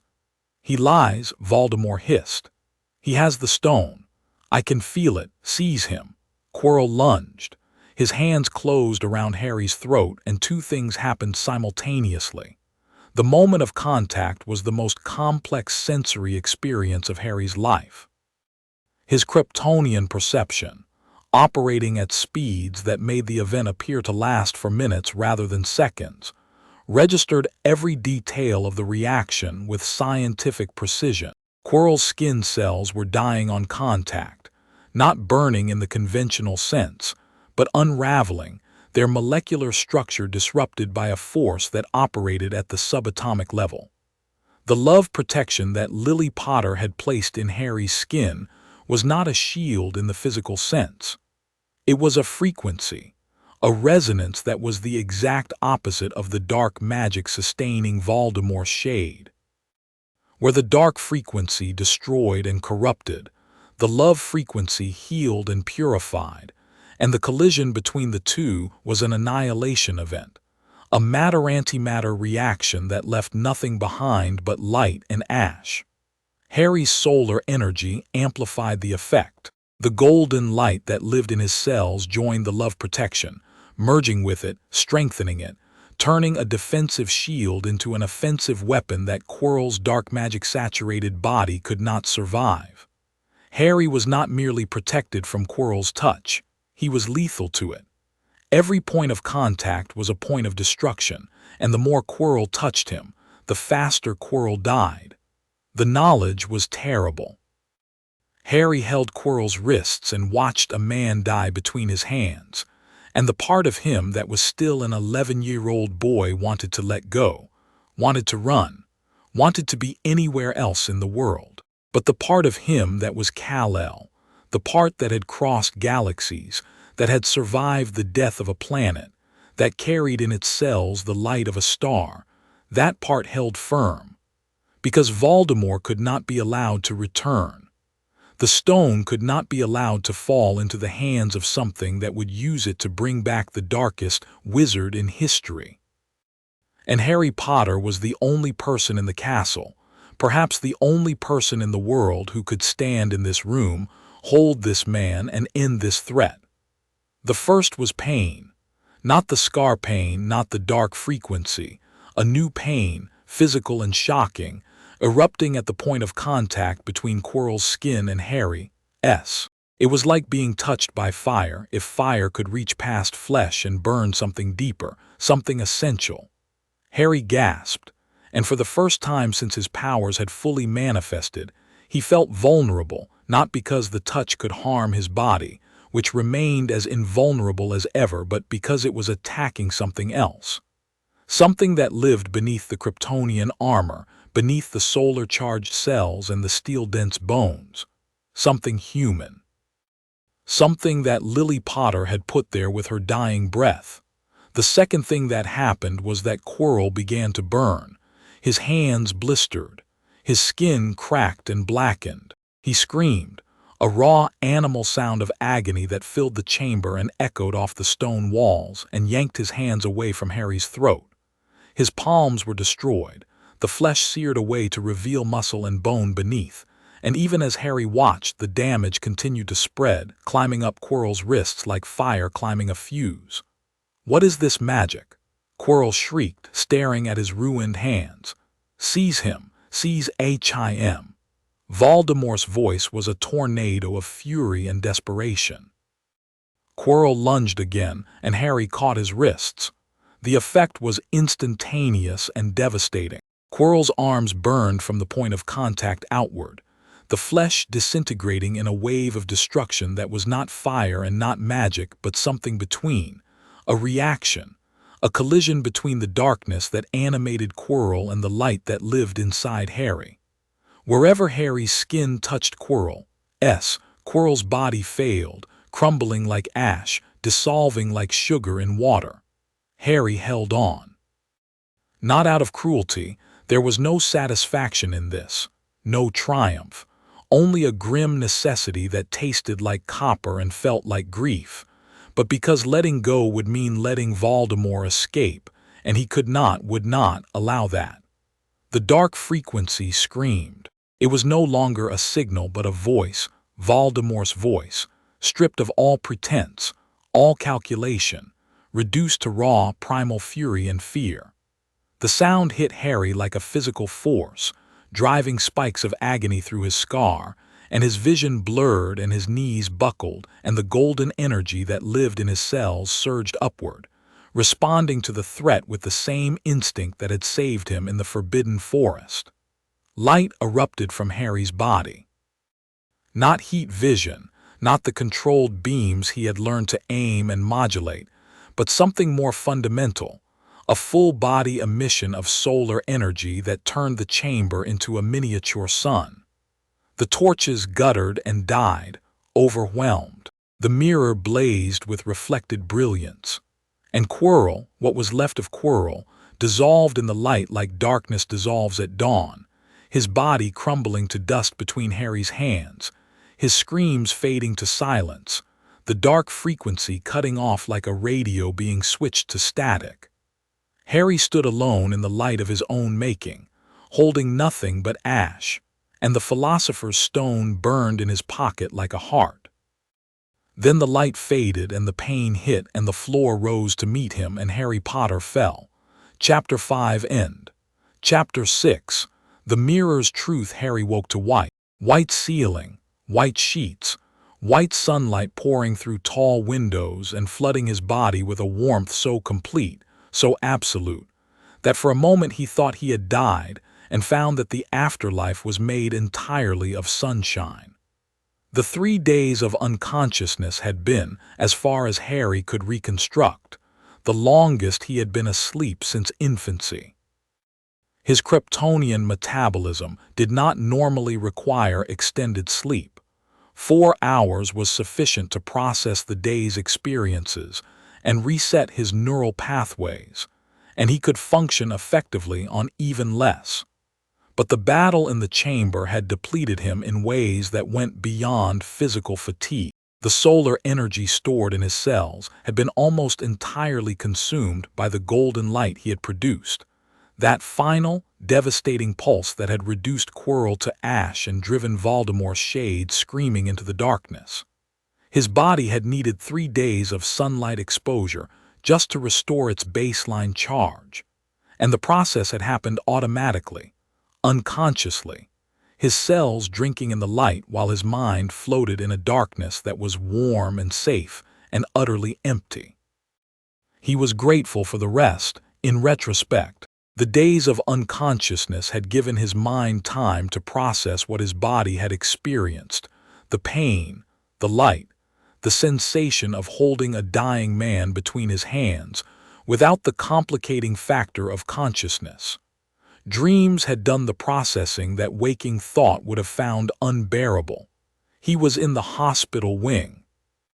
This fact established itself slowly, assembling from fragments of sensory data, the smell of healing potions, the crisp starch of the sheets, the distant clatter of Madame Pomfrey's footsteps on stone. Harry lay still and let his awareness expand outward, cautiously, testing the boundaries of his body the way one tests a bruise. Everything worked. His strength was there, he could feel it humming in his muscles, recharged by the sunlight to levels that felt almost excessive, as though his cells were trying to compensate for whatever had drained them in the chamber below. His hearing was sharp. His vision was clear. The pain in his scar had diminished to a faint, distant throb like the memory of a headache rather than the thing itself. He was alive. He was whole. And the dark frequency was gone. Not diminished, not muted, gone. The constant, nagging pulse of Voldemort's presence that had been Harry's unwanted companion since the start of term had vanished entirely, leaving a silence so profound that Harry almost missed it, the way one might miss the ticking of a clock that has finally stopped. The bedside table was covered in sweets, chocolate frogs, Bertie Bott's every flavor beans, a tower of cauldron cakes that leaned at a precarious angle, cards from Ron and Hermione, a lumpy parcel that smelled of rock cakes and could only have come from Hagrid, tokens of friendship piled high, and the sight of them made Harry's chest tighten with an emotion he had not fully learned to name. "Good afternoon, Harry." Dumbledore sat in a chair beside the bed, looking as though he had been there for some time.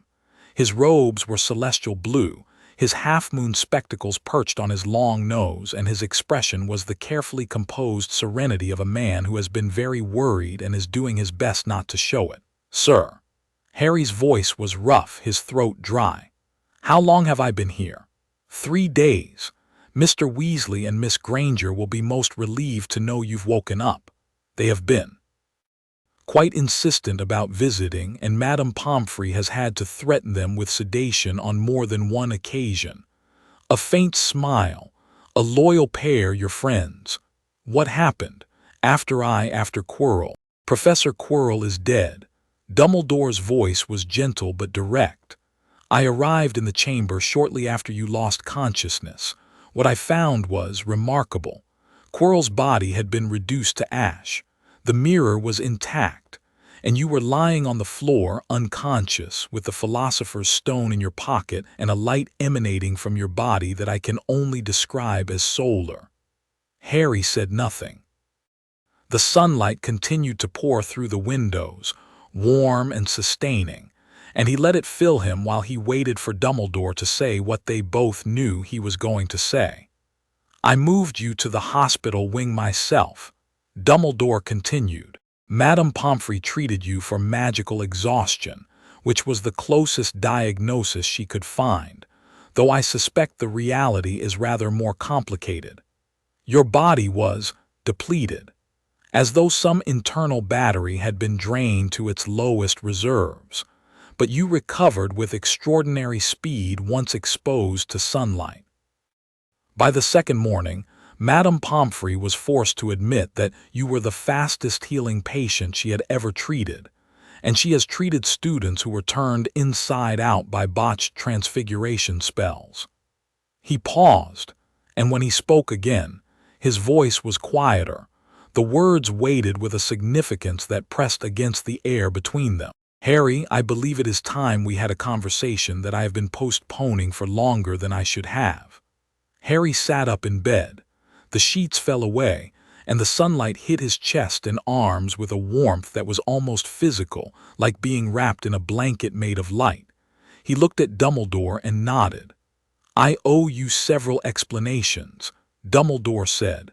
"The first concerns Professor Quirrell and Lord Voldemort. As you correctly deduced, and I confess I am still uncertain how you deduced it, though I have my theories, Voldemort had taken up residence on the back of Quirrell's head, a parasitic arrangement sustained by unicorn blood and dark magic, designed to keep Voldemort's shade anchored to the physical world until the stone could provide a more permanent solution." "The stone," Harry said. "Where is it now?" "Destroyed." Dumbledore's expression was serene. "Nicholas and I had a little chat and agreed that it was for the best. The elixir of life will sustain them for long enough to put their affairs in order, and then Nicholas and Perenelle will die. But they're over 600 years old. They're choosing to die. To the well-organized mind, death is but the next great adventure." Dumbledore's eyes twinkled behind his spectacles, and Harry heard in the words something more than philosophy, a personal conviction, hard-won and deeply held, that death was not an enemy to be defeated but a boundary to be respected. It was a conviction, Harry realized, that stood in direct opposition to everything Voldemort believed. And in that opposition lay the fundamental architecture of the conflict that had shaped Harry's life. A dark lord who feared death above all things versus a boy who had been sent across the stars by parents who accepted death as the price of their child's survival. "The second explanation," Dumbledore continued, "concerns what happened when Quirrell touched you. You may have noticed that the contact was mutually unpleasant. He burned. His skin, when he touched me, it destroyed him. Yes, that is the power of your mother's sacrifice. Lily Potter died to save you, Harry, and in doing so, she left upon you a mark far more powerful than the scar on your forehead. She left a protection that lives in your very skin, a love so deep, so selfless, so complete that it is anathema to a creature like Voldemort. He cannot touch you. His servants cannot touch you. The love that your mother planted in you is a shield that dark magic cannot penetrate." Harry absorbed this. He thought about the golden energy that had erupted from his body in the chamber, solar energy, Kryptonian energy, the light of a yellow sun stored in alien cells, and he wondered whether Lily's protection was the only thing that had burned Quirrell, or whether his mother's love had combined with something else inside him to create a force that was greater than either one alone. Love and sunlight. The two forces that defined Harry Potter's existence, fused into a weapon that even Voldemort's darkest magic could not withstand. And the third explanation, Dumbledore said, and his voice changed. The gentle headmaster receded, replaced by something older, sharper, the most powerful wizard in the world preparing to address the most extraordinary being he had ever encountered. The third concerns you, Harry. What you are. What you have always been. The hospital wing was very quiet. Outside, the lake glittered in the afternoon sun, and the grounds were green with the first flush of summer, and the forbidden forest stood dark and watchful at the edge of the water. Inside, an old man and a young boy sat facing each other, and the air between them was thick with the accumulated weight of a secret that was 11 years old. On the night your parents were killed, Dumbledore began, I came to the house in Godric's Hollow. I found the ruins of the cottage, the bodies of James and Lily, and you, a baby, barely a year old, sitting in your crib amid the rubble, with a lightning bolt scar on your forehead and not another scratch on you. He paused, and the pause was deliberate, the silence of a storyteller building toward a revelation. But the scar was not the only unusual thing about you, Harry. When I lifted you from the crib, I noticed that you were warm. Not the warmth of a baby wrapped in blankets, a deeper warmth, a heat that seemed to emanate from within your body, from your cells, from the very structure of your being. I noticed that your skin was unblemished despite the rubble around you. I noticed that the killing curse, the most lethal spell ever devised, a curse that has no counter, no shield, no defense, had struck you and failed. Not because of Lily's protection alone, though that played its part, but because the curse had encountered something in you that it was not designed to destroy, something it could not comprehend, something that was, for lack of a better term, not of this world. Harry's heartbeat was very steady, his breathing was very calm, but inside, in the place where Kal-El slept and the crystal voices sang, something was waking up. I conducted tests, Dumbledore continued, discreetly, carefully over the years. I asked colleagues in fields that most wizards consider fringe, magical astronomy, planar theory, the study of extraterrestrial magical phenomena. I examined records dating back thousands of years, searching for precedents, and I found one. He reached into his robes and produced a small object, a crystal, no larger than Harry's thumb, perfectly clear, faceted in geometric patterns that Harry recognized with a jolt of familiarity. It was the same crystal he had seen in the mirror of Erised, the same material that composed the towers in the vision of the alien world, the same substance that hummed with the encoded voices that spoke a language Harry's cells understood even if his mind did not. This was found, Dumbledore said, placing the crystal on the bedside table, in the ruins of Godric's Hollow. Not in the cottage itself, but in the garden, half buried in the earth, as though it had been there for some time. It is not magical, Harry, not in the sense that we understand magic. It is something else entirely, a material that does not exist anywhere on Earth, composed of elements that do not appear on any periodic table, structured in a crystalline matrix that encodes information in a way that no human technology or magical art can replicate. Harry reached for the crystal. The moment his fingers touched it, the world changed. The hospital wing fell away.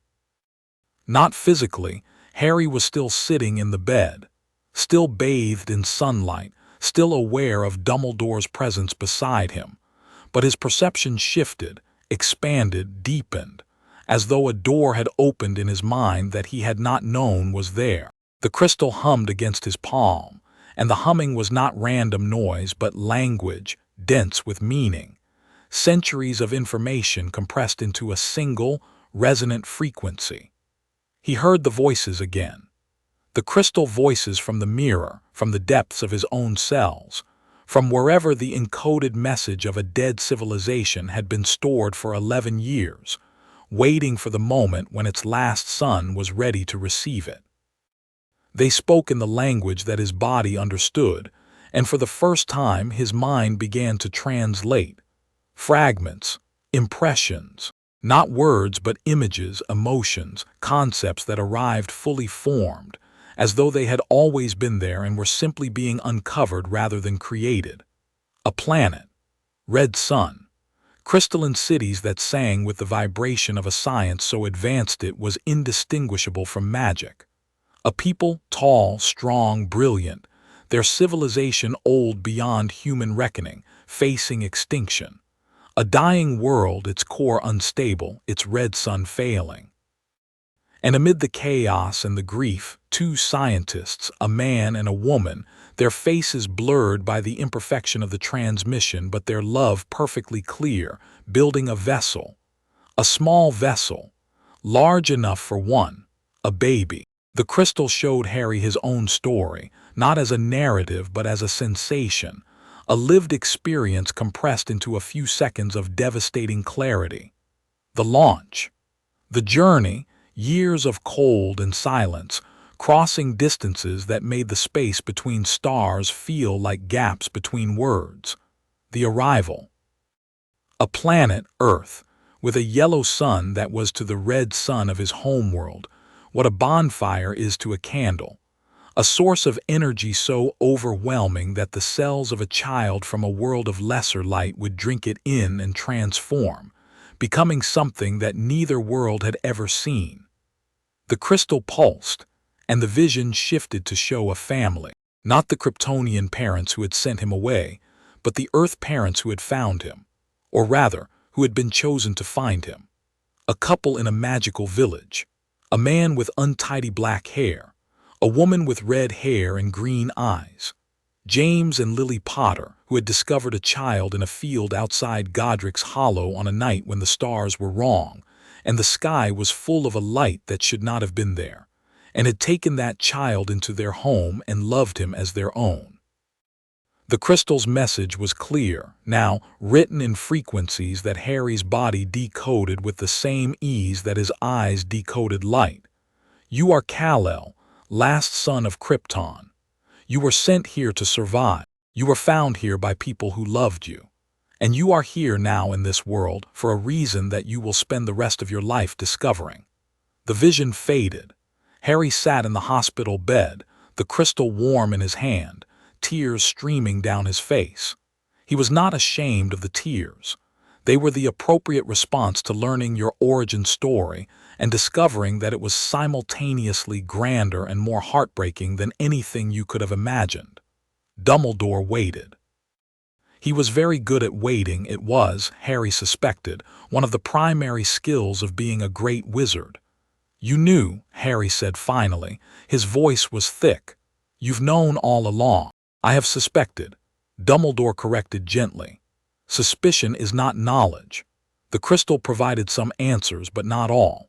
It took me years to decode even a fraction of its contents, and I am not certain that what I decoded was accurate. The technology, if we can call it that, is so far beyond our understanding that interpreting it is less like translation and more like trying to read a symphony by looking at the sheet music without knowing what music is. My parents, James and Lily, they found me. Yes, on the night of October 31st, 1979, a year before you were born by Wizarding Records. The truth is that you arrived on Earth as an infant, already alive, already extraordinary. James and Lily found you in a cradle of crystal in a field outside their village, and they did what good people do when confronted with a child who needs protection. They protected you. They took you in, registered you as their own, and loved you without reservation or condition. Dumbledore's voice was very soft. Lily's protection, the love that saved you from the killing curse, was not diminished by the fact that you were not born of her body. If anything, it was strengthened. She chose to love you, Harry. That is the most powerful form of love there is. Harry closed his eyes. The sunlight pressed against his eyelids, warm and golden, and he felt his cells drinking it in, the light of the yellow sun, the alien sun, the wrong sun that had made him into something impossible. He thought about Lily Potter, standing in a nursery, placing herself between a dark lord and a child who was not biologically hers, and dying without hesitation because love does not require a genetic connection to be absolute. He thought about the alchemy of identity, the way that who you are is shaped not by what you were born with, but by what you choose to do with it. Kal-El had been born on Krypton. Harry Potter had been raised on Earth, and the person sitting in this hospital bed, bathed in sunlight, holding a crystal from a dead world, was neither one nor the other but something new, a synthesis, a fusion, a being that could not have existed without both halves of his heritage. The Kryptonian strength gave him the power to act. The human heart, Lily's heart, James's heart, the heart that Ron and Hermione and Dumbledore had helped to build over the course of this first, extraordinary year, gave him the wisdom to choose how to act. The scar, Harry said, opening his eyes. The killing curse. If I'm Kryptonian, why did it leave a mark at all? Why did it hurt? An excellent question, and one I have pondered at length. Dumbledore steepled his fingers. Your Kryptonian physiology makes you invulnerable to physical harm, but the killing curse is not a physical attack. It is a purely magical one. It targets the soul, the animating essence, the spark that separates the living from the dead. Your body could not be harmed by the curse, but the part of you that is magical, and you are magical, Harry, as surely as you are Kryptonian, that part was vulnerable. The curse struck the magical aspect of your being and was deflected by Lily's protection, leaving the scar as a mark of the collision. A collision between what? Between the darkest magic ever created and the combined force of a mother's love and an alien physiology that was never meant to exist on this planet. Dumbledore's eyes were very bright. You are unprecedented, Harry. A wizard and a Kryptonian. Magic and science fused in a single being. The killing curse had never encountered anything like you, and I suspect it never will again. Harry looked down at the crystal in his hand. It had stopped humming, its message delivered, its purpose fulfilled, and now it was just a crystal, clear and cold and beautiful in the afternoon light. What happened to Krypton? He asked, though the crystal had already told him, and the asking was a formality, a way of hearing the truth spoken aloud by a human voice, grounding the cosmic revelation in the mundane reality of conversation. Destroyed, Dumbledore said simply. The crystal's records indicate a catastrophic geological event. The planet's core became unstable, and the resulting chain reaction was unsurvivable. Your biological parents were scientists who predicted the catastrophe and built a vessel to save you. You are, as far as the crystal can determine, the sole survivor of an entire world. The sole survivor of an entire world. The words settled over Harry like a shroud, and for a long moment he could not speak. He thought about the crystal towers under the red sun. He thought about the scientists, his parents, his other parents, building a ship with their own hands while their world died around them, pouring their knowledge and their love and their desperate hope into a cradle made of crystal and mathematics, launching it into the dark between the stars because the alternative was extinction, and they could not, allow their child to share their fate. He thought about Lily and James, finding that cradle in a field, looking at the alien child within and seeing not a mystery or a threat but a baby who needed them.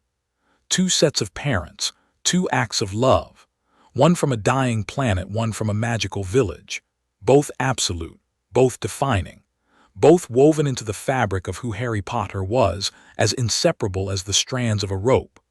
The implications were still unfolding in his mind, layer by layer, like a flower opening in time lapse. He was adopted, not in the conventional sense, not through agencies and paperwork and legal proceedings, but in the most fundamental sense possible. Two people had found a child who was not theirs, and had made him theirs through the simple, radical act of choosing to love him. The magic that protected Harry was not a spell or an enchantment. It was a decision.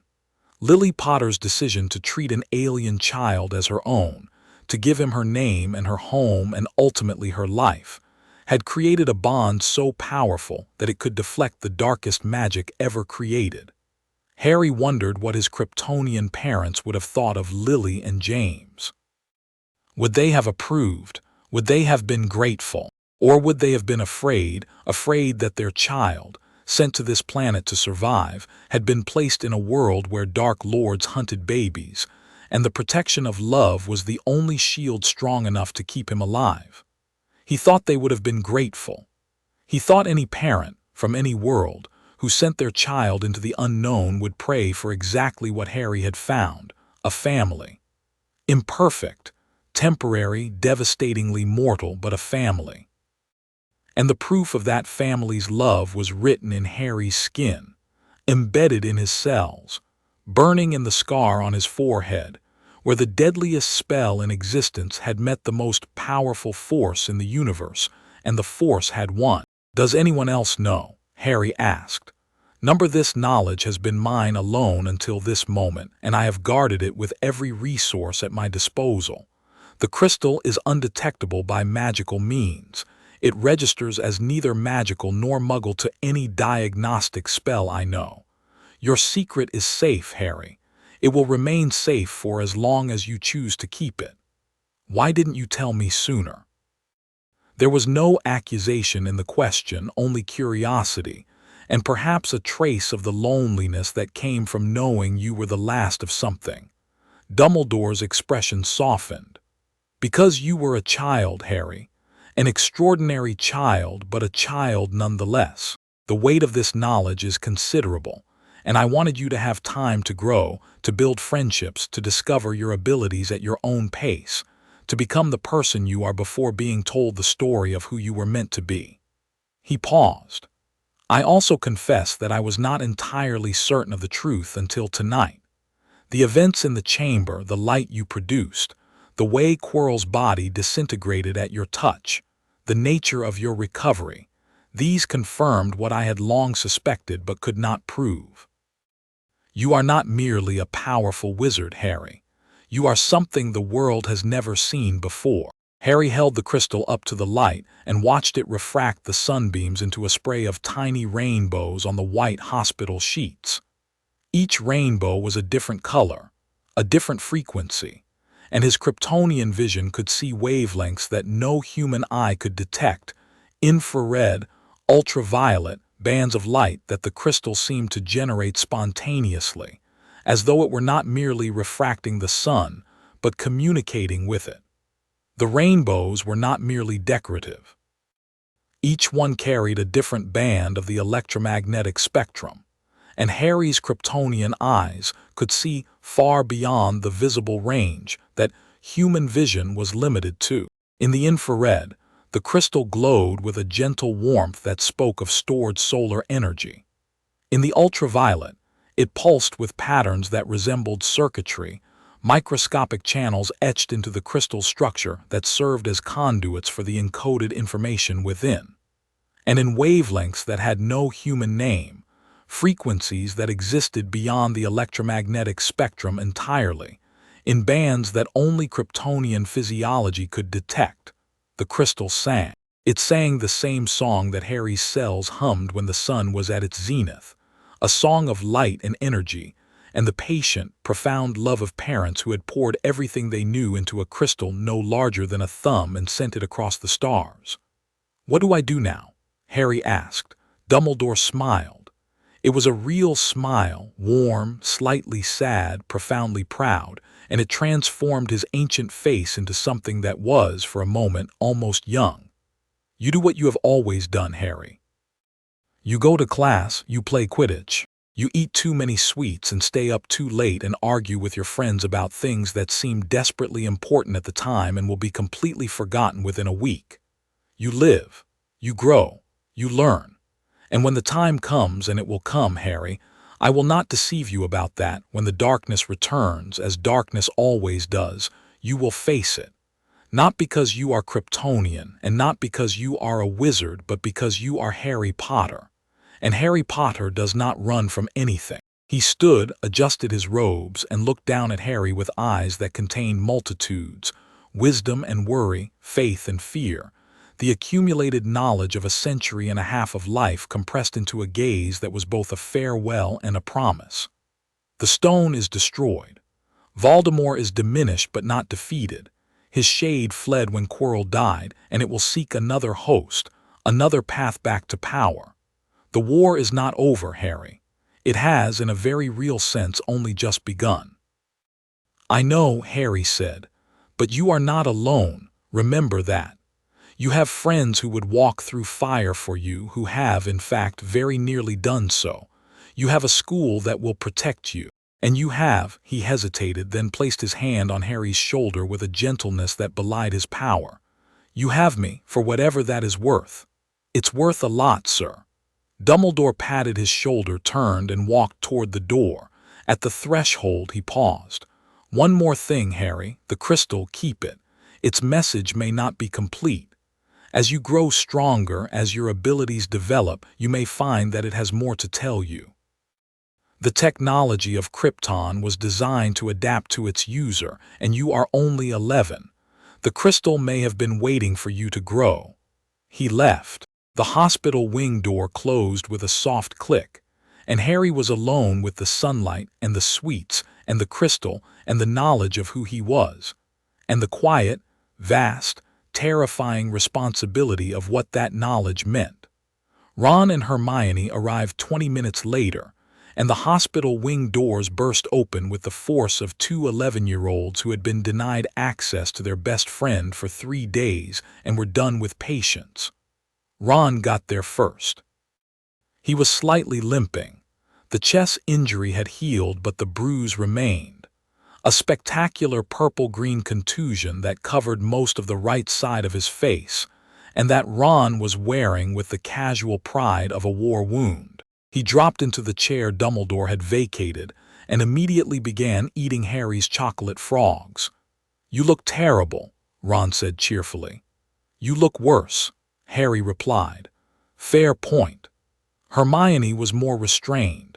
She stood at the foot of the bed, her eyes red-rimmed and her hands clasped in front of her, and she looked at Harry with an expression that was trying very hard to be clinical and failing entirely to conceal the relief beneath. We were worried, she said, which was the most understated thing Hermione Granger had ever said about anything. I'm fine, Harry said. Really, better than fine. He told them what had happened in the chamber, most of it. The confrontation with Quirrell, the revelation of Voldemort, the mirror giving him the stone, the burning touch. He edited carefully, omitting the golden light, the solar explosion, the details that pointed towards something beyond wizard magic. It was not a lie exactly. It was a carefully curated truth, shaped to fit the framework his friends could understand. The three of them sat in the hospital wing as the afternoon light shifted from gold to amber to the soft, dusky rose of approaching evening, and the story unfurled between them like a map being spread on a table. Harry talked.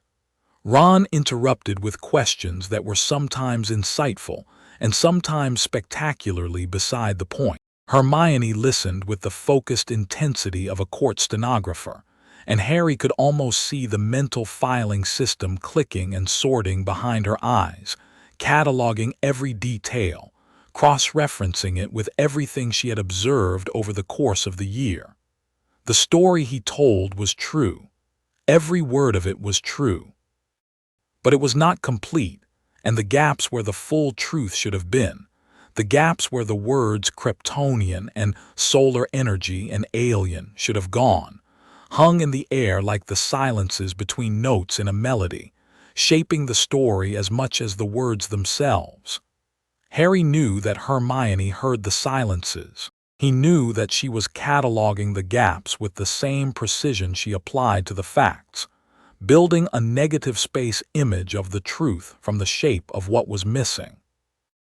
And he knew, with a certainty that was equal parts fear and relief, that she would eventually fill those gaps, Because Hermione Granger did not tolerate incomplete information the way other people did not tolerate incomplete sentences, as an itch that demanded scratching, a wrong that demanded righting, an injustice against the very concept of knowing.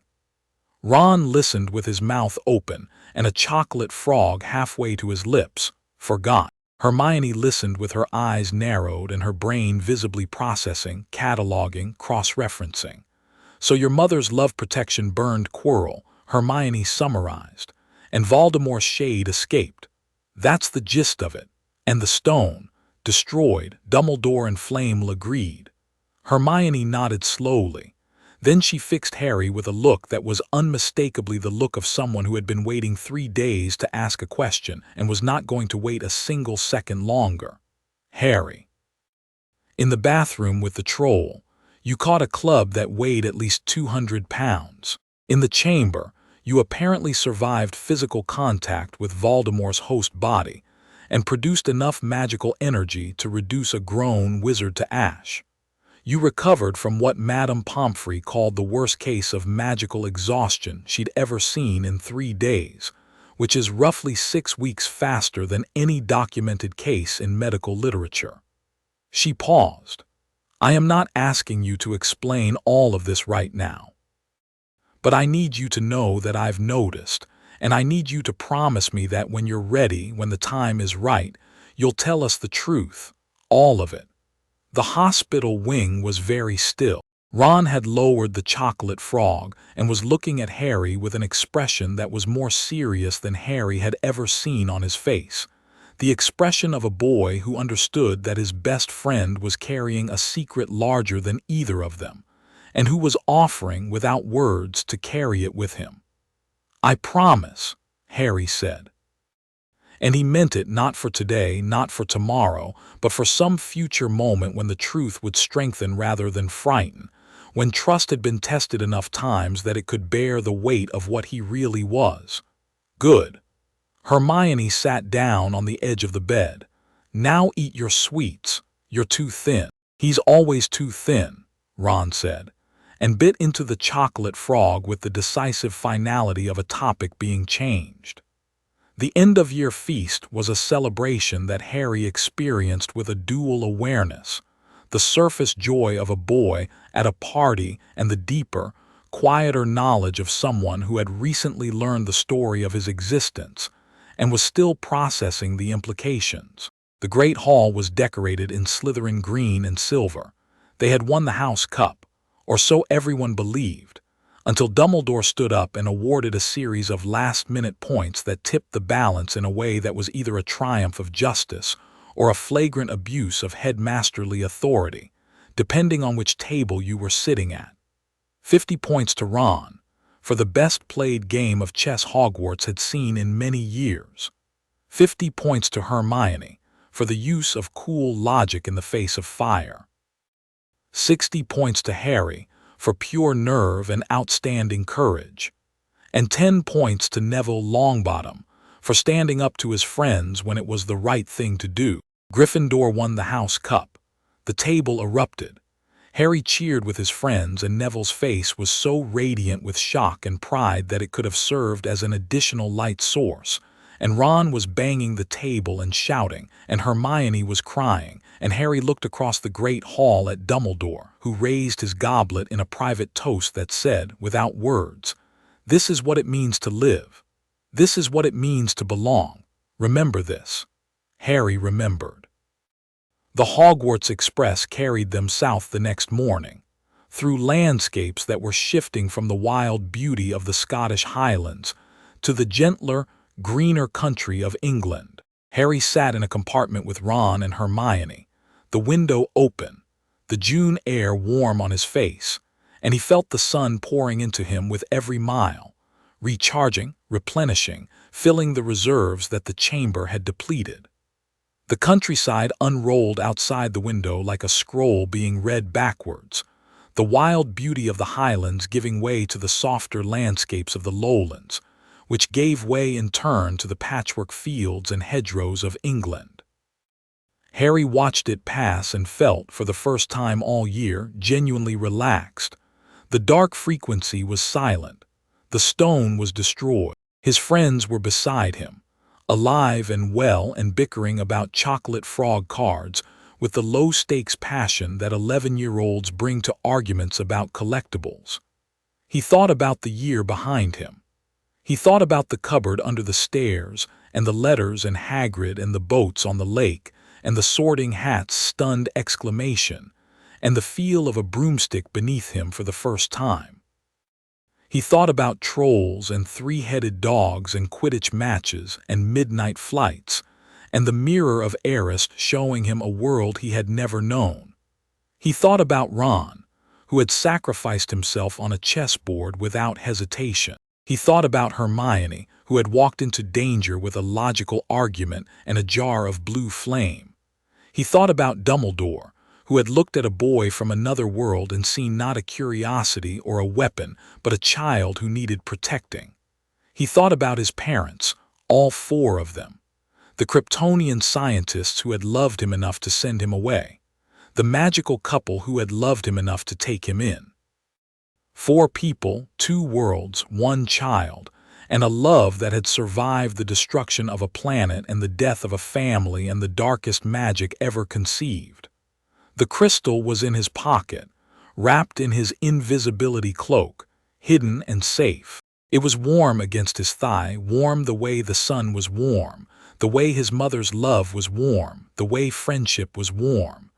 It was a piece of a world he had never known, carried by a boy who was learning to live in the world he had, and it was enough. For now it was enough. "You'll write, won't you?" Ron said as the train slowed toward King's Cross. "Every week," Harry promised. "And you'll research Kryptonian legends in the library over the summer," Hermione said, then caught herself, because she had not been told about Krypton and the word had come from nowhere and everywhere, and the look on her face said that she had no idea why she had said it but was going to think about it very carefully for the entire summer. Harry smiled. Hermione would figure it out. She always did. And when she did, he would tell her the truth, and she would understand, because Hermione Granger understood everything eventually, and the things she couldn't understand she refused to accept as incomprehensible.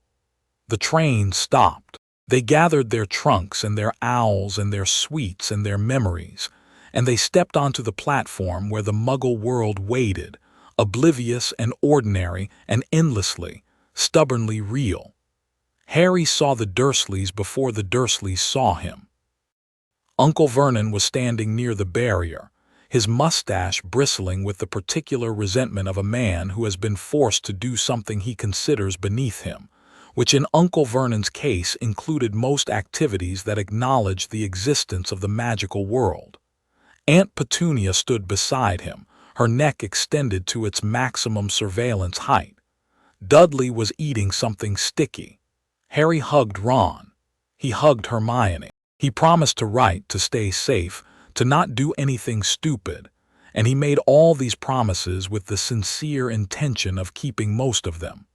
Then he walked toward the Dursleys, his trunk rolling behind him, Hedwig hooting softly in her cage, the sun on his face and the crystal against his heart. He was not afraid of the summer. The cupboard under the stairs held no terror for him now. Nothing the Dursleys could do would ever touch him, not because he was invulnerable though he was, but because he had something they could not take away. He had friends. He had a school. He had a history that stretched across galaxies and a future that was entirely his own. He was Harry Potter. He was Kal-El. He was a wizard and a Kryptonian and the son of 4 parents who had loved him across the boundary of death itself. He was 11 years old and the most powerful being on the planet, and he had just finished his first year at Hogwarts, and the adventure was only beginning. The world outside the car window was green and ordinary, and completely unaware that one of its passengers could see through its buildings, fly above its clouds, and hear the heartbeat of every living creature within a mile. The Dursleys were arguing about something. Dudley wanted to stop for ice cream.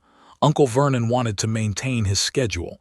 Aunt Petunia was mediating with the weary expertise of someone who had been refereeing this particular dispute for a decade. They did not look at Harry. They did not speak to him. He was, as far as the Dursleys were concerned, a piece of luggage that they were required to transport and would prefer to forget. Harry did not mind. He had spent his first 11 years seeking the Dursleys' approval, and his first year at Hogwarts learning that their approval was not worth seeking. He had found something better: friendship, purpose, belonging, and the beginning of an understanding of who and what he truly was. The Dursleys could not touch those things. They could not diminish them, or corrupt them, or lock them in a cupboard under the stairs. They were his, earned and held and guarded with the quiet ferocity of someone who knows the value of what he is because he spent so long without it. The car merged onto the motorway, and Harry closed his eyes and let the sun do its work. His cells hummed, the crystal pulsed, and somewhere in the vast and patient architecture of destiny, the next chapter was already being written. The Dursleys' car pulled away from King's Cross and merged into London traffic, and Harry leaned his head against the window and closed his eyes, and let the sun trace patterns on his eyelids. Somewhere above the clouds, the yellow sun was burning, pouring its light across 93 million miles of vacuum onto a small blue planet where a boy from a dead world was riding in the back of a car, thinking about chess games and Quidditch matches and crystal towers and red suns, and a woman with green eyes who had chosen to love him and died to prove it. The summer stretched ahead like an unopened book. Beyond it, Hogwarts waited, its corridors whispering, its staircases turning, its stones humming with the accumulated magic of 1,000 years. Beyond Hogwarts, the Dark Lord waited too, diminished, patient, planning his return with the cold persistence of something that had already conquered death once and fully intended to do so again.